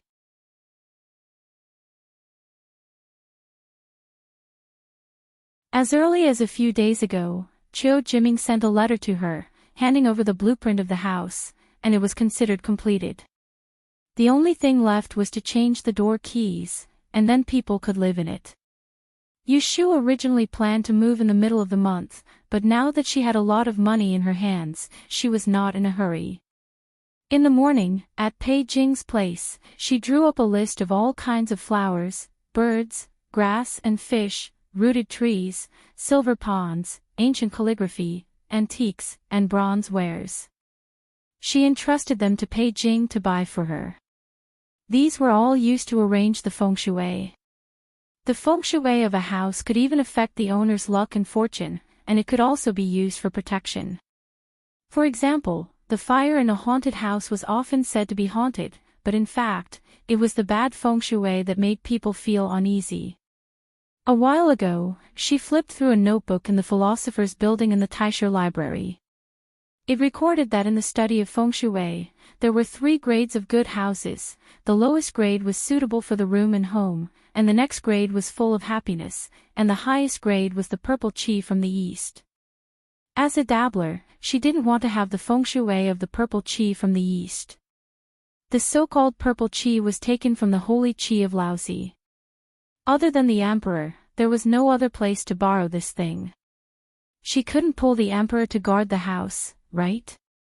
However, if she could use money to make a blessing, she could still try. Yushu walked around the new house for the whole afternoon, holding a notebook, paper, and pen. She led Zhou Hu, the new housekeeper, to measure and record many places. By the time she returned home, it was already dark. As soon as she entered the house, she heard that there was a guest. She waited for the whole afternoon. Yushu was wondering who was so patient. When she walked to the door of the living room and saw the person inside, she frowned. "It's you." Wen Shaoan stood up from the chair, as if he didn't see the unwelcome look on Yushu's face. He bowed and saluted politely. "Congratulations on your appointment, my lady." Yushu raised her eyebrows. This guy was well informed. She waved her hand, walked in, sat down, and asked bluntly, "What are you doing here? Didn't I tell you last time that I won't accept you as my apprentice?"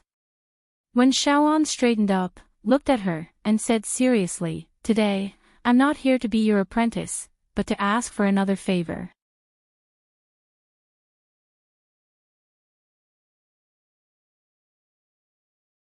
Chapter 591. Yushu, a 5th-level female official, was the deputy chief of the Kunling Agency. Not to mention her authority, she could choose 2 guards with ranks from the Jinwu guards to follow her. She could also appoint and dismiss an 8th-level assistant. This 8th-level assistant only listened to her orders and worked for her. But his salary was from the public. Although he was just a small official, it was a rare opportunity to become a celestial commissioner. When Shaoan came here today for this position, Last time he went to the Wangji Tower to ask Yu Shu to be his disciple, but he failed.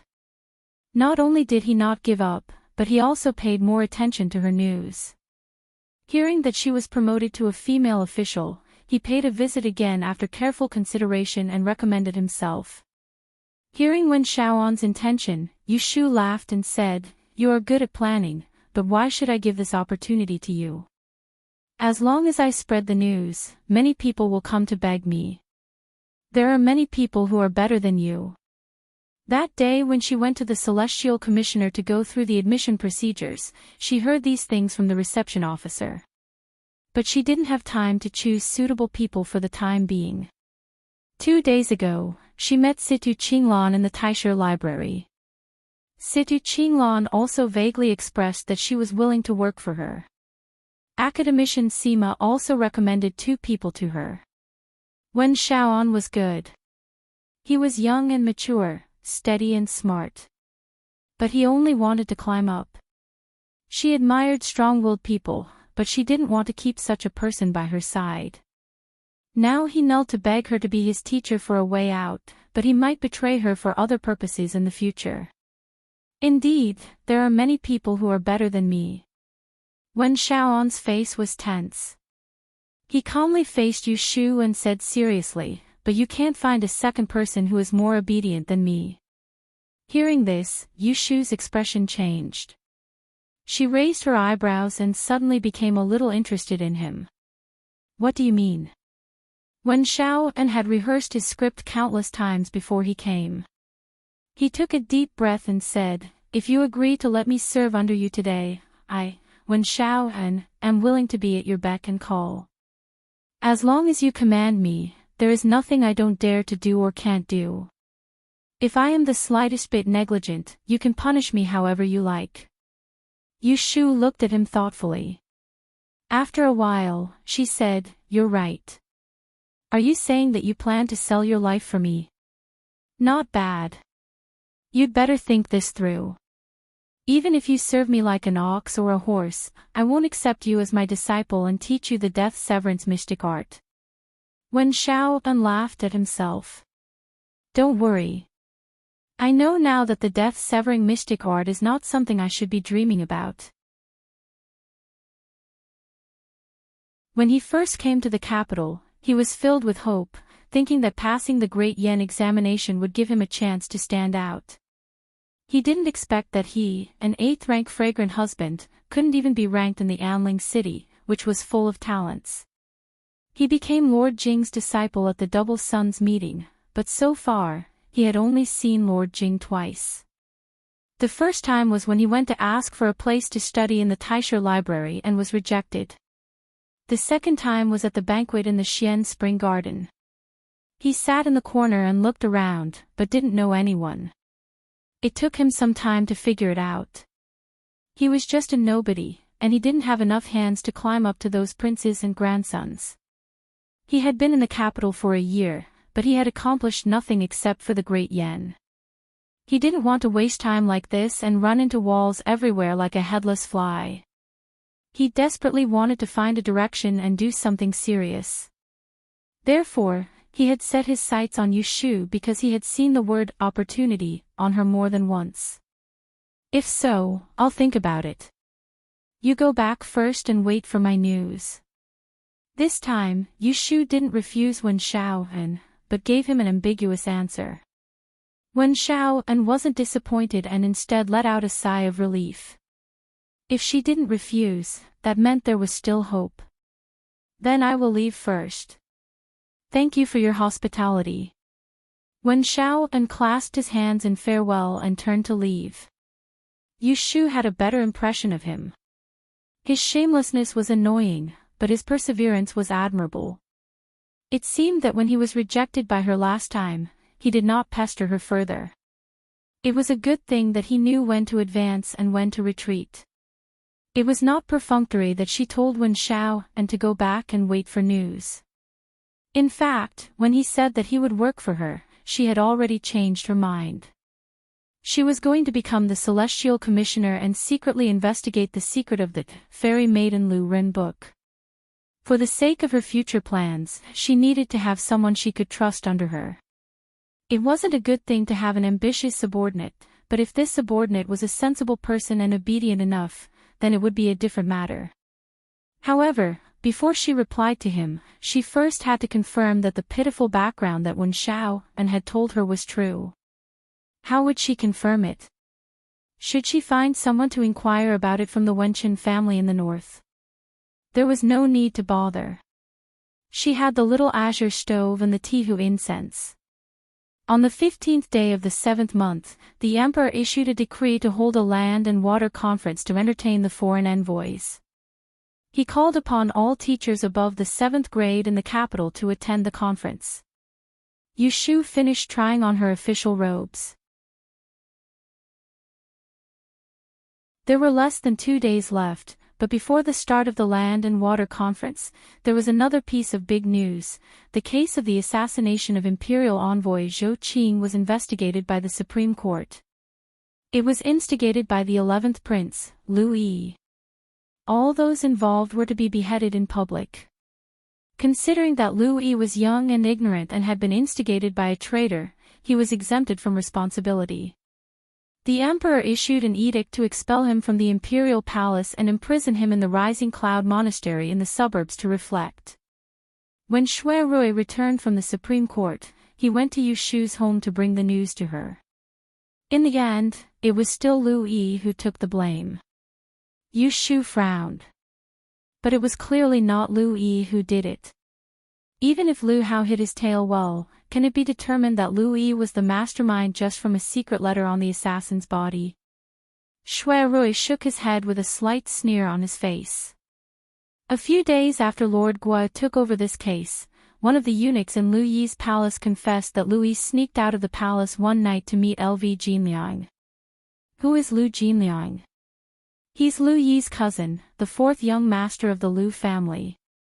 According to seniority, he has to call Lu Buhuan's second uncle. Yu Shu did not forget Shui Rui's analysis in Pei County. The emperor wanted to send an imperial envoy to the Guangdong and Guangxi provinces to catch Lu Buhuan's weakness. That was why Lu Yi had the motive to kill Zhou Qing, and Lu Hao had used this to his advantage. Lu Jinliang was brought to trial. At first, his death was not confirmed. But as a manservant, he confessed that he and Lu Yi had conspired to kill Zhou Qing.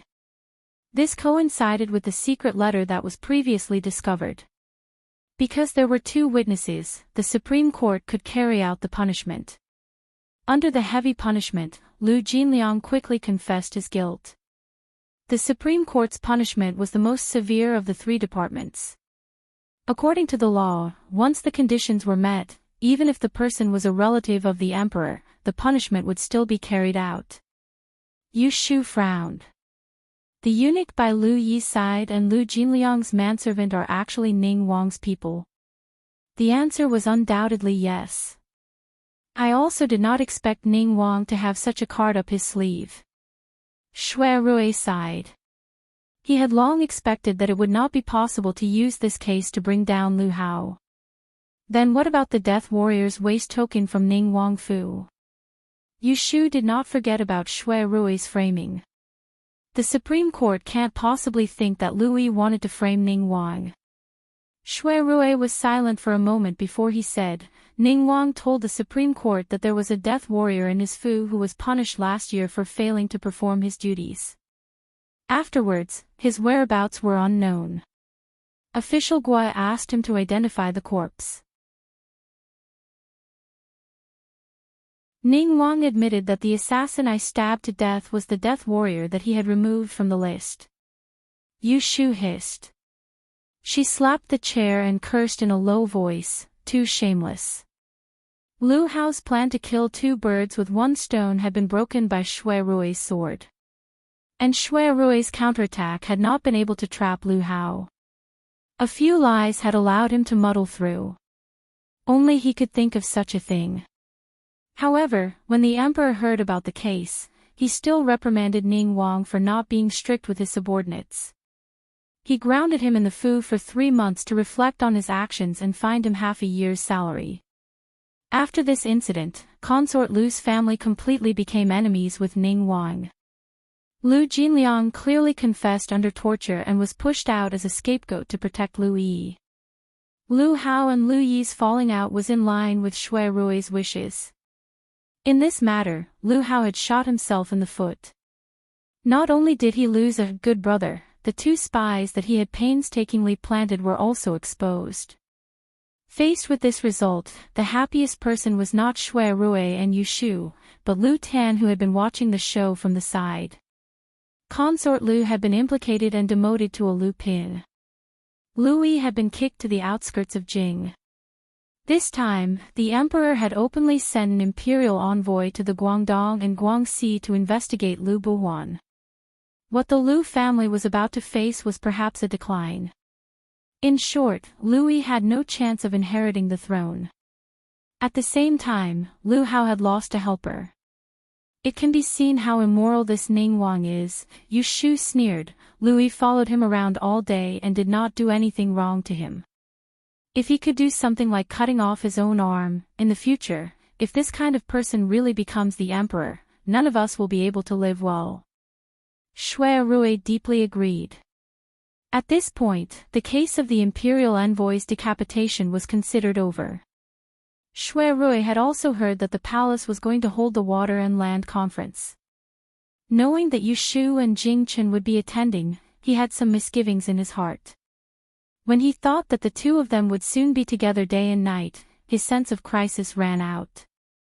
So he warned her, "I will also be present at the Water and Land Conference. I'll be there for the Water and Continent Assembly as well. Remember to behave yourself when the time comes. Don't fight for the limelight with others." Yu Shu rolled her eyes at him. "Don't worry, I'm just going to join in the fun." Although she said so, Shui Rui had a feeling that this Water and Land Conference would not be so peaceful. The two of them were sitting and talking in the living room. The door was closed, but suddenly, it was pushed open from the outside. "Shui Daolong, Shui." Jiang Mia walked in with her voice raised, not even knocking on the door. Seeing that Yu Shu was also there, she froze for a moment, then raised her eyebrows. "Oh, what are you two whispering about?" Yu Shu laughed dryly, thinking that it was a good thing that she and Shui Rui had been talking about serious matters just now and he had not made a move on her. Otherwise, if Jiang Mia had seen it, what would she have done? Shui Rui, on the other hand, had a magnanimous expression. He glanced at Jiang Mia and said, "We're talking about something that has nothing to do with you. What are you doing here?" These 2 days, Jiang Mia had been living in Wangji Tower, causing him to get close to Yu Shu. He had to be on guard against her suddenly appearing. He really found her to be an eyesore. Perhaps the heavens had heard Shui Rui's thoughts. When Jiang Mia was asked by Shui Rui, she answered.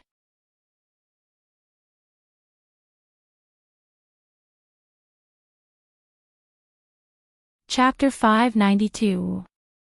After settling Xie and Lishan down, Yu Shu returned to her room with a heavy heart. She ordered the maids outside the door not to disturb her. In the dark of the study, she found the record of her prediction of Mr. Xinyo's death date and checked it several times. How could there be such a coincidence in this world? The Axian father and son asked her to predict the person's birth date and 8 characters were exactly the same. Everyone knew that Yunhua's son had died for his wife after Princess Liue died of illness. Yu Shu had gotten a lot of information from Axian Lishan. Back then, he had told outsiders that Liue had passed away in less than half a month after giving birth to Jingqin. Yunhua followed closely behind and died in the 4th month of the 13th year of Baotai. Xianya told her that Mr. Xinyo's death date was between February and May. It was also after April that he heard the news of his death. The father and son statements coincided with each other.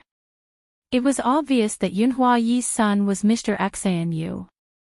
Looking at her prediction, Mr. Xinyo met with 2 disasters in the 13th year of Baotai. The first was a fire in February, but he survived and didn't lose his life. The second was a bereavement at the beginning of May. He lost a relative. This relative was undoubtedly his wife, Princess Liyue. In the eyes of the world, Yunhua was a legend who had died many years ago. The date of his death was also a special day. It was the 5th of May, the Dragon Boat Festival. However, Yushu did not find any disaster on this day.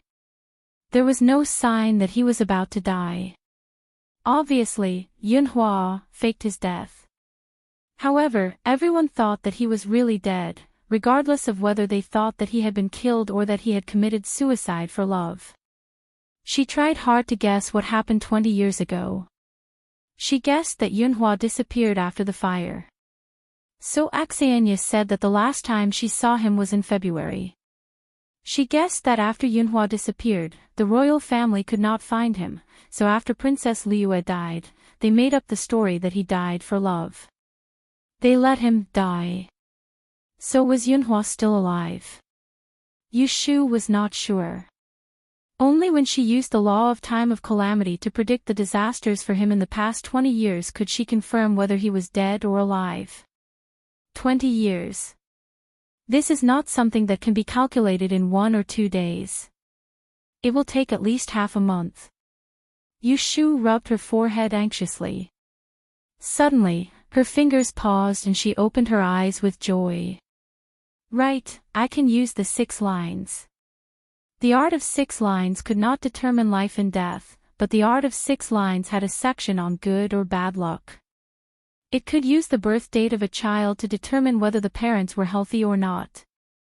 Yao Yan only needed to get the date of birth of his parents. Jing Chen's 8 characters. After he recovered his memory, she asked. She had already asked about it.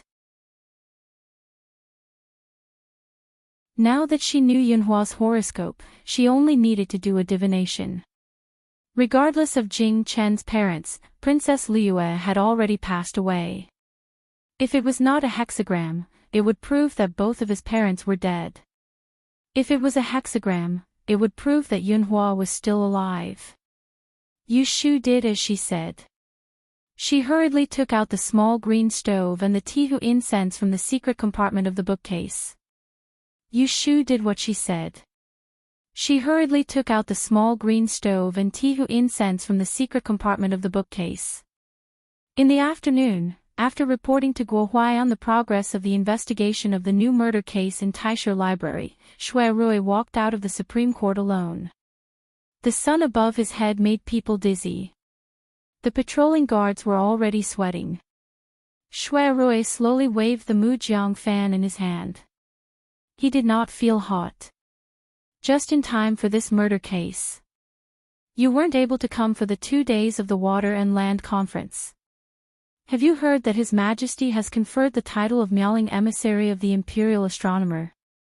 The day before yesterday, you really shocked this old man. I didn't think that in my lifetime, I would be able to see with my own eyes the magic of a mortal who can call the wind and summon the rain.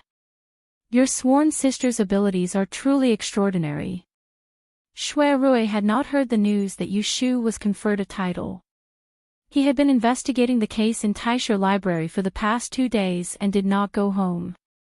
He did not know that Yushu had quietly made such a name for herself. It surprised him. After the surprise, he fell into deep thought.